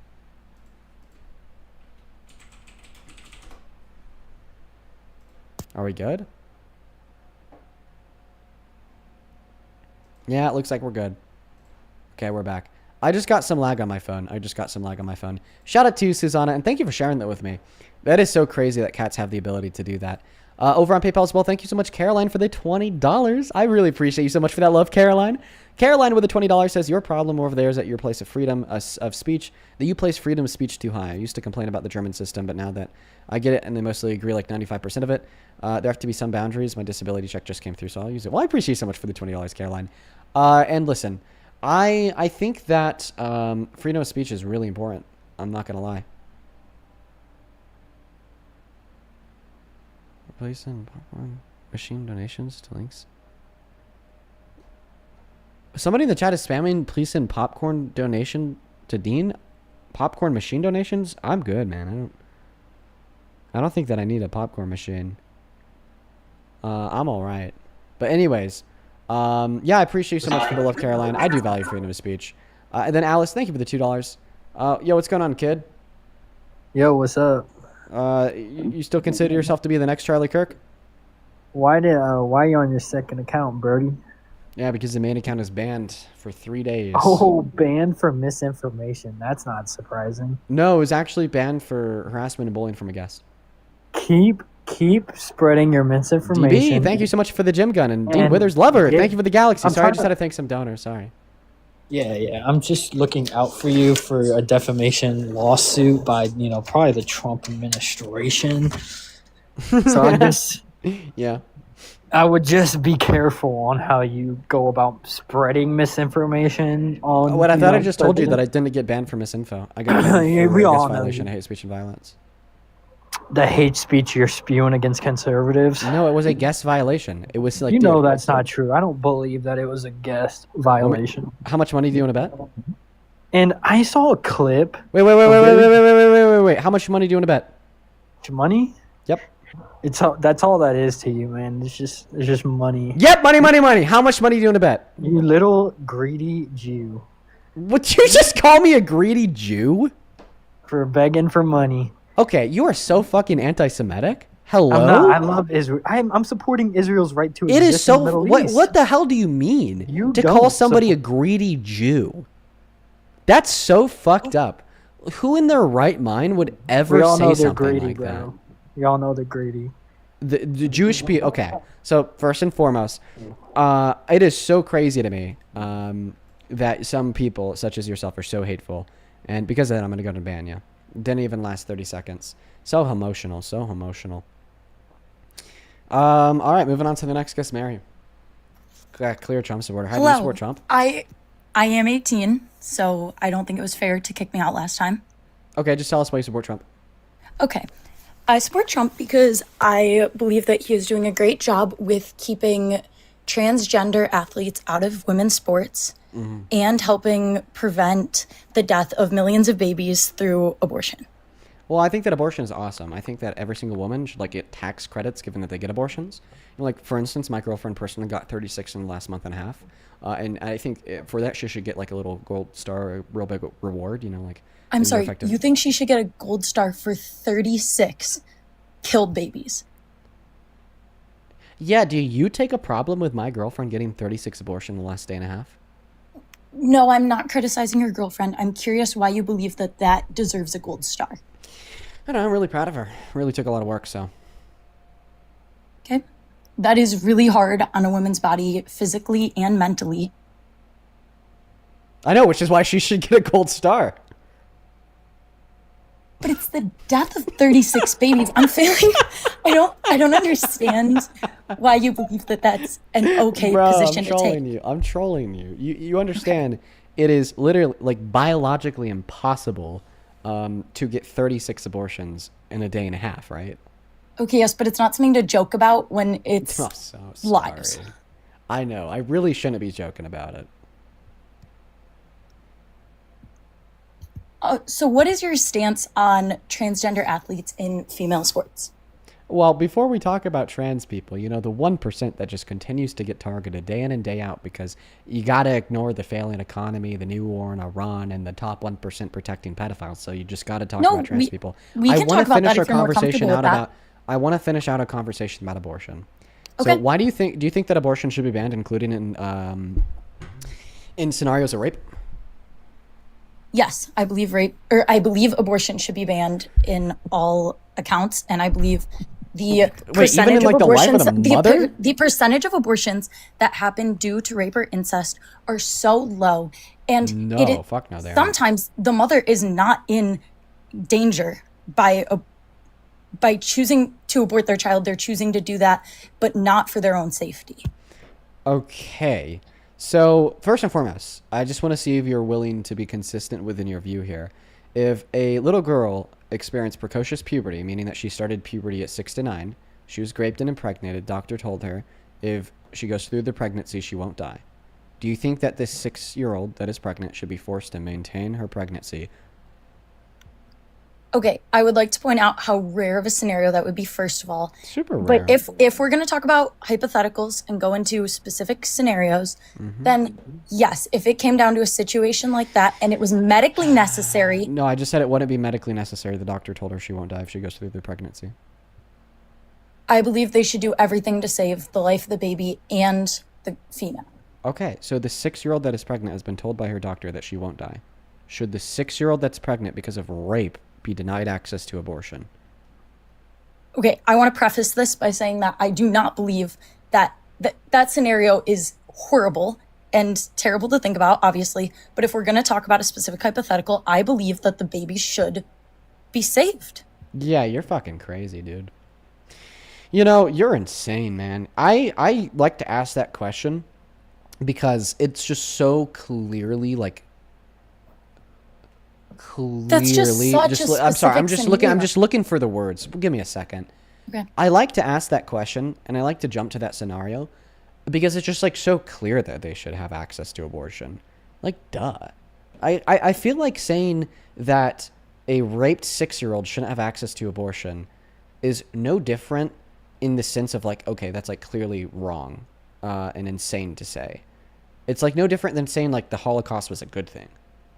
Like, there's just as much reason to believe that the Holocaust was a good thing as there is to believe that 6-year-old girls should be forced to maintain pregnancy after they're impregnated and raped. You know, that's like just like the category of claims that it falls into. Like, that's clearly sadistic. You call yourself pro-life, but then you want to force 6-year-old victims of rape into bodily torture and mutilation for 9 months because of a clump of cell reliant on their bodily resources growing in their uterus without their consent. It's so insane to me. Wow. Really sick view. So I have a question. Why do you think that victims of rape should be denied access to abortion?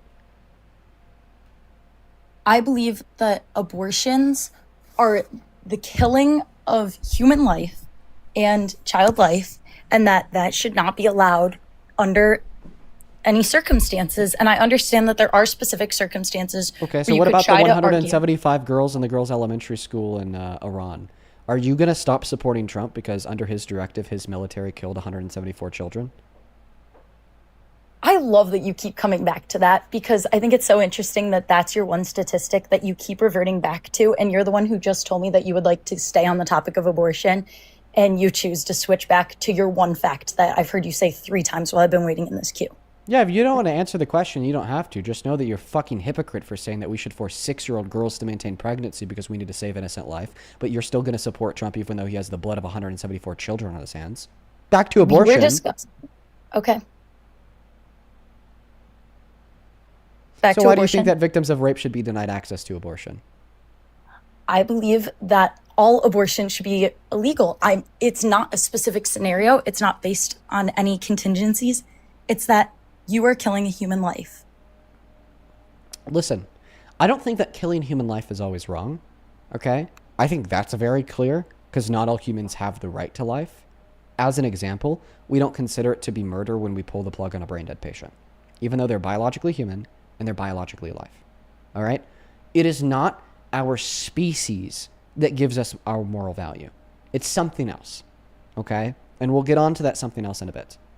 Now, secondarily, even if we were to attribute some low level of wrongness to the termination of a fetus's life, I will absolutely say, from a utilitarian standpoint, okay, that the pros outweigh the cons when we're talking about a 6-year-old girl that was raped. The third thing that I'll say here is there's absolutely no good reason that you nor anyone could posit to justify the position, okay, even if the fetus had the right to life, was morally valuable, that victims of rape should not be able to access abortion, because it's not their fault that they're pregnant, and they should have control and say so over their resources. Okay, ultimately, that's what it has to be.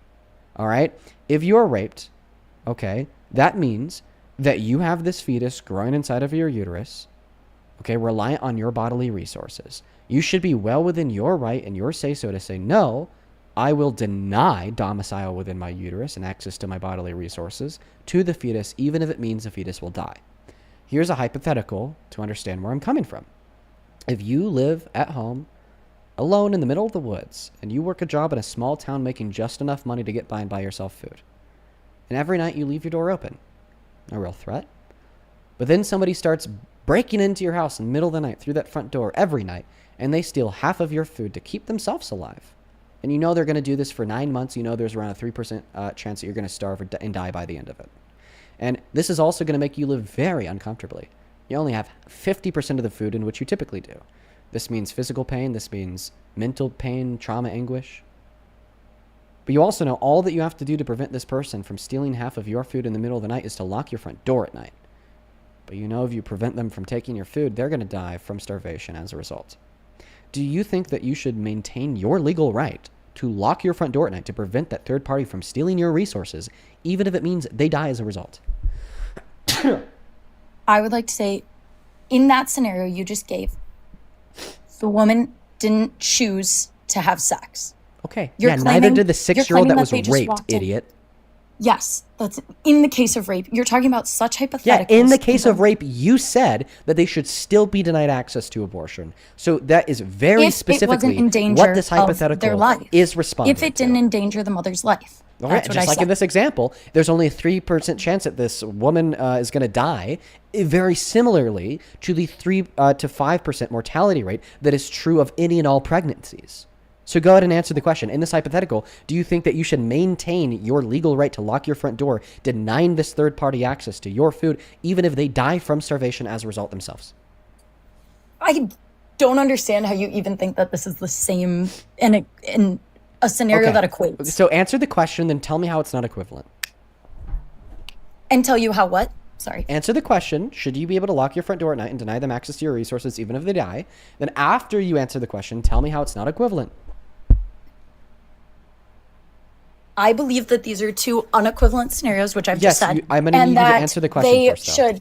And that if you work a job and you choose to lock your door, that's just a choice of locking your own door to your house, which you own. You didn't make a choice. And here's why I don't believe that it equates. Because you didn't choose to have sex, which gave you a baby inside of your uterus. So they're not the same scenario. I see. I hear you. I see where you're coming from. So you just said that in this scenario, which by the way, is a scenario that I'm using to combat the fact that you think that abortion should be banned in rape. So it is the same scenario because people don't choose to get raped. Okay, we're specifically talking about SA victims here. But anyways, I see where you're coming from. You're saying in this hypothetical, you should maintain the legal right to lock your front door at night and deny access to this other person access to your food because that's your property. And you get to do what you want with your property. It is your personal property. Are you telling me that the bodily resources and uterus of a woman, it's not their personal property too? No, not when there is a baby in their uterus. Okay, so therefore the food in your pantry is not your personal property when some burglars rely on it to stay alive. Therefore, you don't think that people should have the legal right to lock that front door at night. No, that's not the same thing. Okay, so then why is the uterus not the property of a woman when there's a baby grown in it? Is it because they have to be reliant on the uterus to live? Well, guess what? That burglar has to be reliant on your food to live. Therefore, it is the same thing. No, that burglar has a whole other backstory to them as to why they think they're reliant on your food. They have a whole life that they have other ways to get food. Your pantry is No, in it's their own being place. posited in the hypothetical that the only way they can get food is from your pantry. Maybe you live alone in the middle of the woods. It takes 2 weeks to journey out, and they either stay there and live off of your food, or if you lock your front door, they need to walk 2 weeks in order to get food from anywhere else, and they'll die if they do so. I don't understand I still can't understand how you believe that these things equate to each other because they just don't. I think you do because you can't point out the difference. You can't point out the difference because in both scenarios, the only thing that's relevant here is that there is a third party that is reliant on your resources to stay alive that you're not consenting to. And only in one of the scenarios do you think that you have a say-so to cut them off. No, so I actually have pointed out what I believe the difference is twice. Which is? I have said that, first of all, if we're not just talking about SA, if we're talking about... This is specifically an analogy being used for victims of SA. So the 1% that is. Yes. The thousands of women, that is, yes. So what is the relevant difference between a victim of rape accessing abortion and you in this hypothetical locking your front door at night? The baby is in your uterus. That's your property. You now are in charge of that other life, and that's separate from a whole other person who Wait, grew why up, lived is their- a victim of lived rape in their charge of that life? to this point? Wait, where why is they a are victim now of rape in relying charge of on that random life? food. Why is the victim of rape in charge of that life? It is now living and growing inside them. Okay, so you're saying that that physical position matters? You're saying it's the location that matters. If it's inside of their uterus, they're in charge of the life, and if it's not inside of the uterus, they're not in charge of the life. So what is the relevant difference between your argument that if it's inside of a woman's uterus, therefore they're in charge of the life? If it's not inside of a woman's uterus, like the burglar, they're not in charge of the life? What's the relevant difference between that argument and approach who's saying that the reason why it's okay to kill the fetus is because it's inside of their body, and they don't have the right to life until they leave their body? There's no relevant difference. So actually, using your logic, we should all believe that any and all instances of abortion are completely morally permissible up until 9 months, because apparently we could just assume with no good reason that the fetus does not have moral value because of its physical location. That's what you're arguing. You're just merely arguing the inverse. No, what you just said is that now that it should be right to murder someone who's alive. That it's Okay, okay to so murder then you're someone who's saying that. sleeping, 'cause So if now it's a you're saying that different the location- physical. No, Yes, now no, you're saying what that the physical based location off of a of fetus what does you not just change if it's morally described. valuable or not. So No, why does it based change off if of what it's you of just the woman's in described. charge of it or not? Gagged. The baby is living and growing inside of her. Yeah, She but is why in does charge the physical of location bringing matter? that baby into the world Why? because it's living and growing inside of her. Okay, so then physical location matters.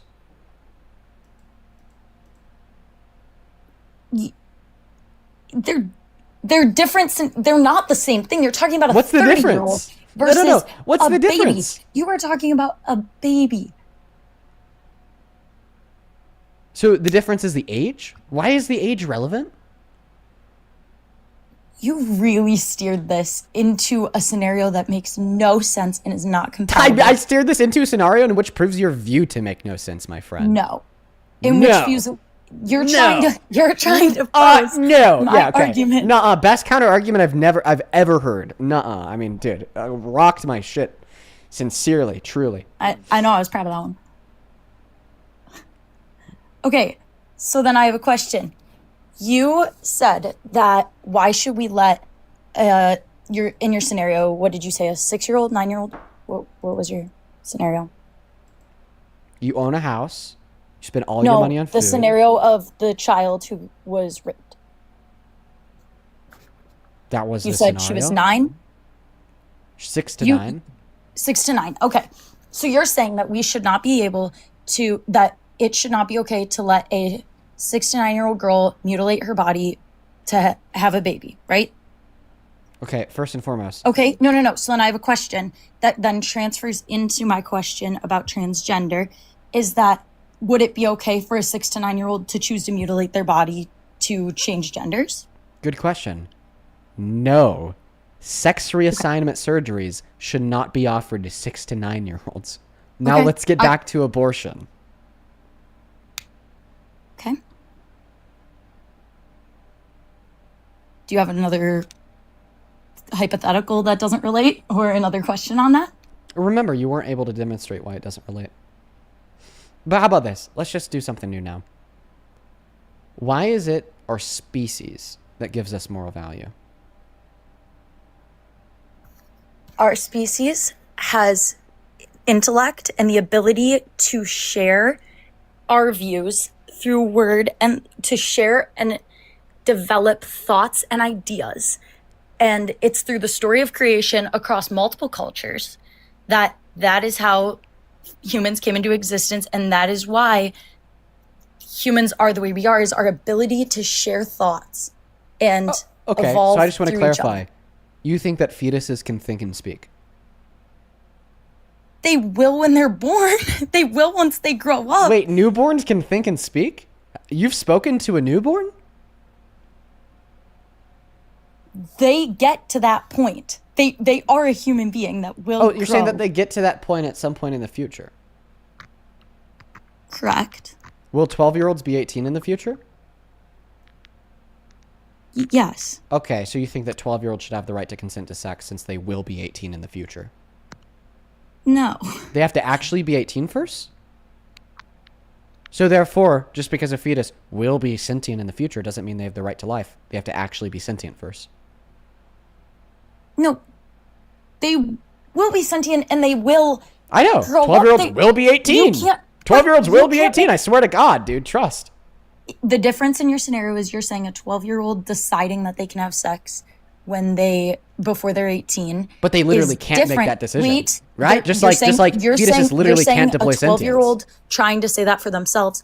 In the abortion scenario, it would be a different human being making that choice for the baby. Wait, would you be saying here that the fetus would lack the right to life? Therefore, it doesn't matter if a different human being No, makes you're that choice saying for that the fetus. you're saying that someone else is making the choice for the fetus, whether it lives or dies. Yes. And that's fine, because the fetus doesn't have the right to life because they're not sentient yet. That is wild. That's your logic. No, you're saying... I was quoting your logic and saying why the two Wait, scenarios you don't relate. even know my logic. I haven't shared my view yet. Okay, Fuck do you please your view. Okay. Yeah, sure. In After your you respond to my scenarios- latest critique of your position, you said, well, the reason why fetuses have the right to life is because they will be sentient in the future. Okay, well, we don't grant rights based upon what will be in the future. We grant rights based upon what already is. This is why you have to actually be 18 to get the right to consent to sex. This is why you have to actually be 21 to get the right to buy alcohol. This is why you actually have to be 16 in order to get the right to drive a car. Therefore, you should actually have to be sentient in order to get the right to life. And if we want to confuse actually being something, okay, for being it in the future and just giving rights to people or things based upon what they may or may not be in the future, then all of a sudden 12-year-olds should be able to consent to sex, buy beer, and drive cars, because guess what? They're going to be 16, 18, and 21 in the future. But the baby won't get to be that age in the future. Like, you're saying that it's okay to just choose to abort a baby, and that's what I'm saying isn't okay. Because a fetus doesn't have the right to life, and you have no argument that it should have the right to life. A fetus doesn't have the right to life. That's what you're saying? That's what I'm saying. No. Yeah, it's just as shocking as you. I know, it's so crazy. But you know what's not crazy? Forcing 6-year-olds to maintain pregnancy. Right? That's not crazy at all. Right? Oh. It's not what? It's You not are what? talking about- No, you it's are not talking about a what? hypothetical No. scenario that has probably happened twice It's in the not history what? of the world. 1 second. It's not what? It's not forcing It's the not- 6-year-old to maintain pregnancy? How so? Are you saying that the 6-year-old is choosing pregnancy? Are you insinuating that 6-year-olds can consent No, to and sex? I'm saying that scenario is horrible and terrible. Okay, so and you do something accept that in that should scenario never where you have to are happen forcing to the 6-year-old to maintain pregnancy, right? That scenario is a horrible, horrible scenario that I don't wish upon anyone and hope never, and I wish never do you agree in occurred. all scenarios where minors are raped and then you're denying them access to abortion, that you are forcing that minor to maintain pregnancy and you are forcing that minor to give birth? If the minor is going to be medically okay, then Yes. I don't Yes, see a given that they reason. won't I die. don't see a reason. Can you to agree? end- Can you agree wait, in those scenarios? No, I would you like are to finish my that the statement, pro-life please. legislation I would like you to are finish my advocating statement, for please. is forcing It's raped not kids to okay give birth, to right? end another human life for the sake of that. Okay, And I just there want to have been I just want to stories- clarify. There have been stories of people Wait, who when does have human been life start? raped When does human life start? before they were When does human life 18. start? At conception. Okay, so you think that a zygote has a right to life? So you think that killing a zygote would be murder? Yes. Okay, all right. So let me just pull this up real quick.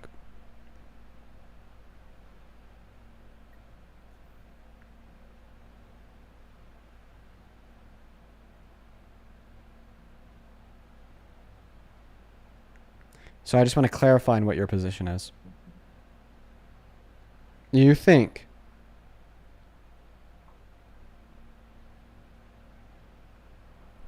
almost there. Sorry, 1 second.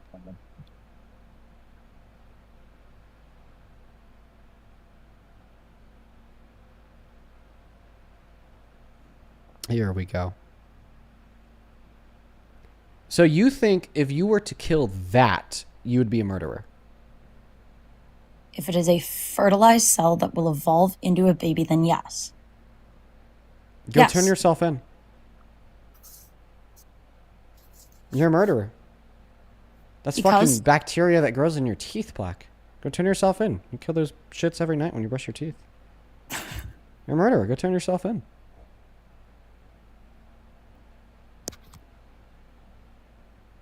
I'm seeing the comment section. They're saying that you're 17. Is that true? No, I can show you my license if you'd like. Is it true that according to your Instagram, it says that you're 18? Sorry, It 17? might. I don't know if I haven't updated it. I turned 18 in December. I don't know if I've changed it or not. Yeah, guys, I'm going to have to give her the benefit of the doubt on this one because look at my bio on my TikTok account. I'm serious. Like, click on my profile picture real quick and tell me what age it says there. Look at, I'm actually being serious. 20. Yeah. Yeah, I gotta give the benefit of the doubt for that one. I would actually be a hypocrite if I didn't. I would actually be a hypocrite if I didn't. Hope you guys understand. Go ahead.